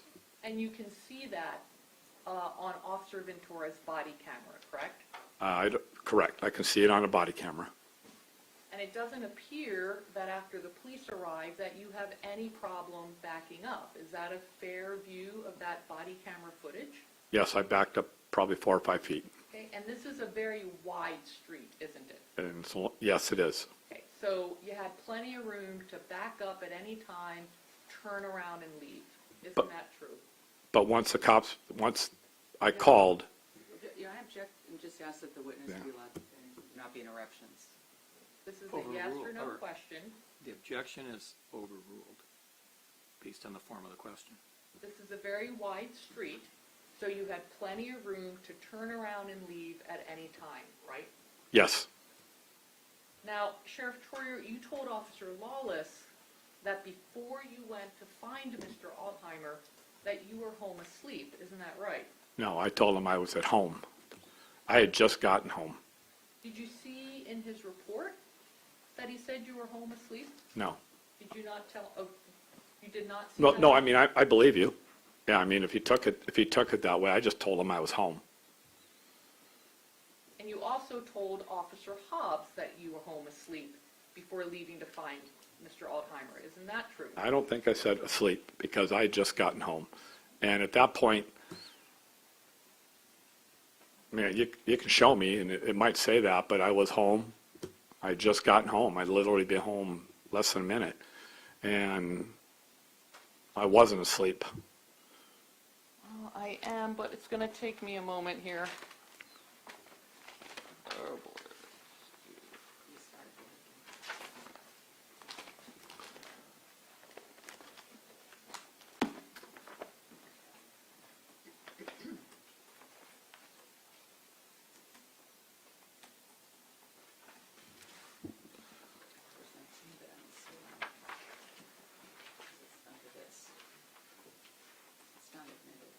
Oh, may I approach? Yes. Yes, I'm already Do you- halfway there. Do you have, granted, but do you have a specific exhibit? I do. I have states 19. You may approach.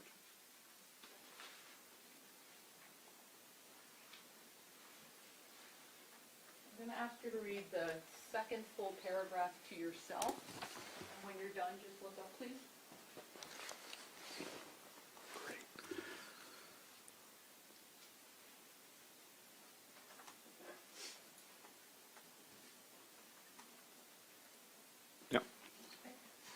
according to Officer Lawless's report, you told him you were home asleep before you went to find Mr. Altheimer. Is that correct? Objection, Your Honor. Foundation. This is an exhibit that's not admitted, and it's not being used to refresh his memory or in any other way.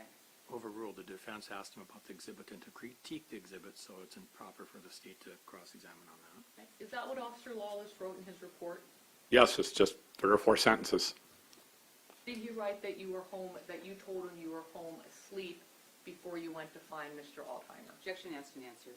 You didn't answer it, that's why. I'm asking. Yes, that's what it says. Okay. Now, prior to becoming the sheriff, you were the agency's public information officer for about 2 decades, correct? Correct. Okay. And I'm going to refer to that as the PIO, which is a term you're familiar with, correct? Correct. Okay. And the PIO is the spokesperson for the agency, right? Correct. And you testified last week that you're a law and order kind of person, right? Correct. And during your campaign for sheriff and while working as the PIO, you've also made public statements expressing concern that law enforcement isn't always given the respect they deserve. Is that a fair characterization? Yes. Do you think that's, especially nowadays, is that fair to say? Yes.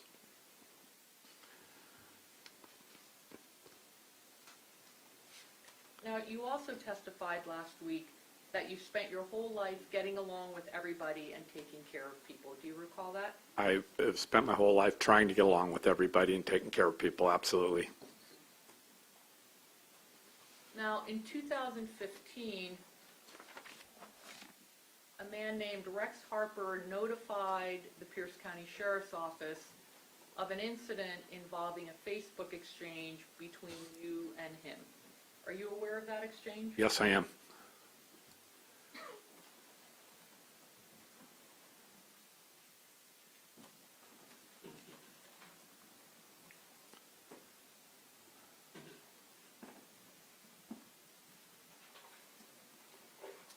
And the reason Mr. Harper contacted the sheriff's office is because he felt that you had sent him a message that put him in fear of losing his job. Objection. And in fear of retaliation from law enforcement. Objection. Is that correct? Testifying lack of foundation, hearsay. Sustained. Are you aware of the nature of Mr. Harper's complaint?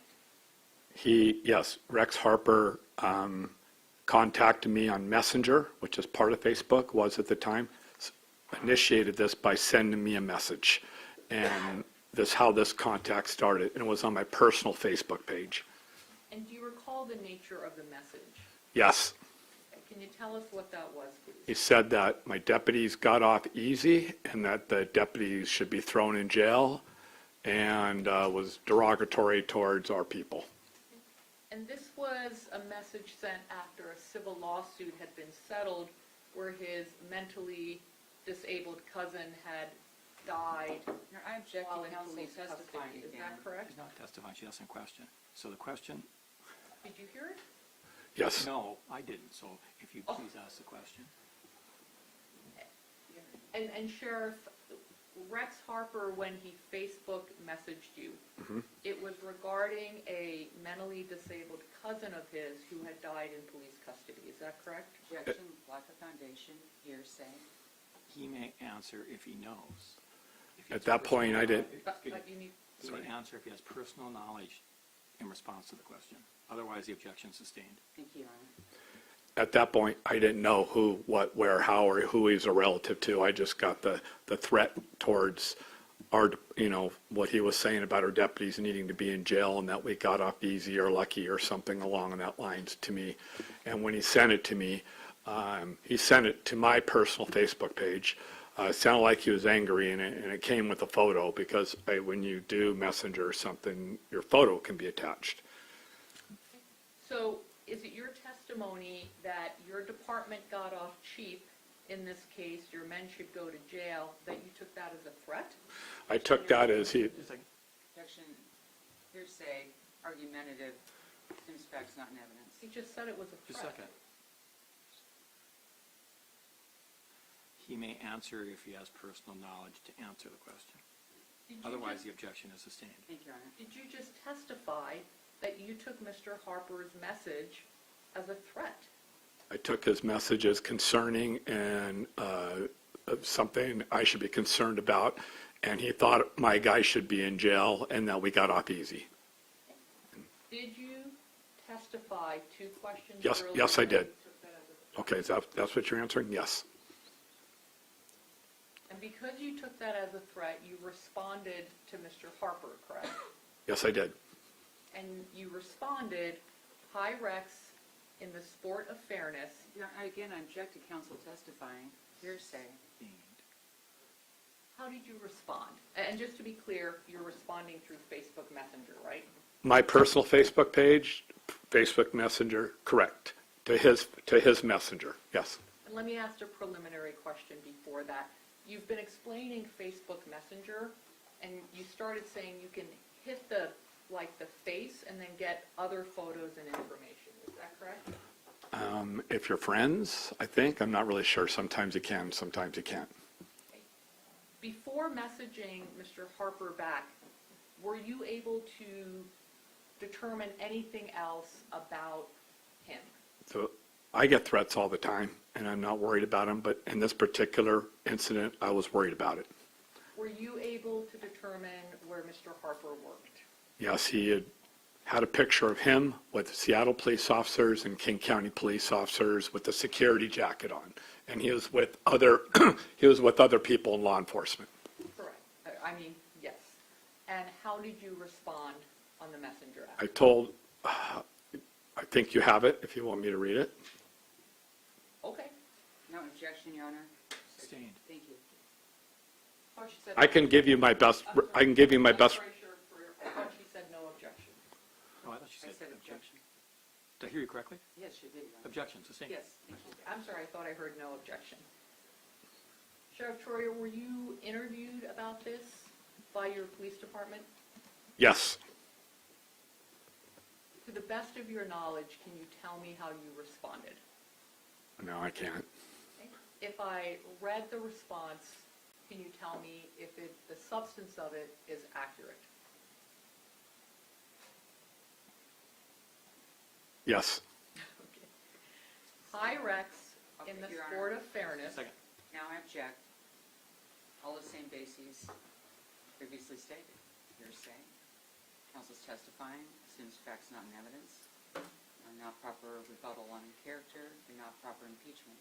Sustained. Sheriff Troyer, do you remember substantially how you responded? No, because I know I would have been polite, because I always am, and I remember being concerned because he was with other law enforcement, and that I was going to let the other law enforcement know about what he had said to us. And I think that was pretty close to being it. Okay. And it sounds like you have an independent recollection of this event. Is that fair to say? That's about it right there. Okay. And if I showed you a report, would that refresh your memory as to what you how you responded? Just same objections as previously stated in one. I'm seeking to refresh his memory. Are you referring to Exhibit CC or something else? CC, not to admit into evidence, but to show to him to refresh his memory. Refresh his memory? Yes, to refresh his Sustained. memory. I can't refresh his memory?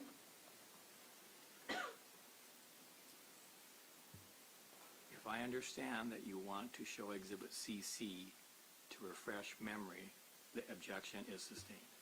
If I'm understanding correctly what the state's intending to seek.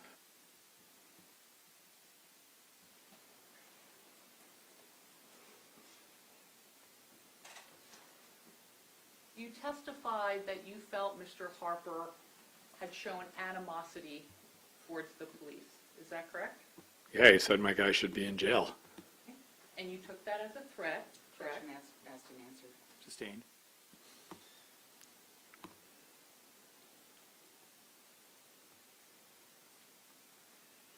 Did you threaten to do anything to Mr. Harper? To do anything to him? Yes. No. Did you threaten to advise anybody about him? Yes. What was that? That I was just going to relay the message that he sent our department to the police officers in King County in Seattle. that I thought that they should be aware. And you also told him that you were going to include his photo, didn't you? Well, Again, same basis, Your Honor. You've answered the question as well. Objection overruled if he has personal knowledge. If not, the objection's the same. the photo that he sent, and he's with the police, and he has a security jacket on. That way they would know who he is. And that was the end of our communication. Now, Sheriff, one of the primary functions of the PIO is to talk to the media, correct? Correct. Okay, and when you're communicating information, it's important to be accurate, right? Well, we've talked about this before. To the best of one's the ability. He was still speaking.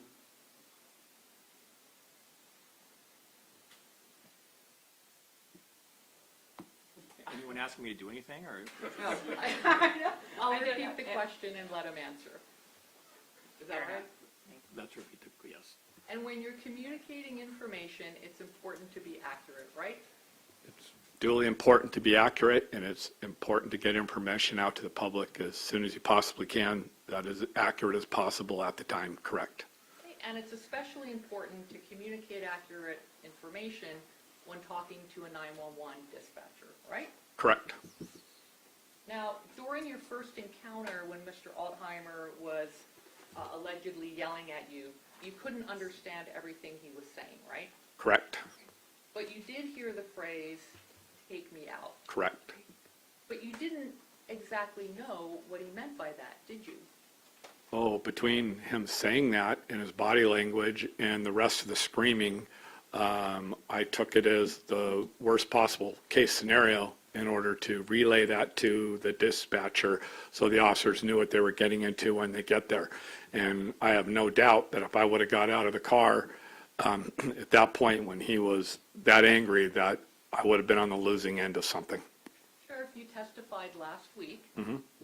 I think he wanted to, take me out and fight, or get me, or kill me, or something, or I don't know.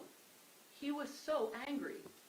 So I'll ask you again, Sheriff, isn't it true that you didn't know what Mr. Altheimer meant when he allegedly said he would take you out? It could have been any of those things. And when you called the 911 dispatcher, you never told him that Mr. Altheimer had threatened to take you out, did you? I told them right at the beginning the totality of what I was experiencing. Correct. And you never used those words, did you? Correct. Because there was other, never mind. Instead, you told Mr. Shadle repeatedly, what you told Mr. Shadle repeatedly was that Mr. Altheimer had threatened to kill you, right? Correct. You told Mr. Shadle he wants to kill me. Isn't that right? He looked pretty determined. Correct. And you also never told Mr. Shadle that the reason you wanted the police to respond is because you just wanted someone to come calm things down. That would have been obvious. I didn't want to interact with them any further, and I wanted the Tacoma police to come there to de-escalate the situation. So I guess your answer is yes. You never told Mr. Shadle that the reason you wanted the police to come was to either calm things down or to de-escalate the situation. Isn't that correct? Say it again? You never told Mr. Shadle that the reason you wanted the police to come was to de-escalate the situation or to calm things down. When I said I only need 1 or 2 units, that's what they would be there for. Everybody would know that I needed help, and that's what they would do when they get there and do whatever they normally would do when they show up to a scene where that's just the obvious. I needed help, and I wasn't going to get involved. But you never told Mr. Shadle what you wanted the officers to do when they arrived. No, because I would leave that up to the officers who showed up and determined what they needed to do, because it'd be their call, their situation. Now, Sheriff, the reason it's important to provide accurate information to a 911 dispatcher is because the information that dispatch receives, as you've testified, goes to the responding officers, right? And their safety depends on having as much accurate information as possible, correct? Correct. And one of the things that makes police work dangerous is that police officers often walk into unknown situations. Fair to say? Fair to say. And because of that, it's important for an officer to have as much relevant information as possible when responding to the scene of a potential crime, right? Correct. Especially if they're responding to a crime involving threats of violence, right? Correct. And one of the most important pieces of information a responding officer needs to know is whether a subject is armed, right? Correct. And yet when Mr. Shadle asked you whether Mr. Altheimer had a gun, your response was, I have no idea. He looks homeless in his car. Did you hear yourself saying that on the call? Correct. I had no idea. I had no idea if he had a gun. When Mr. Shadle asked you a specific question about guns, why did you feel that Mr. Shadle and the responding officers needed to know that Mr. Altheimer looked homeless in his car? Because some people in that particular neighborhood up at the shopping centers are living in cars, and they've had confrontations with them before, and I just, like you said, they give them all the information you can give them, and that's what I did. I gave him the information that I thought that he could be. He even called his own car Bucket, and the car looked out of place, no headlights on, and could have been somebody that was living up, unfortunately, this is the way it is nowadays, but we have people living in cars all over 8 blocks away from our house. Multiple people, they're still there. What were the belongings you believe that you saw in the back of his car that made you think he looked homeless? I couldn't even tell what it was. It was just stuff piled up, and that's kind of how when we see cars like that. And my wife has helped those people many times. It's just that when I saw the stuff, You don't know what you saw. You saw items. I just saw items. I just saw items. You couldn't see that it was a sleeping bag, correct? Was it a sleeping bag? No. Oh. You couldn't tell what you were looking at, correct? Correct. I couldn't tell what it was. If you were looking at a tent or a sleeping bag Correct. or anything, do you? Correct. And you mentioned him referring to his own car as a bucket in a neighborhood. You later referred to it as a homeless-looking scion. Do you remember that? A what? A homeless-looking scion, S-C-I-O-N. Oh, I didn't say that. I said sedan. A homeless-looking sedan. I said it looked like a sedan. Okay. A homeless-looking sedan. Something to the effect of that could be. I think I said that. Did the age and model of the car contribute to your belief that he was homeless? The condition of the car, the stuff piled on top, the way he was behaving, the non-responsiveness to how I found other people in that particular thing that may have issues. And I'm not saying he did, but other people that I've encountered have issues that are living in their cars. And once again, it was just relaying information to the police officers that were arriving of what they might be coming into. Now, you never actually saw Mr. Altheimer steal any packages, did you? No. Because if you had, you would have told Mr. Shadle that, right? Correct. And you don't know one way or the other if you ever called Mr. Altheimer a, quote, porch pirate. Was that your testimony? Well, I did say that. I've said that a few times now. Porch pirate, yeah. Did you say that to Mr. Altheimer? I don't believe I said it to him. I know I did say it to the dispatcher. And it was your testimony that a porch pirate is someone who steals things off of porches, right? Correct. And you don't find that to be a derogatory term? Well, Your Honor, should I answer that? Well, you testified that you didn't think that was a Well, derogatory term. I know, but you guys used it derogatory earlier as it's a race issue, and I didn't use it as a race issue. I use it as somebody that goes into people's driveways and steals packages off porches, so I don't know what you're asking me. What I'm asking is, did you testify earlier today that in your belief that porch pirate is not a derogatory term? It's a term I think everybody knows for people that steal stuff off people's porches. And did you testify earlier that you didn't think it was that's not a derogatory term? It's a term of fact of what I'm trying to explain somebody's doing. I'm not, nothing derogatory. I mean, I think you can turn on the TV every day and hear that term, or punch into any video or social media service and see hundreds of videos of it with the term porch pirate. After the incident we're talking about was over, okay? Earlier the next morning, and we're talking the same morning now on the 27th, okay?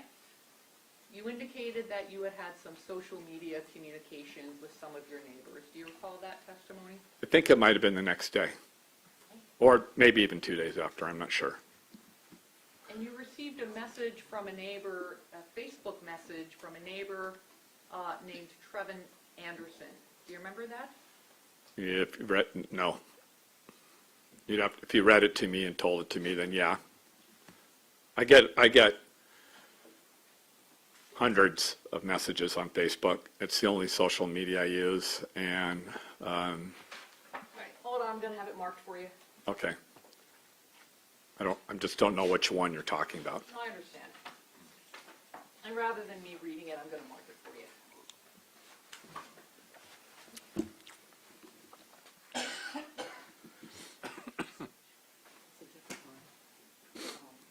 I got it.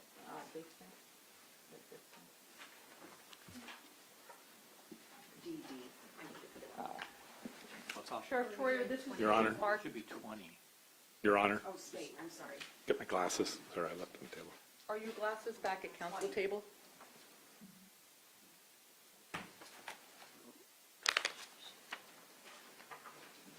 This exhibit is marked as Exhibit 20. 2.5. About the same. Sheriff, I'm handing you what's been marked as State's Exhibit, losing my balance here, State's Exhibit 20. It's 2 pages. I'm going to ask you to read both of them quietly to yourself, take all the time you need, and then just look up when you're done reading.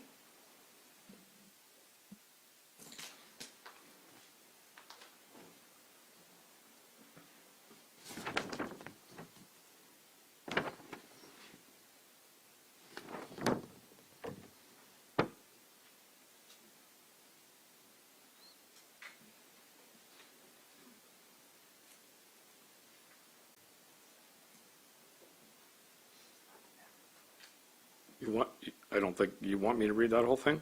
I want you to read it to yourself, and then I'll have some questions about it. Does that make sense?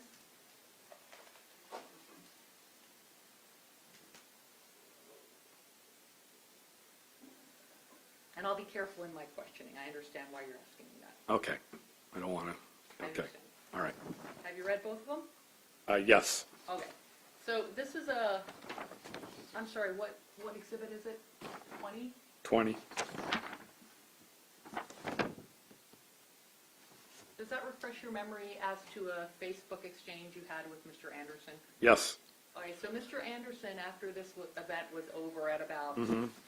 9:30, Mhm. messaged you to ask you why there was such a large police response that a few hours ago, correct? Correct. And then you responded back to him later that evening on the 27th, is that correct? Yes. Yes. And there again, you told Mr. Anderson that Mr. Altheimer was living out of his car, correct?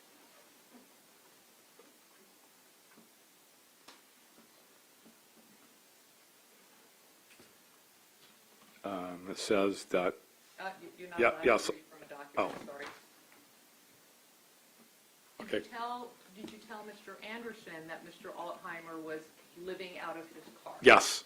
Okay, but by that time, you knew that wasn't true, right? Correct. And you also told Mr. Anderson that Mr. Altheimer was delivering papers for a friend, but that's not true either, was it? You'd been advised that he was delivering his own newspaper on his own newspaper route, correct? Correct.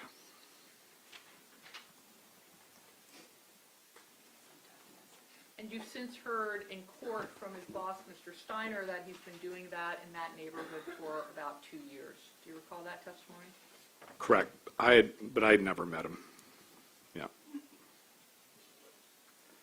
Now, you also told Mr. Anderson that the guy, Mr. Altheimer, was driving in and out of driveways, stopped in the street, and yelled at your house and when you looked out, he launched a newspaper at your house, right? Correct.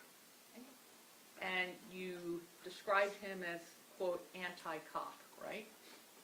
Well, that would be correct. Now, nowhere in your response to Mr. Anderson, where he's asking you about the large police presence, did you ever say that Mr. Altheimer had threatened to kill you, right? Correct. Or that he had threatened to take you out, right? Correct. Or that he had threatened you in any way, correct? Correct. Now, Sheriff, you said you have 800 officers under you, is that correct? Give or take 20. Well, no, employees. Okay. Employees. How many police officers? 300? About 350 deputies and another high 200, low 300 corrections officers. Okay. But they're also called deputies. Now, Sheriff, do you agree that as sheriff, one of your highest duties and priorities is to protect the men and women who serve under you? Correct. And if one of your deputies called a police dispatcher and said that someone who knows he's a police officer just threatened to kill him, you'd want the dispatcher to treat that as the highest priority, wouldn't you? I'd want them to do what they needed to get done, whatever the deputy was asking for, because these things happen. I mean, it happened while people are on duty and while they're out on the road, and communication is important, yes, whatever. Let me ask you, it's a yes or no question. These are people who serve under you, correct? Correct. You're in charge of their safety. Correct. If one of your deputies who serves under you called a police dispatcher and said someone who knows he's a police officer just threatened to kill him, you'd want the dispatcher to treat that as the highest priority, wouldn't you? Well, that's what you would want. This is what this was treated like, was the highest priority, yes, and I would want them, they asked for 1 or 2 units, I would definitely want to make sure they got their 1 or 2 units, absolutely. My question is, would you, if one of your deputies called and said that their life had been threatened outside of their home by someone who knows they're a cop, one of your deputies said that to a 911 dispatcher, would you want 911 to send everyone? No. No more questions.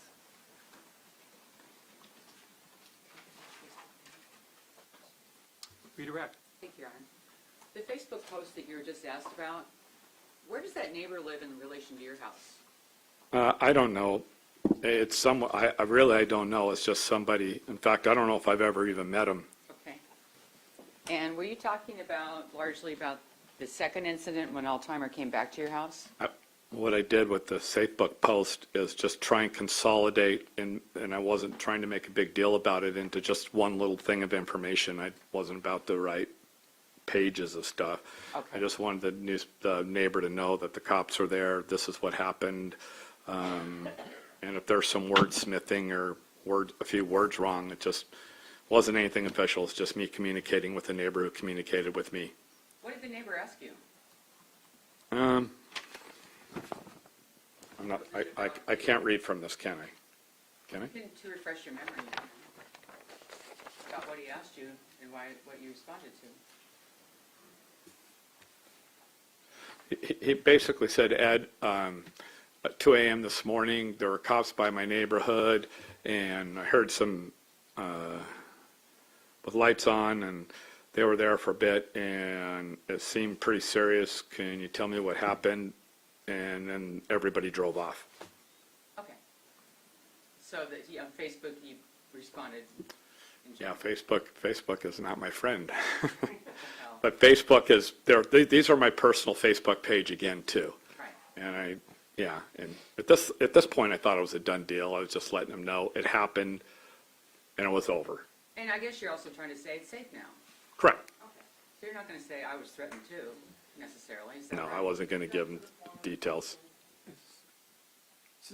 Could you ask the question again, please? Yeah, I said, so you weren't going to say I was threatened too when you're telling him the neighborhood's safe. Sustained. Why didn't you indicate in that note to your neighbor that you were threatened? It was over. I didn't think a report was being written. I didn't want to worry him. I don't make a big deal about it. I just gave him a very short version, the totality of what happened. And he went, and then that was it. He never replied to me again or anything, so I'm pretty sure that that sufficed to explain. I sure don't want to terrorize my neighbors, you know. So he didn't have any more questions to you No. about what was going on? Not that I know of. Not that I know of. And when he sent you that note, did he even know that you were involved in the large police presence or the police presence in the neighborhood? No. Lack of personal knowledge. Sustained. Do you know whether or not he knew whether you were involved in any way? No. Okay. You were also asked about the report, exhibit number 19, which is Officer Lawless's report. Yes. Is it still up there with you? No. Oh, yes. And you were asked by the Attorney General, the Assistant Attorney General, about whether or not the report says you were home asleep when this happened. Yes. Is that true? Were you home asleep? No.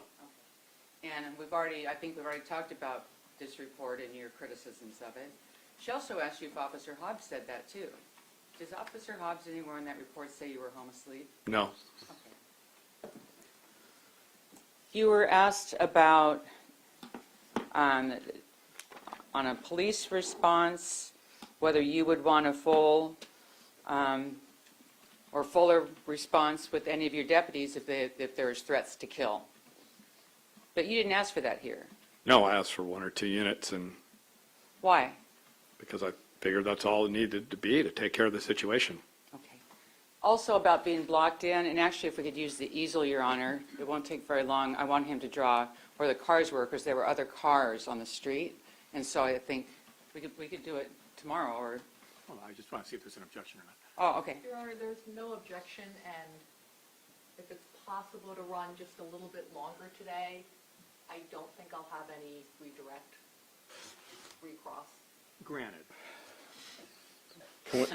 Can we use one of the, I have the ability to change my mind, but I can see that I may not have recross. Yeah, so yes, you may do that if that's what you choose to do. Thank you. We need to mark it though.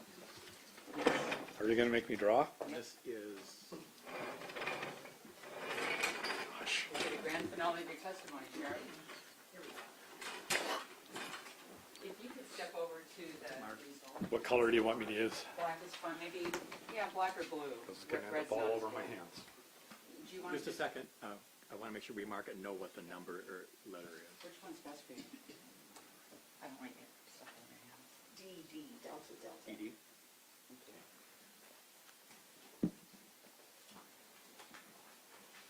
And all the jurors see the easel there. I'm seeing everybody nod their head. All Thank right, you. thank you. What I'd like you to draw, Sheriff, is that, we've already seen the map of where you went. But now I want to just draw the street where you came upon Mr. Altheimer. The first time when I got there? Yes. Which direction to put the cars and everything? Yep.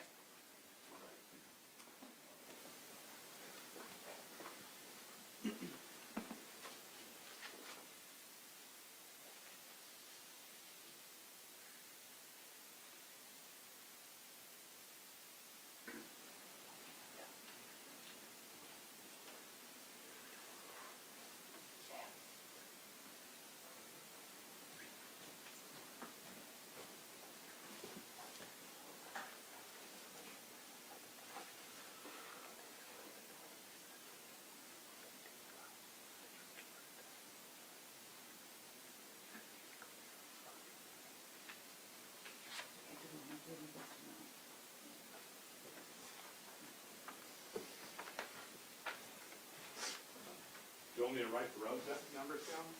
No, you don't, I mean, just, I think that's. which one's the, what's the name of the street? 27th. Oh, this is Deidre right here. This is Deidre. I think there's one house on each side, then a circle right there. Okay, and just show us where 27th is then, just to Right give us here. context. Okay. So when he first came in, you're basically behind him, is that right? Correct. And then when he, and are there any other cars in the street or in the area? There's a car parked over here. Okay. And then he drove into the circle and turned around? Is that right?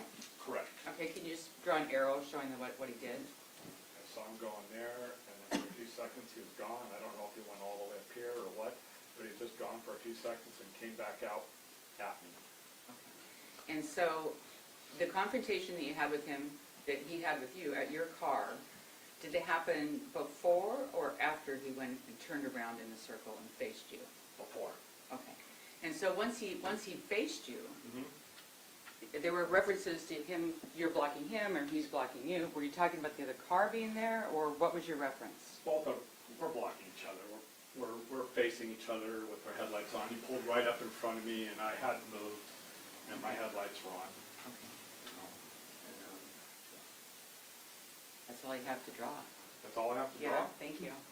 Okay. And it's marked. I can actually put that back there. Just a Okay. couple final questions. All right. You were basically informed by the governor's office in April of 2021 that there'd be an investigation, is that right? Objection, motion in limine. Sustained. Your Honor, you were basically just told that there were people that tried to get a hold of you from these attorneys' office?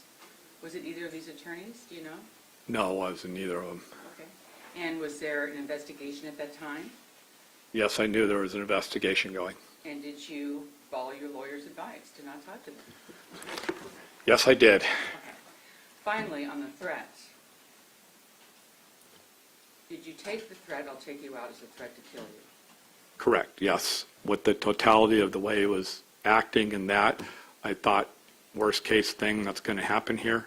And I wanted to make sure, and the reason why I said it a couple times is because I wanted to make sure the dispatcher acknowledged me saying that, because I know he's got a lot going on.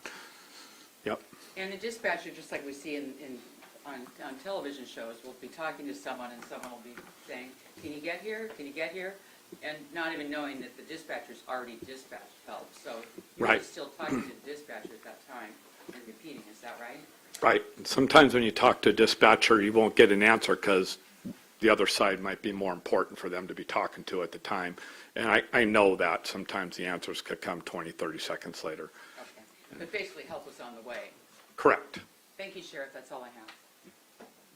Redirect? Or recross, I'm sorry. No recross, Your Honor.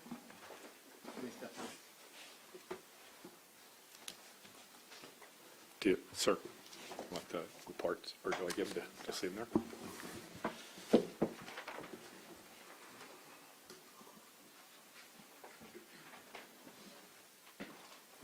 The defense, is this a good time to break for the day? It is, Your Honor, thank you.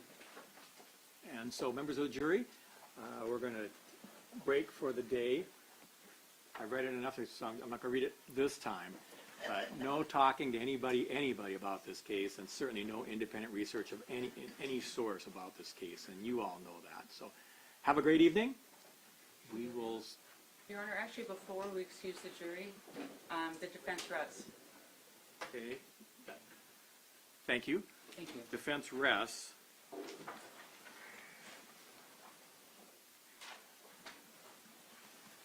Good call. This is maybe premature, so I don't want to put anybody in a bind, but do you anticipate rebuttal witnesses? No. This was important because this is helping the court decide when I should have you back tomorrow. And so if you would please be back in the jury room by 10:30 tomorrow, that would be helpful. You do not need to be here earlier than that. There are some matters I need to take care of. And so if you'd be here by 10:30 in the jury room, that would be timely for the court. So now you are excused. And still, no talking to anybody about the case.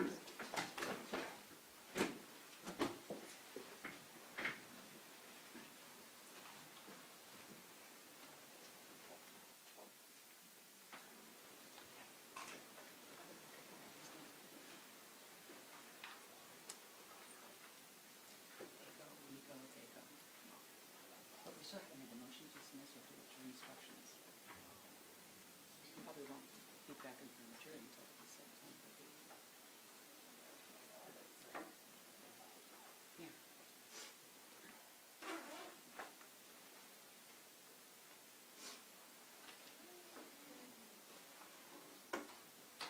The jury has exited the courtroom. Everyone may be seated. And Counsel, I really want to thank you for that, because I too was thinking, if I have the jury back, we have things we need to talk about tomorrow morning. I want to give them a little bit of a break if I can to come, and so that's why the 10:30. And I figured, depending upon how long we need to talk tomorrow morning, I may well take the morning recess a little bit early, so when they are here around 10, we can perhaps get started. So, Counsel could be back here by 8:45 and ready to go tomorrow. We have not talked about instructions. We have not talked about whether the exhibits, whether there should be a playback device in the jury room with respect to electronic exhibits. And it's been a long day for all of you, and so let's talk about that tomorrow. Thank you, Your Honor. So at this time, the court is at recess, and thank you. Thank you. Thank you, Your Honor.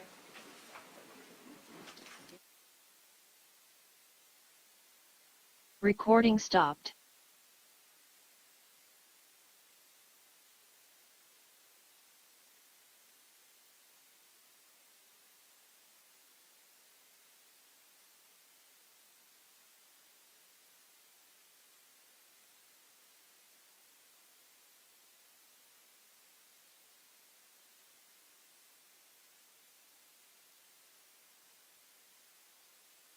Recording in progress.